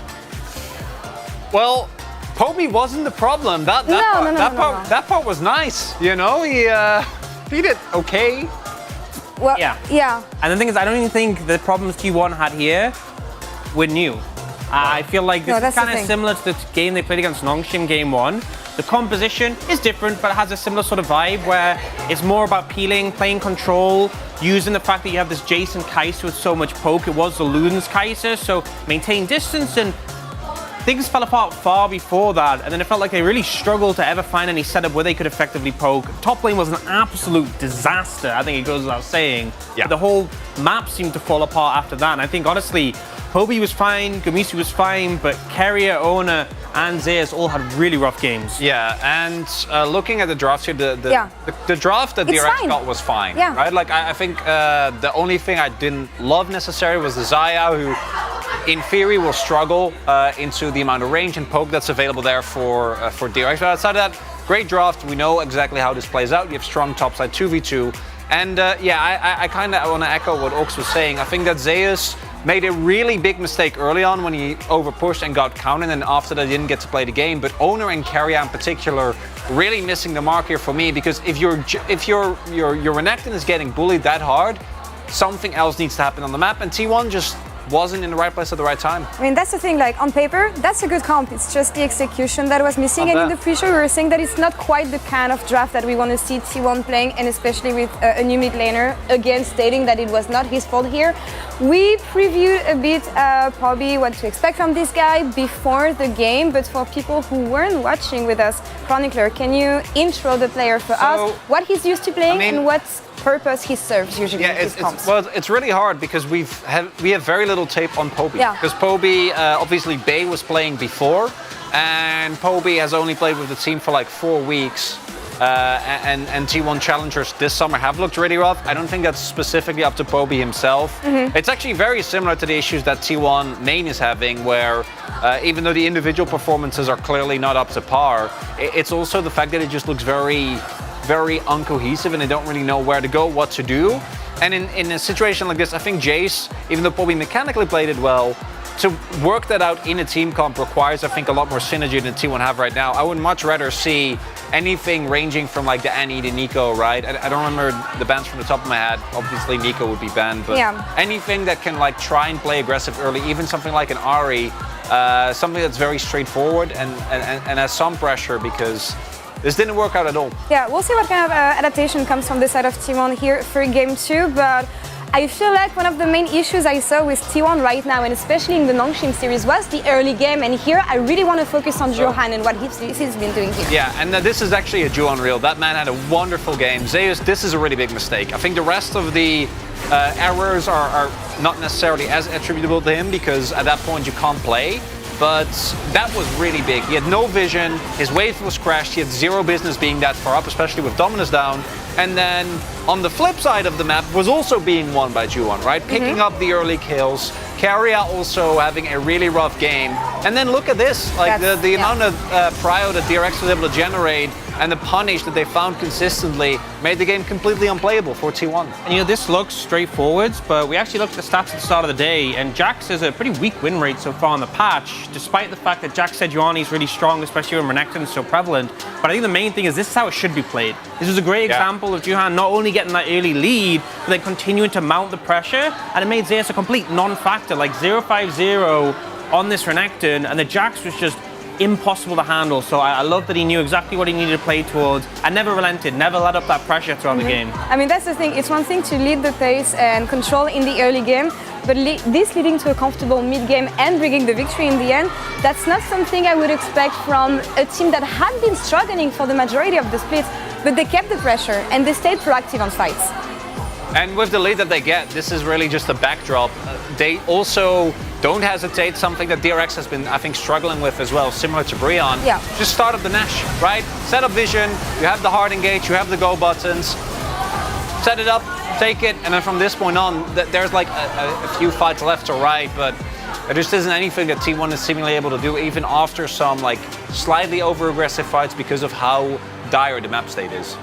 Yeah, and I really think as well, you know, the fact that Johan obviously made the top side work very effectively, but also giving help to his bot lane when necessary. I think the whole map seemed to be in a consistently good position. They're just able to keep the momentum going. Sometimes we see often teams like Brion is a good example of a team who can get those early leads, but then doesn't manage to follow it through.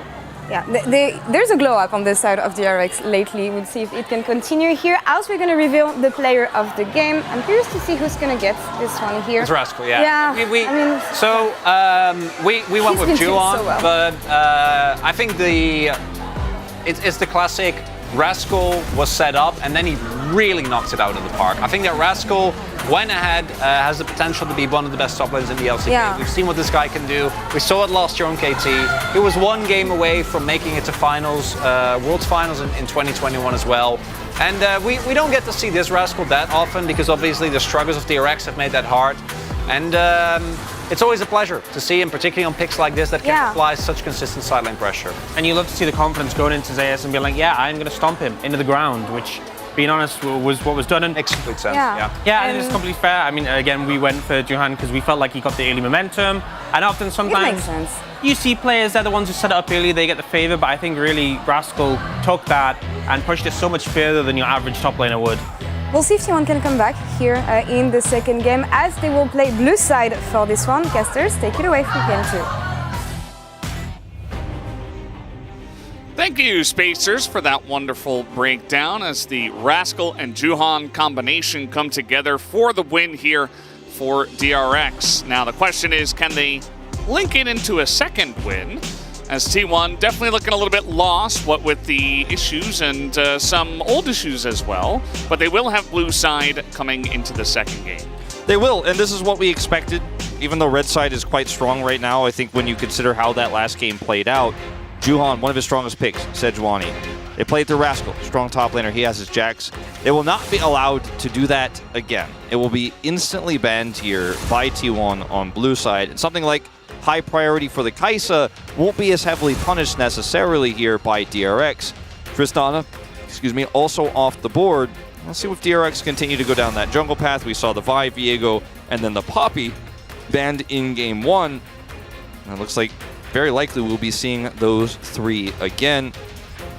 Where's the Nico priority here in terms of bans, I wonder? T1 aren't going to ban it away, so there's a chance that DRX let it go through and they say, hey, Poby, you want to play Nico? Or, you know, is Owner going to pick up the Nico? Or do they respect it and try to take it away here as the final ban? I would love to see them leave it up and then let Fate play Jason to it. You know, it's one of his best picks. He seems very comfortable in the matchup. And just ban away the Poppy again. You can have Nico, I'll play Jace, and this puts T1 in an awkward position because they definitely didn't prepare for Nico being available. And we'll see if Poby ends up wanting to pick that one right now, and they want to draft around him because it gets very dicey here. You could just go Kai'Sa and play a little bit more reactionary, but then you've got to deal with Fate's Nico. So it's a bit of a tricky situation here now for T1. One I don't think they expected to have on blue side. The clock's running out. It'll be a first pick. Rel. And this is going to leave open the Nico. This is going to leave open, I mean, any Alistar lane they want. Another way to draft reactively. They say, let's take a... Yes, it's a very aggressive one, and generally try to build around the Rel and try to get aggressive around it, but it also leaves the door open for DRX to basically take whatever they want. Yeah, it can play LeBlanc, Kai'Sa here, and say, now what are you going to play in the bottom lane? You know, and like, LeBlanc has been so successful into Nico here in the LCK because if you spot Nico trying to set up for a Pop Blossom flank, LeBlanc just kills her in the 1v1 or forces her to ult, even worse, you know, and then probably kills her afterwards. And so it's a very strong matchup, and they're saying, we have a strong power pick with Shiv. We're also going to deny the strength of Nico here for Poby, and a matchup where LeBlanc can really shine against this rookie. So as a result, Nico's going to go completely through the draft here. I think this is the right call from T1. Set up Tibber Rel engages instead. Play something that's simpler, as the Jax will still be picked up here for Rascal Blind in this case. And we'll see if T1 want to answer with a Gragas pick. Yeah, could be an answer. I mean, Zeus definitely has a nice Gragas. Could also pick up the Gnar again if that's the route he wants to go for. I think Annie's great. It's simple. It's very binary. It's straightforward. You press your Tibbers. He's played it twice. Trades. Yeah, he's played it twice this season too, like you're saying. And I mean, you take trades in the lane. You can force picks. And you want to play that Draven setup where you have a lot of power in lane. You've got a lot of burst damage. It is blind, of course, but you can protect it with some bans here in the second phase. So you already have your bot lane on lock. You know this is going to be a pick-based composition here for T1, trying to force early cash-ins, for example. Even the Renekton works well with this draft here for T1 if it's left available, if they want to just index heavily into having that ability to block down single targets and get those cash-ins and have a tempo lead.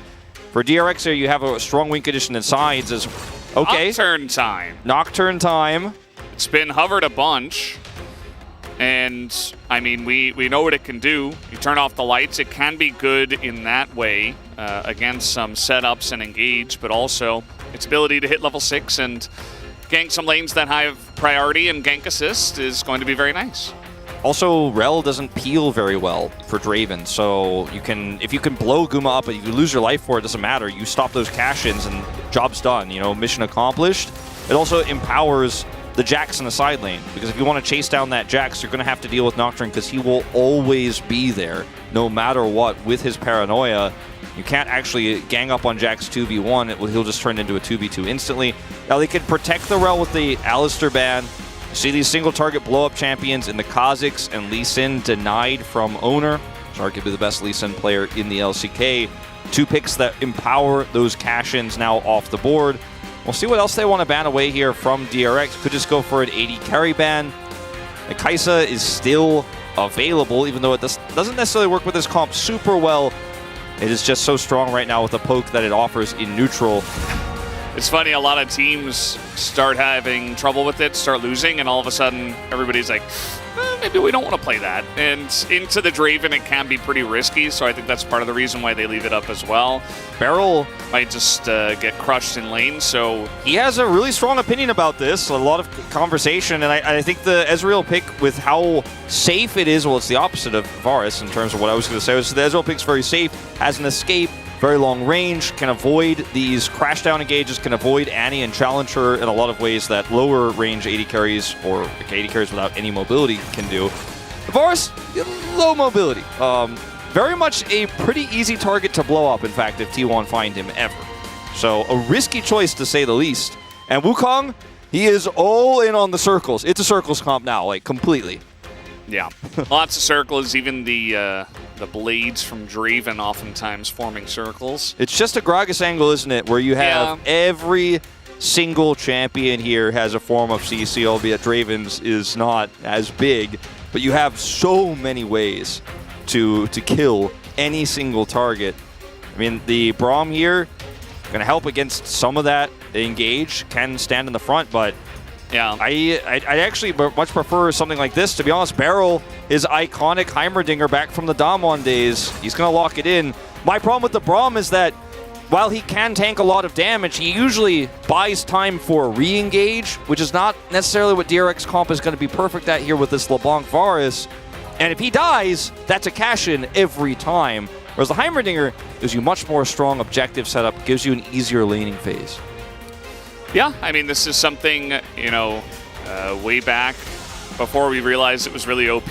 It's like, well, we need to play some range, we need to play some lane destruction into these these melee supports that can't really trade back unless they engage, and this is a way to do it. Varus, Heimerdinger, a very strong laning duo against the Draven and the Rel even, but if they do get into the back line, it is going to be a little bit of a worry. Heimer has a little bit of peel, but if they get on top of the Varus, if they get on top of pretty much anyone, they're going to die. If he gets there first, though, and he's able to set up turrets, and he has his grenade set, and he's able to ult as they come in, he has an insane amount of ways of making you basically say, I'm going in and there is no next. I either wipe and kill the entire team and force my way through those Heimer turrets, or it's done, we lost the fight. There's no in-between here in this low-range, all-out dive composition here for T1. So while it is extremely simple and the most basic to execute composition, which I do respect considering the situation here in the mid lane, I think the complexities of DRX could outplay T1 if they play reactionary, they play safe and slow and methodical on objectives set up with those turrets. Well, let's see how this one goes. We're hopping on the Rift for Game 2.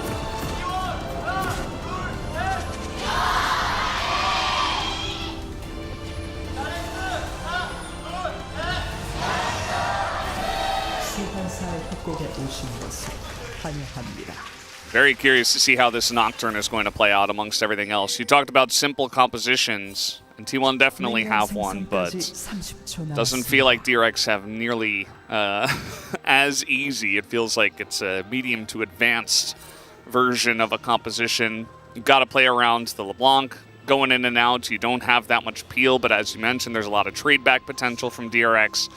And I think from ahead, it can do wonders, but if this gets behind, T1 just presses their R buttons on you and you die. Yeah. It's kind of like the Indiana Jones versus the guy with the sword situation. Like T1 is Indiana Jones right now. and DRX is like, let me see if we can actually block this bullet with a sword. But if the guy with the sword sneaks up on you and he's like really shifty and you don't see him coming, he's going to just slice you to pieces and the gun doesn't do anything. Yeah, I mean, the guy with the sword is going to mean 131. You know what I'm saying? Yeah. That's what I took from that movie as well, yeah. Let's take a look at these runes. It is going to be double Comet in the bottom lane for Poduk and Beryl, unsurprisingly, for that extra lane prio. And it may be Lethality Varus here, you know, because of this. That's the assumption, but it doesn't necessarily have to be. It could just be an AP variant with how this composition works. So a lot of agency here in terms of itemization for Poduk. And to be fair, like, also imagine that you're trying to set up this extremely easy wombo combination for T1, and then suddenly you can't see because the lights are off. And that is another aspect of this Nocturne and this composition that's so cool, is that like, you're trying to flank with the Wukong, Gragas is on an angle, Rel's like, I'm about to go in, and then you're like, what do we do? Can't see anything. That's another problem. And I think that and the fact that this Jax is going to be so hard to kill or ever deal with in a side because Nocturne could just come in and say, yeah, whatever party you guys brought, I'll match it, is one of the big issues that T1 can face if they don't get that early cash in and start the things off with a lead. Well, Zeus wants revenge. This is definitely a much easier situation. You know, as the space pointed out, it wasn't a perfect game, obviously, from Zeus. But this time, it's not going to be Rascal who gets all the help. It's Zeus who's got Owner up here at level 3. A quick bottom side of the map, clear into straight top lane gank. Here he comes as Rascal has Counter-Strike, just going to hop away. And, well, looks like Zeus messed up his body slam. Didn't see exactly what happened there, but nothing is going to happen to the Jax. He does have the wave in a very good spot. Okay, well, now he's going to get the extended gank. Yeah, and Rascal gets baited into this one. He uses Counter-Strike early. He's just clearing up the wave as he looks to go the other way. Flash body slam comes in, as now trying to come from the top side as Rascal flashes and then dies. Yeah, I'm not sure about committing the flash on this one. I thought for a moment he just was like, I'm going to use this Counter-Strike to clear the wave because I know I'm dead. I'm at least kill all the minions. Or try to aggressively go in to deny the assist. He does neither and flashes, so we have an awkward situation for him this time around. As he thought he was safe after initially the setup there for Zeus didn't work, but is caught. Use the Totem Ward to leap away. But not going to be able to get out this time with the body slam coming through. Here comes Juhan. He wants to double scuttle. He's got red buff. Against Owner, who is down a level and now is in a bit of a rough spot here. He's getting chunked down. He's going to have to flash a wall or just select to die. He's going to... Oh, he tricked him! It's just a Q, I think. He just chases after him, right? Unless Owner can get his W back up for 3-2, and maybe Owner gets away. The Q is going to hit, but Owner will survive somehow, some way. And it was a juke on the flash. I really thought you're dead. He's got red buff. You're absolutely going to die there. But he actually goes back the other way, and our observers toggled vision, so it looked like Juhan was able to see but not react, and then goes the wrong way, and that's the worst feeling ever. So Flash is traded, but Owner gets away, and he is able to W, then dodges the Q, and man, that is a disastrous situation. That being said, look at the farm here for Juhan here. Yeah, he would have been so much further ahead if he also picked up 300 gold on top of all of that. And he knows that he has red buff, and because of this extended gank from Owner, where they know his red buff is timing out, he knows he has the advantage there. And yeah, Rascal here hits level 4, flash body slam, and he's like, okay, I can get over the wall here. And unfortunately, it's not going to end up saving him. Well, here comes a gank from Juhan again, and Rascal picks up a kill, so that's a trade of kills in the top side, something we didn't see in game number 1. And a Nocturne assist pre-6. You don't see those every day. Yeah, and he's managing to farm all his camps pretty efficiently as this is happening. Juhan utilizing this Nocturne to great effect so far. Okay, so this is Owner's first-person view on the Grand Escape. Gets feared, is slowed by this, and watch his flash. Goes to the top before then flashing down, knowing that his opponent would leave the brush at that moment. Dodges the tricked Q. him, but I think I'm still dead. He's calling out the timing of his W. I think I can live. 야, 큐 맞긴 했는데. He's so upset. Yeah. It's rough, but Juhan's still on the map. He said, like, my Q hit him, but... yeah. And Zeus here, taking that advantage with his Comet, pushing way too far up. Look at the vision control in the river. Yeah, and both flashes are down in the top lane, so you know that if Zeus is in that spot, you're going to get a good gank. So this is really nice gank timing, and Jax is very good at helping with the gank assists. And now take a look at the CS of the Nocturne. He has not died. He hasn't had to spend a ton of time trying to go for the gank. His gank took about 10 seconds, and then he immediately went to the Krugs, right? So it's extremely efficient, and that's the biggest thing, because he's about to hit level 6. Exactly. So he's going to have a huge effect on this game. Exactly. Once he hits 6, he can actually start doing things proactively instead of, setting up defensive ganks. As Rascal, man, in this unfavorable matchup is just having a great time outside of losing his flash. he has turned this one around in a big way. Zeus, had that early lead because he was trading, as Gragas does so well. He could body bounce body slam rather the... body bounce. You bounce it. You bounce that Counter-Strike away, and then... Level 6. Comet Tradus. Here's level 6, and Poby's way up in the lane. And Rascal is here too, but so is Owner, as the Fear is going to come down, and he does dodge the stun with the shield, as in comes Rascal, scoops the kill, and now Owner is just left out to dry. It should be 2 over to the side of DRX, and Rascal picks up both of them. Oh man, this is a disaster for T1 in this early game.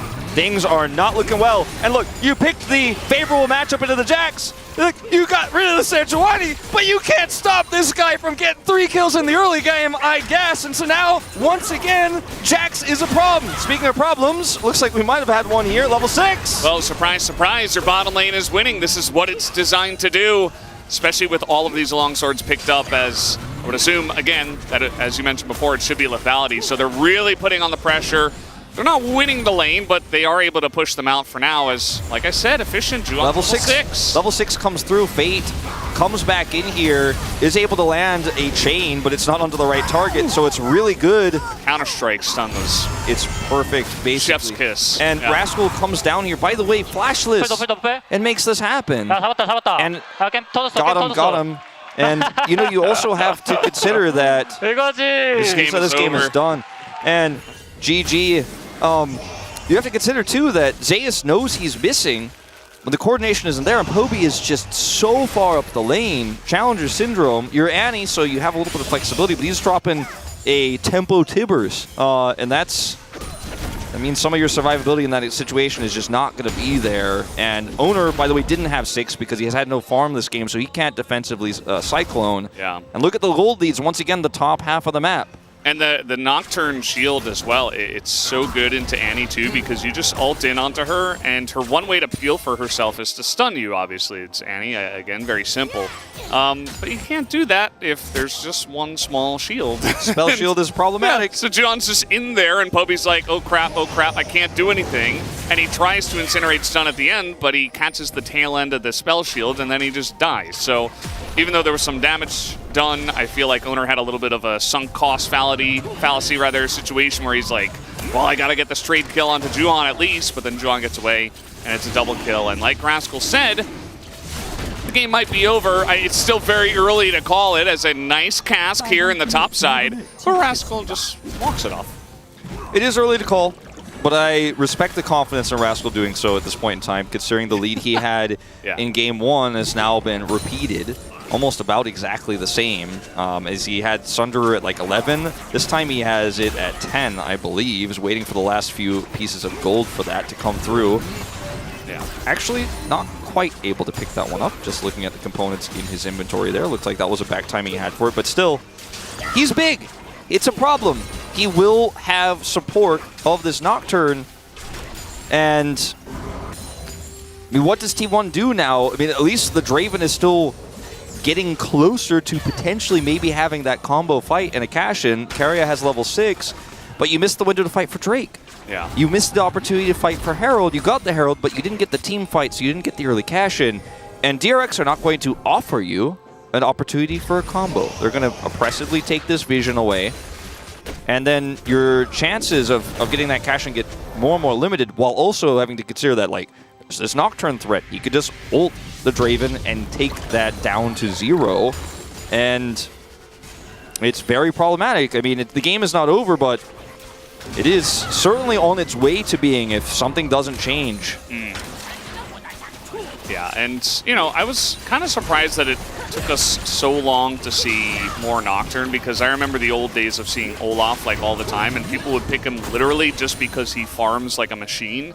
Obviously, he has some pressure if you get ahead. It's very good in ahead situations, but Nocturne is like the same, right? And he builds the same item of Stride Breaker that he used to in the past, and you can see what he's able to do. He can keep up with mid laners with Shiv, and he can do this. His ganks are insane, as we have Zeus, who is setting it up very nicely. It's going to force the flash. Here comes Owner, as the caster curse immediately strikes onto Juhan, who will eventually die. There he goes. Owner just going to cue that down. And yeah, the Nocturne farming, but he does die. Yeah, he does end up dying here. Fortunately for Rascal, the setup was optimistic because Zeus had Flash, and you know a lot of the, as you pointed out earlier, he's Gragas, but like a lot of these Nocturne ganks are somewhat premeditated by the lack of Flash, as he will just Everfrost body boot. Just going in, second aggressive trades is Rascal. But the Flash was good. The Cask also allows Owner to come over there now that he finally has his ultimate to come and actually make an impact. As we talked about, Nocturne's kind of useless pre-6. The same, of course, is mostly true of Wukong, and how he actually got to make an impact here and stave that pressure on the top lane, because there's still a 20 CS lead here for Zeus as well, because Rascal spent a lot of time out of lane. It's also a somewhat unfavorable matchup. It's not all over just yet, as that Divine Sunder is still not here. Nice LeBlanc doesn't care. No. She has shift. She's getting in there, and she will get that auto Q off. Here's Poby looking for an angle onto Fate. Lands a stun. Juhan is back. Doesn't have his ult back up yet, but this Rift Herald is going to be dropped down. Trying to give some plates over. Got a big rotation on in. 3 from both teams. Trying to hang around the mid lane. Guma is not here, so I don't think you're going to be able to make an aggressive play to get a cash in or look for a pick here, unfortunately. And it's read well by Poduk, who has his Ghost Blade. It's a, you know, less common mythic these days to pick up because of the nerfs, but still makes sense here. Close. That was very close with the Everfrost. If that hits, Rascal's probably dead.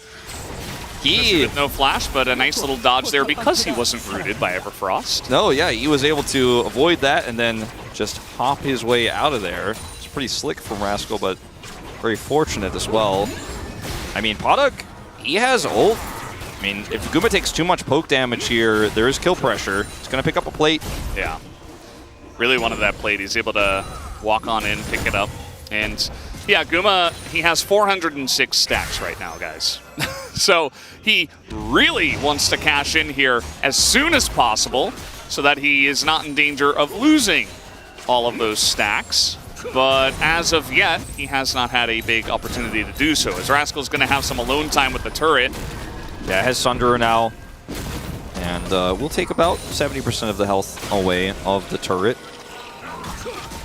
And over here, you know, you have a little bit of a group up for T1. Drake spawns in 15 seconds, but they're not confident enough because Nocturne can arrive at a moment's notice that they can actually start this necessarily. They're going to back away. Rascal remembers from earlier, he's like, maybe I should just gank the mid lane more. But no, he's just walking down. They want to get this Drake. He doesn't have Flash, and he wants to make sure they can win this fight on even terms so that Draven doesn't get a cash in. Yeah. Let's see if that actually happens, because T1 also in a decent spot here. They have a couple flashes. They have the Gragas joining up. It is going to be a straight-up 5v5 as Poby and Owner on the left, carrying Zeus on the right. As waiting for that engage, the Magnus Storm only hits the Nocturne, but they burst him 100-0. Down he goes. As now to that back line, we do have Poby extremely low, so is Keria, and the poking is coming out. DRX are playing this so well with the spacing. They take down 2 members, and they will win this fight as another hit is going to come in from Poduk. This guy is a sniper. Why is this the first time he played the lethality virus? Nice body boop comes out, but Rascal is looking for more as the pokes are coming in at Guma. He wants to take those. Oh man, he goes down and he loses all of his stacks. All of the stacks. He took them. Fate, that's 100% a clutch flash play because you know the value of getting that kill is more than the 300 gold you're going to pick up. And the engage here, it's Rel in a choke point, right? But he only really hits Nocturne here. Barrel offers a ton of poke back. His poke is connecting with Poduk's here. Carry is dead, and the Cyclone follow-up hits none of the proper carries here. It's just an easy follow-up here. If your Wombo doesn't actually get the proper targets, and you kill a Nocturne who isn't going to offer anything out of initiating or getting onto that backline at the beginning of a fight, you've killed the wrong target, unfortunately, but it was the only one they could get. And there's grasping at straws. The shutdown here of the stacks comes through from Fate's Flash, and Guma, he knows it's over. Well, I didn't want to see this this angle, but the drama continues as Guma will go down with all of his stacks. Now he's at 123 compared to what he had before. So about Draven, a fourth. Yeah, the Draven that you wanted to, you know, get a kill for early, that you wanted to play around, you wanted to have all this easy engage to set him up for, now is not as much of a factor. It's Chemtech Soul, so yeah, you know, on one hand, you're like, oh, T1 are behind. Maybe Critical Soul could help them. But I think it's pretty good for them, considering they don't have to opt into these fights necessarily right now. But the issue is that you need those cash-ins. You don't have any stacks anymore. There's just not a whole lot of good news. You would love to have... If it's Chemtech Soul, you feel really bad before because you're like, well, maybe we need to fight them. Maybe Guma gets a cash-in. Now that those stacks are lower, you're like, oh, I don't want to fight. We're behind, but we still need to get some sort of cash-in. How does this comp work if we just end up losing control of the map? Which, by the way, with this Rift Herald crashing through and destroying the mid-turret and the deep vision they have all through the top half of the jungle, it's just really... It's not coming up in a positive light here, the situation for T1. It's really hard to put a good story forward about like what could happen. I mean, Rascal said the game was over a long time ago. Feels like it's really over now. Yeah, no, and credit to DRX. I think they played that fight excellently, right? Like, it's as simple as T1's comp is, it's also very obvious what they're trying to do. So, you know, Juhan's in the front. He's like, okay, I'm trying to set up for a play of my own. Maybe I can just spell shield the engage. And credit to them that he's the only one that gets caught. After that, a lot of the power of that initial engage is gone, and this is the slippery composition of DRX. This is exactly how you have to play it. You have to be dodging everything rather than tanking stuff up in a typical front-to-back composition. So, and that's exactly where Rel wants to really be, good. Is fighting in that choke point around Dragon, where the turret setup isn't great for Barrel, but they just react so quickly, and everyone's concaved on the other side. Yeah. And DRX DRX is so important for playing against this. I mean, every team knows how to play against Rel because she was very popular back in 2021. Barrel was one of the best Rel players, in fact. Barrel. Yeah, he's played. We make this joke every time, but yeah, he's played and it. I will. It's okay. Yeah, you can. But like, he's played it so many times. He knows how to play against it. This comp is so meta right now, and DRX, I mean, they are just not dropping the ball. Trying to set up against Rascal. He does have Counter-Strike, but there's a lot of magic that's being thrown at him as the lights are turned off, and they come to save Rascal from the jungle.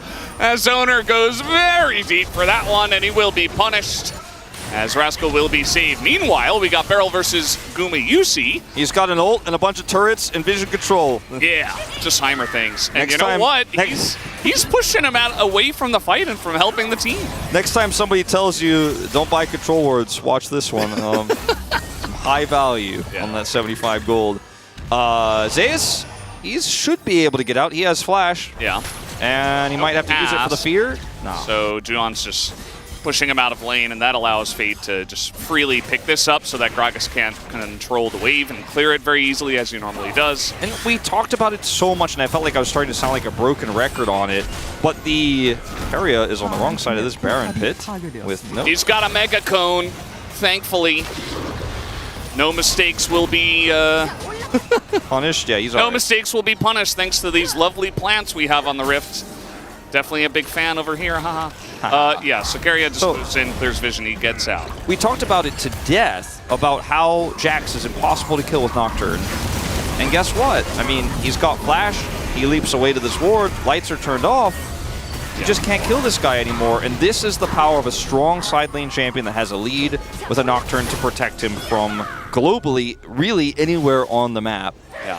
I think a lot of teams are going to see the success of Nocturne in this game and be like, maybe we should play that. I mean, it feels like the ultimate Cuz champion with how Keen and KT play, so I expect KT Rolster to play it this week. Yeah, we talked about all the strengths, you know, like fast farming, extremely strong level 6 gank, but League is a hectic game. If you ever listen to comms of anyone who's scrimming or anything like that, it's so difficult to get everything in the right order. That's why it's so impressive when teams are able to do it so freeless, like so easily, essentially. Yeah.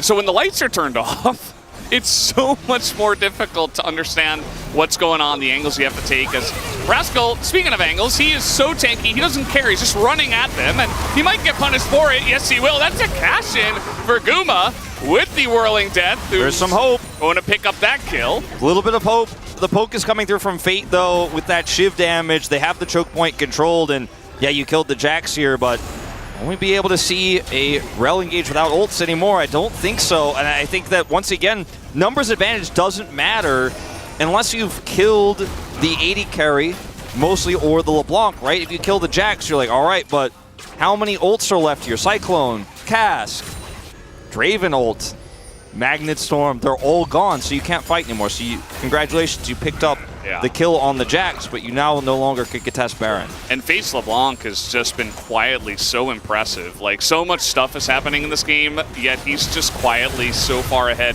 I mean, Rascal probably didn't have to do this, but as you mentioned, if he doesn't die, DRX can do Baron easily.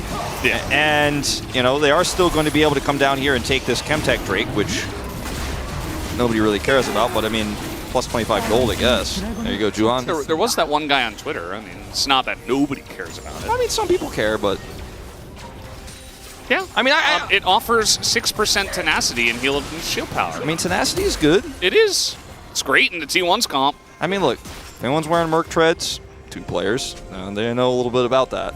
Fate, he's just gonna blast cone his way to safety. Keria, this is like where he wants to be in this game to set up for flanks, but if he gets caught, he's going to be in trouble. His Magnet Storm is just now coming back up. He has Flash, so he's got a long engage range. But who's he going to engage on here? Not the level 13 Nocturne. Not Barrel either, and he's just going to crash down over the wall. Okay, good idea there, but just not a whole lot of opportunity. Yeah, DRX. Keria did find the one hole in their vision, but they've got like a couple of wards over there now, maybe expecting something from that. Setting up some aggressive positioning on that Baron could be nice, but the thing about, again, we talked about difficulty of composition. DRX, they're not necessarily going to set up and just like sit on the Baron and front to back with their Scion tanking it up, right? They have to kind of play the slippery 1-3-1 style, so...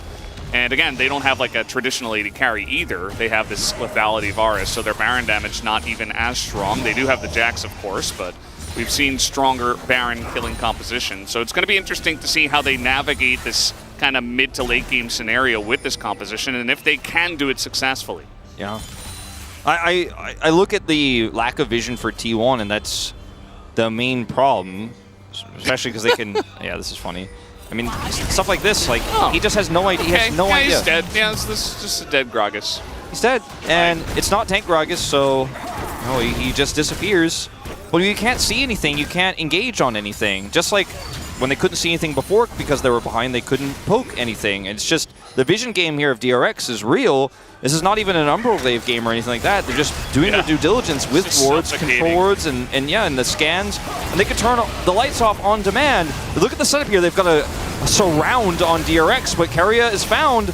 Fade is doing so much damage. I mean, Poby's on half health. Owner is going to get into the pit. They're trying to take out Juon, but he just engages onto Poby, flashes away as we got Chaos now on the Rift. Ponik is going to be taken out as Owner found that angle, but they're not dealing with Rascal as this Baron is getting lower and lower. Juon over the top, but he can't get the smite down. It still looks good for DRX to take the entire fight anyway, as Zay is the only one who just respawned. No, he did not get it. He didn't get it. DRX will wipe them on the Baron. Oh, he respawned a half a second after they secure. So unlucky for him. So no Barons here for T1. And this is it. They could see everything, and Zayas can see nothing. He's just hoping they're going to over-index on trying to clear vision. Not only did they already clear it, they also put a ward in that bush so they know exactly where you are. And he's just caught and killed. And this fight, look at how split up DRX are. Look at Ponik. A flash has to be expended to take him out here. So Owner, his engage is down now. Guma is in danger. Juon is just waiting for the smite fight. But it's the Shiv LeBlanc that's the real carry in this scenario. You just don't have any range or any longevity in this game anymore as T1 with this Draven, who's gone Trinity Force Collector, now has Muramana online as well. Sorry, not Muramana, Mal of Mordius, which I always struggle to say. Mal of Malmaudius. Malreitz Mason. Yes. And so he dies, and the LeBlanc, nobody can lock her down. And once the engage is gone, Fate's just flying through this team fight. He's got Death Cap now, 10 stacks of Dark Seal. You could probably just go ahead and if I had a vote, it's Fate. You can go buy a Death Note now. What? Yeah, us play-by-plays don't have votes, as Atlas loves to point out very often. It's very sad. Well, what about Juhan, though? Juhan, he's the other guy, right? It's probably going to be Juhan, but I'd give Fate a little, you know, little nod to be like, yeah, you had a sick game. Like that. This is just insane LeBlanc play in this game, and he has been given a lot of space to work with it, but doesn't matter. I mean, the guy has just been really, really strong. I wouldn't be shocked if Fate wins it. I wouldn't be shocked if Rascal picks up a few votes because he's also had an incredible game despite circumstances. Yeah, that gank in mid was game-changing. Yeah, it's definitely not a 100% call by any means. Bouncy bomb, bouncy boom boom as they turn off the lights, and a teleport's coming in, and DRX just say, well, that's fine. We can just back away. And Nocturne Ultimate isn't, you know, the shortest cooldown, but it's not the be-all, end-all. And you know what? T1 have great engage. I would love if DRX just go, okay, fine. You guys can just have the dragon. Because I don't want to fight this. Hey, man, Chemtech Drake is great. But, I mean, the damage was done to some of these players. They're going to actually back and reset, and they just don't have vision. So even though they escape and still have their ultimates, they can't even get close. And if they did, DRX could walk away because it's Chemtech. So just really not a lot of good news. Yeah, and we've seen a lot of, you know, especially when we first got onto 13-11 and everybody's purchasing Shiv, there was a lot of talk about how OP it is. It does require some liftoff time, but Fate now is extremely, like, he's in the air at 30,000 feet, right? He is flying on his way on a 15-hour flight, right? He is so incredibly fed with the Shiv so that nobody can touch him, and the waves don't exist. He has 300 CS in this game, only matched by Guma. No turbulence either. No it's a smooth flight.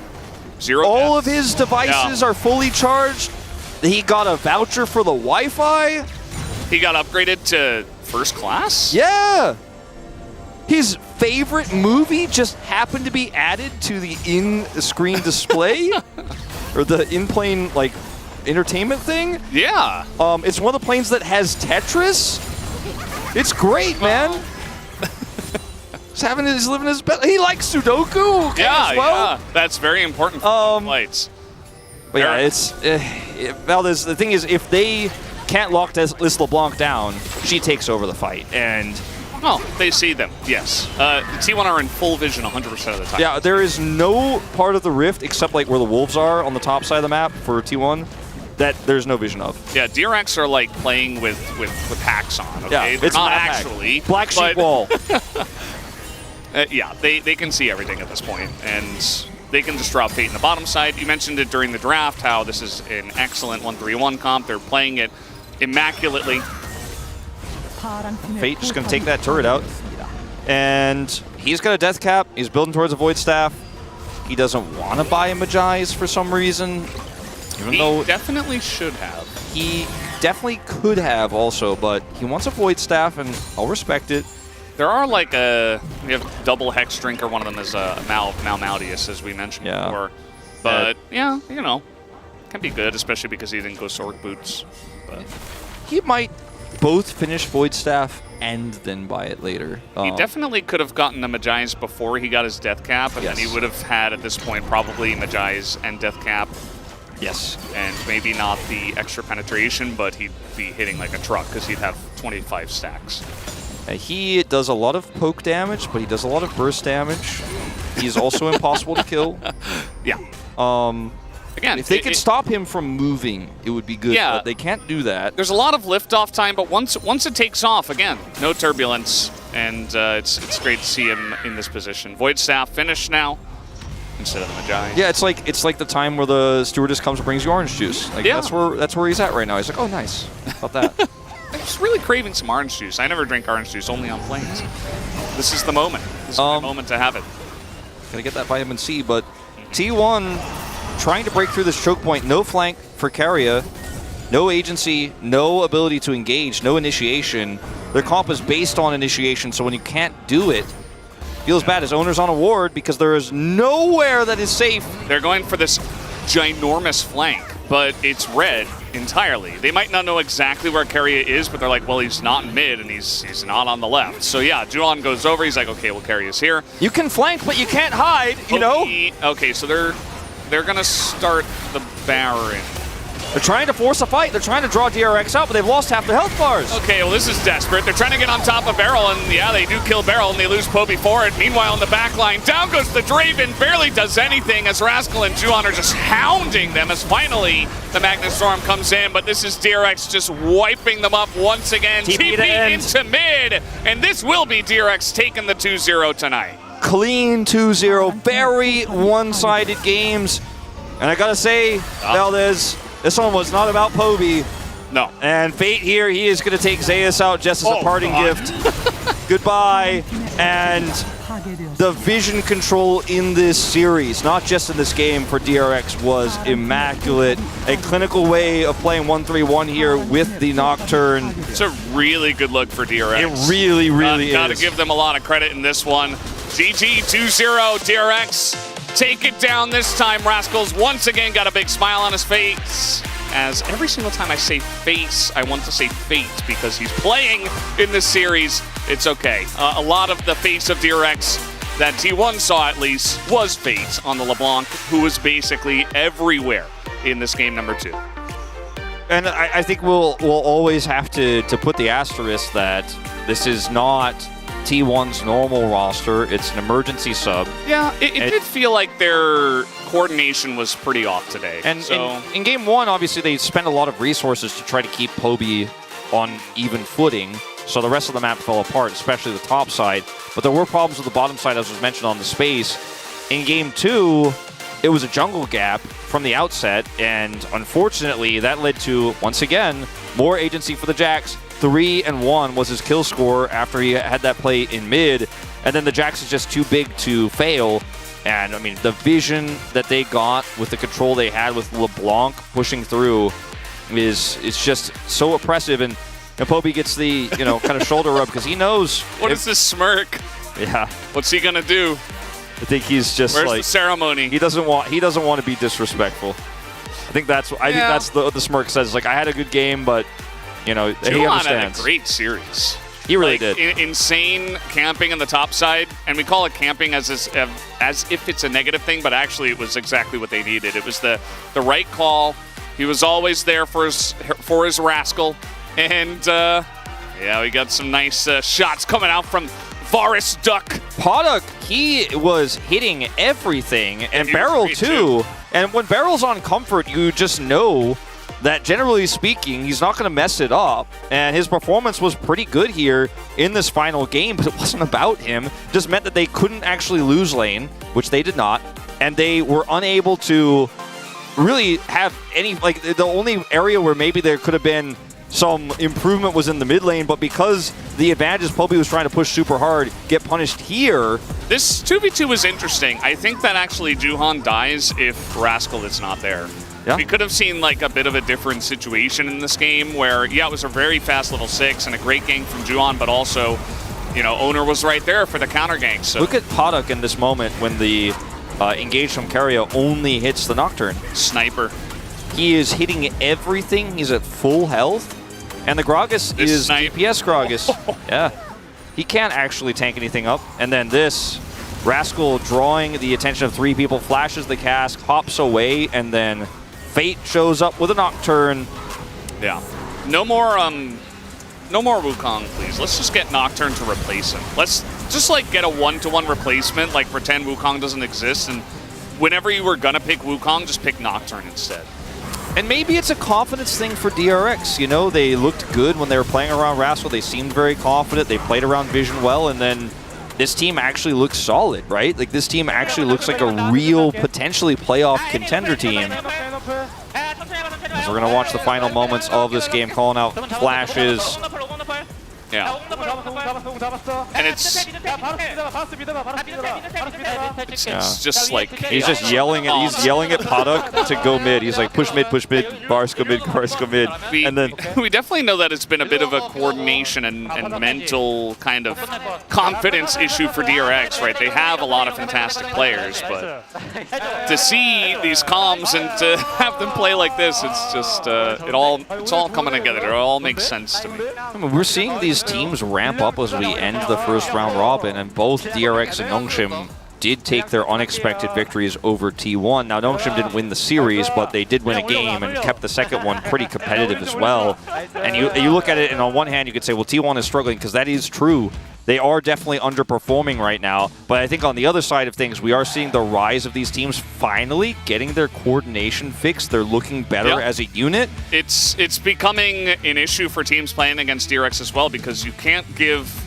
Well, you feel really uncomfortable giving both Jax and LeBlanc now, I think, right? Now they've got like some interesting pocket picks as well, like the Nocturne played here by Juon. It's like, ooh, this team has got some interesting layers now, what with Beryl in the bot lane, right? And the fact that Potic can play a lot of different things as well. It's kind of an interesting spot for DRX. Really hard to prepare for this team. I'm going to have to give 2 thumbs up to DRX tonight, though. The play was good, and I want to see more of this. Absolutely. Please. We want to see more of this. Well, guys, we are done here for the cast. Let's throw it over to the space and see what they had to say about the 2-0 from DRX. Quite a surprising one, I feel here, not to see T1 come back, because they did a comeback last time against Nongshim, so I thought maybe this would happen again, but honestly, DRX is playing so well. Like, it's been 2 weeks. They're on the same page, it feels, and it's really good to see. Yeah, it's really twofold for me, because on one hand, I think DRX, as we already have seen, have been getting better and better about pushing their lead and kind of coming together in their identity as a team. So I think that part, credit to them. I think Fate played really well today. But what we also saw is that the problems that T1 already had prior, right, the reason why it was even close in the first place against Nongshim, have gotten so much worse without Faker. And I think that compared to game 1, I think Poby was considerably worse in this one, but obviously he deserves not the blame. But it is very apparent that Faker was kind of like the uniting string. the group together, Well, I mean, I was going to say the string that like barely kept it together. And without him, like the players individually look worse, the mechanical play looks way worse, and they seem completely lost on the map. But unlike in the previous series, where they were able to bounce back after a rough game 1, none of that here. I think the thing is that the expectation is when you lose a voice as big as Faker, it's going to affect how like you play team fights, and how you move around the map, and all these things. The snappiness and the macro. But also just individually, they looked really rough. Like Carrier, I don't think I've ever seen a series as bad from him. Owner just seemed completely invisible, and you know, that's not down to Faker, but it seems like the whole team is struggling in his absence, and it feels like, as you said, the issues are being exacerbated. A lot of these issues aren't new. This was already here. It was here, but it got even worse. There's a microscope on it, and it looks rough. And especially when you know that they have Saturday Showdown against Genji later this week. Let's not talk about this, honestly. Yeah, let's focus on this game, because we saw a lot of good things. I want to talk about the draft here and look at lots of jungle bans as usual. What did you think of Jax paired with Nocturne? I really like the champion and the impact it had, and the overall response on this side of T1 this time around. I mean, I honestly love the DRX composition. I think they early on opted into this Rel Draven, and I don't know if you saw when we're looking at the damage. The graph shows how much damage was done pre-14. You can't even see it for Guma. He didn't get an auto anyone in lane. He did no damage to champions. Trapped in that 2v2. The Nocturne got nearly 6, and then you have like a pushing bot lane. You have 2 great side laners in both your mid and top laner who can go into a side lane and chill there, and the Nocturne can provide cover. And yes, there's a lot of engage options from T1, but it felt like they couldn't find the window to engage. It's hard to pin down a lot of these targets, and as soon as they lost that first fight, they felt suffocated from there on out. And a lot of teams have been banning the Heimer against Baron, and I think you have to, because you are literally relying in this draft to win bot. And Poby is obviously not going to have the best of time in mid, but like you need to just find one moment to go bot and get anything, because if Guma doesn't pop off, I think this game looks extremely dire. And the Wukong, I don't like the Wukong. The pick has disappeared for a reason. And even like in theory, because you can like, oh, Nocturne and me are both farming the 6, but there were not a lot of options left though when I look at the draft and how many jungles champions were banned here, but that's how it went. I just want to talk about the jungle here again and the early game coming from Johan, because again, instrumental in the early game of his team and setting up his laggers so well again. Yeah, I think the 2 major things are the fact that he challenged Owner in his jungle, managed to steal camps for him, but then what still was a pre-6 presence on the map, making a gank happen top lane, and then he gets that ultimate. And I mean, this feels so bad for the Wukong coming in at level 5 trying to contest this, and then the enemy Jax chains up as well. it's like worst case scenario that the first Nocturnal goes so well this side of DRX. T1 just, that was a disaster for them. Yeah, everything that could go wrong went wrong there. Yeah. Because Owner also has to try twice to get a top gank off, and he gets it eventually, but it goes to Zeus, who then gets punished like a few minutes later. And yeah, particularly against the champion as Nocturne that can really accelerate and can really power farm. If he gets a lead on you and he gets to just press his R button every single time, like it snowballs so quickly. And his counter ganks are incredible, which we saw with the play on Jax, right, on the bot half. Such a tilt to play into. And he got the level 6 so quick, he was so far ahead in farm, and he ulted quite early after he was level 6, and the time between him hitting 6 and Owner hitting 6 was about the length of the cooldown. It's a little bit shorter, it's about 2 minutes 20, but like, you ult, and then by the time the Wukong's hit 6, you have your ult again, which is just, you know, one of the things with Nocturne is like you're measuring it by the impact of those ultimates, and the fact you got level 6 so much sooner really was so favored towards DRX. Yeah, and with the pushing bot lane and the map advantage that you gain from this, I think it's really hard for T1 to come back, and you only have to rely on Guma getting the cash in, solving the situation. And I want to look at the second fight here, the Drake fight that we selected, because for me, this is when T1 has to turn it around. And this is the most telling to me, is that T1 looks so much worse in coordination here. Like carry out, we go all in on Juon, and then the kill doesn't actually go over to Guma, but right here, I think that if this was T1 of old, they would turn here onto the backline and get at least like a kill on Barrel, right? But instead, when they're already discommitted, they try to peel off. Yeah. Which is never going to work. Like at that point, win or lose, you need to try and go all in and try and get the kill on Guma. But instead, they decide to opt out of it. And even despite the attempt here to keep Guma alive, the moment that this kill comes through, that's the end of the story. Yeah, great move from Fate to secure that, because I think that was the final hope for T1. If we get the cash in, a lot of gold for the Draven, but losing all those stacks, there was a cash in later on, but it was far too late. And it just meant the game was really gone at that point. And Rascal, what a fantastic series. What a glow up from this guy, honestly. Obviously. From last year to this year, and this series especially. We've talked at the beginning of the day about Jax not finding so much success in the LCK because the champion was not set up enough. I think Rascal is the example of what a Jax can do when it's set up nicely. Yeah, it's also very reminiscent of what Keen was able to do against T1 when KT beat them so decisively, which is have an early impact on the map. Like the early roams, Jax, obviously his 1v1s are great, but like the Counter-Strike can be so obnoxious to play into if you're playing 3v3s around mid. And this one really ran away with the game again, even though it wasn't as much about him as game number 1. So we saw Rascal popping off, we saw Fate popping off. Who is the player of the game here? Let's reveal and see who the panel. And of course, it's Fate. Flashy LeBlanc plays and finding the opportunities every time he could. Yeah, I think it was a really consistent LeBlanc performance, constantly finding that harassment and being so difficult to pin down. And I actually think here, you know, being that threat on the side, being a nuisance is how you're going to be playing LeBlanc. We haven't always seen style LeBlanc play in the LCK, but games like this kind of remind you how obnoxious it can feel. And I also think this moment, you know, looks like Guma's going to survive, and the value of denying the cash in here is massive. Completely just ruins the hopes of T1 right there. And I think Fate had the expectation today that he should be able to beat Poby, right? Obviously, as Yuno points out, 445 stacks gone on Draven, so incredible amount. I like the split vote here. I think that the Juon vote makes sense. Snowballed the early game very well. Some Barrel. I'm seeing some Barrel votes. I think Barrel showcased his global taunt very well, and it did also make engaging a lot harder. Engaging into Heimer, always a nightmare. Fantastic performance on the side of DRX overall, and the winners are ready on stage for the interview. Jason, take it away for the translation. Thank you very much, guys. This is Jason for the POG interview translation, and we are here joined by Rascal and Fate. After a win up against T1 2-0, it's been a while since it has not been that long since we had an interview together, and another POG interview with you guys is always a joy. How do you feel about the win tonight?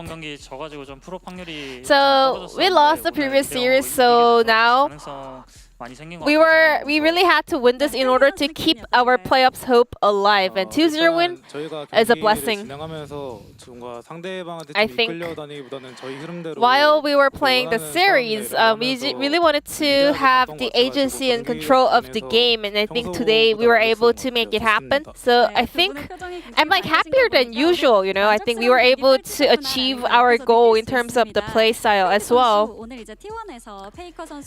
So Fate, you are playing up against Poby, not Faker. So how did you prepare for this matchup after you heard the news? So I was like playing solo queue in green room, and then I heard the news very later. So our coach was giving me some of the questions about champion matchups and stuff, so I was answering him. But regardless of the fact that they're having a new challengers mid laner subbing in, still T1 is a very strong team, so we didn't want to let our guards down. We rather wanted to focus on our performance.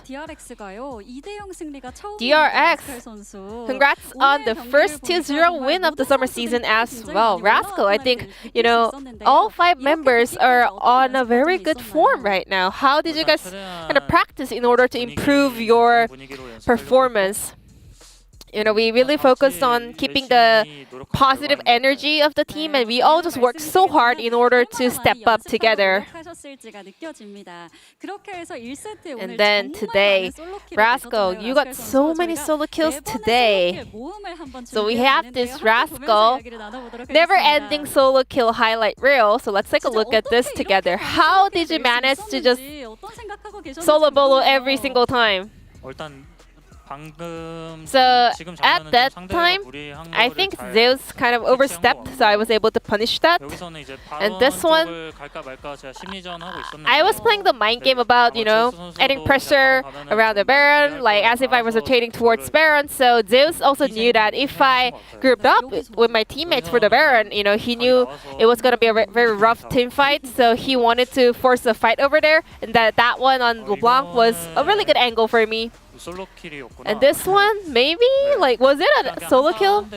I guess. Well, it was a team fight anyway, so I naturally got some kills here. And that was 4 solo kills in a single game. How are you able to get so fat so early in that game? Juan babysitting me, you know? And I make great calls, you know. I have the brain, so I was making the right call at the right time. So,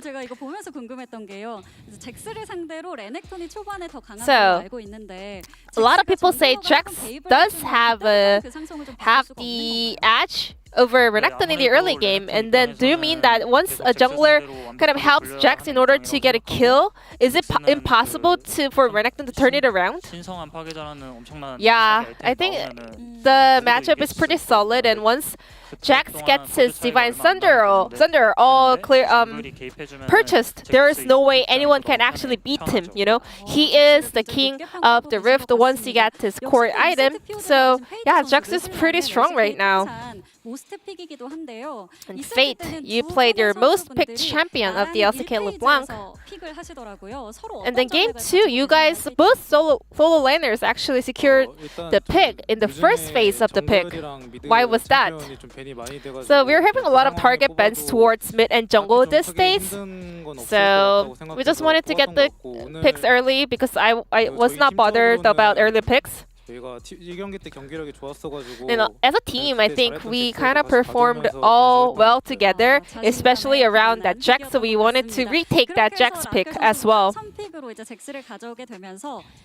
Exactly, you said you guys secured the blind pick Jax and you guys banned 5 jungle cards. I mean, I actually wanted some top bans too. But unless you get rid of 2 top cards, you still have to just, you know, accept your destiny. So I just wanted to focus on the jungle champion pool and ask for Juan to save my soul. And Rascal, you have won every single POG on Jax every time. Fate, how does it feel to play with Rascal's Jax? Yeah, I mean, Jax really has one of the highest carry potential among all of the meta top picks right now. And also Rascal, you know, once he gets scale Wild and Fed, you know, he always make this impactful performance and outplays, so I always trust his drags. And then Rascal, you actually roam towards mid lane very early. I think that was the point where I kind of thought the game was over because I got 2 kills so early. I was like, wait, is it gonna be 2-0 today? Fate, what about you? I mean, even early on, even though Rascal died in lane, still we were in a very good situation. So we thought we were having a really good start, and then Rascal came to the mid lane just in time. So we, after that skirmish on the mid lane, I was pretty confident that we'll be able to close out the game victoriously.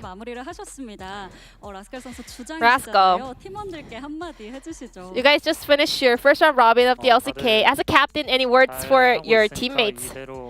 You guys are doing fantastic, you know. Let's just keep this momentum in order to make playoffs. Fighting! Fate. Then anything you want to say to the team captain, Rascal? I mean, Rascal, in real life and also on the Rift, he is the best, you know. There's nothing you can complain about him. So I don't want anything more from him. I just want him to keep this, you know, great work. And, you know, let's just keep working hard as a team together. And you guys are kicking off the second round robin with a match up against D+ Kia. What is your resolution heading into the second half of the season? We will make sure to get another win in that series in order to end the season on a good note and achieve our goal. Well, it feels amazing to win today, but still, we have to keep this going. You know, we have to focus on the up-and-coming matches. Every single game matters, so we will keep working hard in order to get another win in the pocket. This will be the end of the interview from Rascal Fate on the side of DRX, and back to the space. Thank you. Thank you, Jason. Amazing as always, and nice to hear from the solo laners. On this side of DRX, Miracle Run 2.0 question mark? Do we believe in it? DRX to Worlds? Again? No, I'm kidding. I'm kidding. I still think it's going to be a really interesting matchup going up against D+ Kia, who showed up a good face today, and DRX again showing up a bit more in the last games. I'm just wondering how well it's going to go against D+.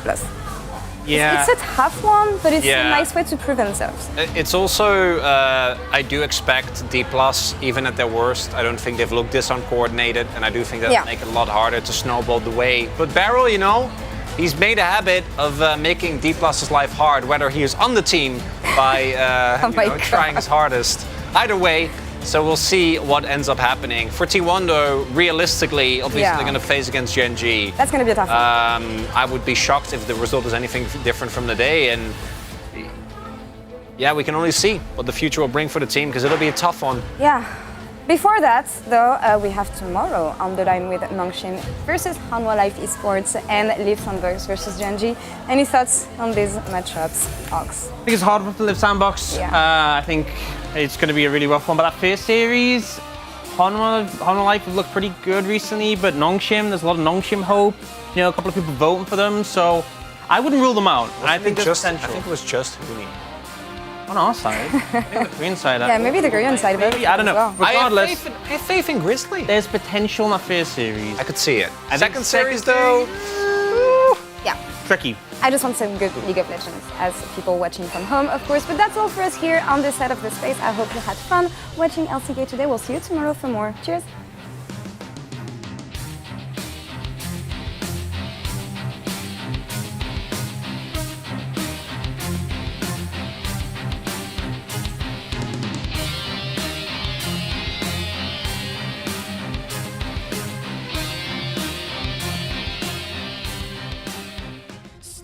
On the edge of this big love, I'm not looking down, baby, I'm ready to jump. I never believed love would set me free. If you break down the walls I build around me, it's a strange magic every time we touch.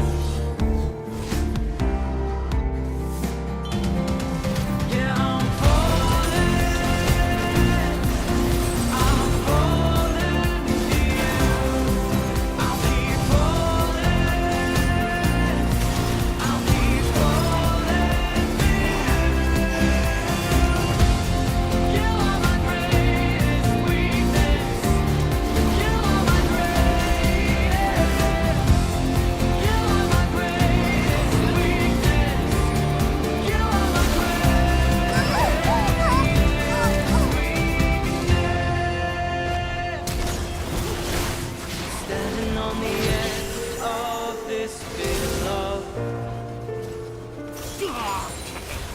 I'm not looking down, baby, I'm ready to jump. Baby, I'm ready to jump.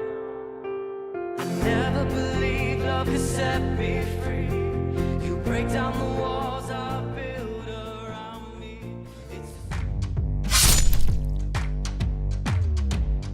이게 T1이라는 이름이군요. 단지 그냥 오늘 딱 하루만 저희가 더 잘하면 되는 거잖아요, T1보다. 제우스의 강림. 잡아냅니다 페이스 딜라이트. 이 바텀 기어는 젠지의 보물 같네요.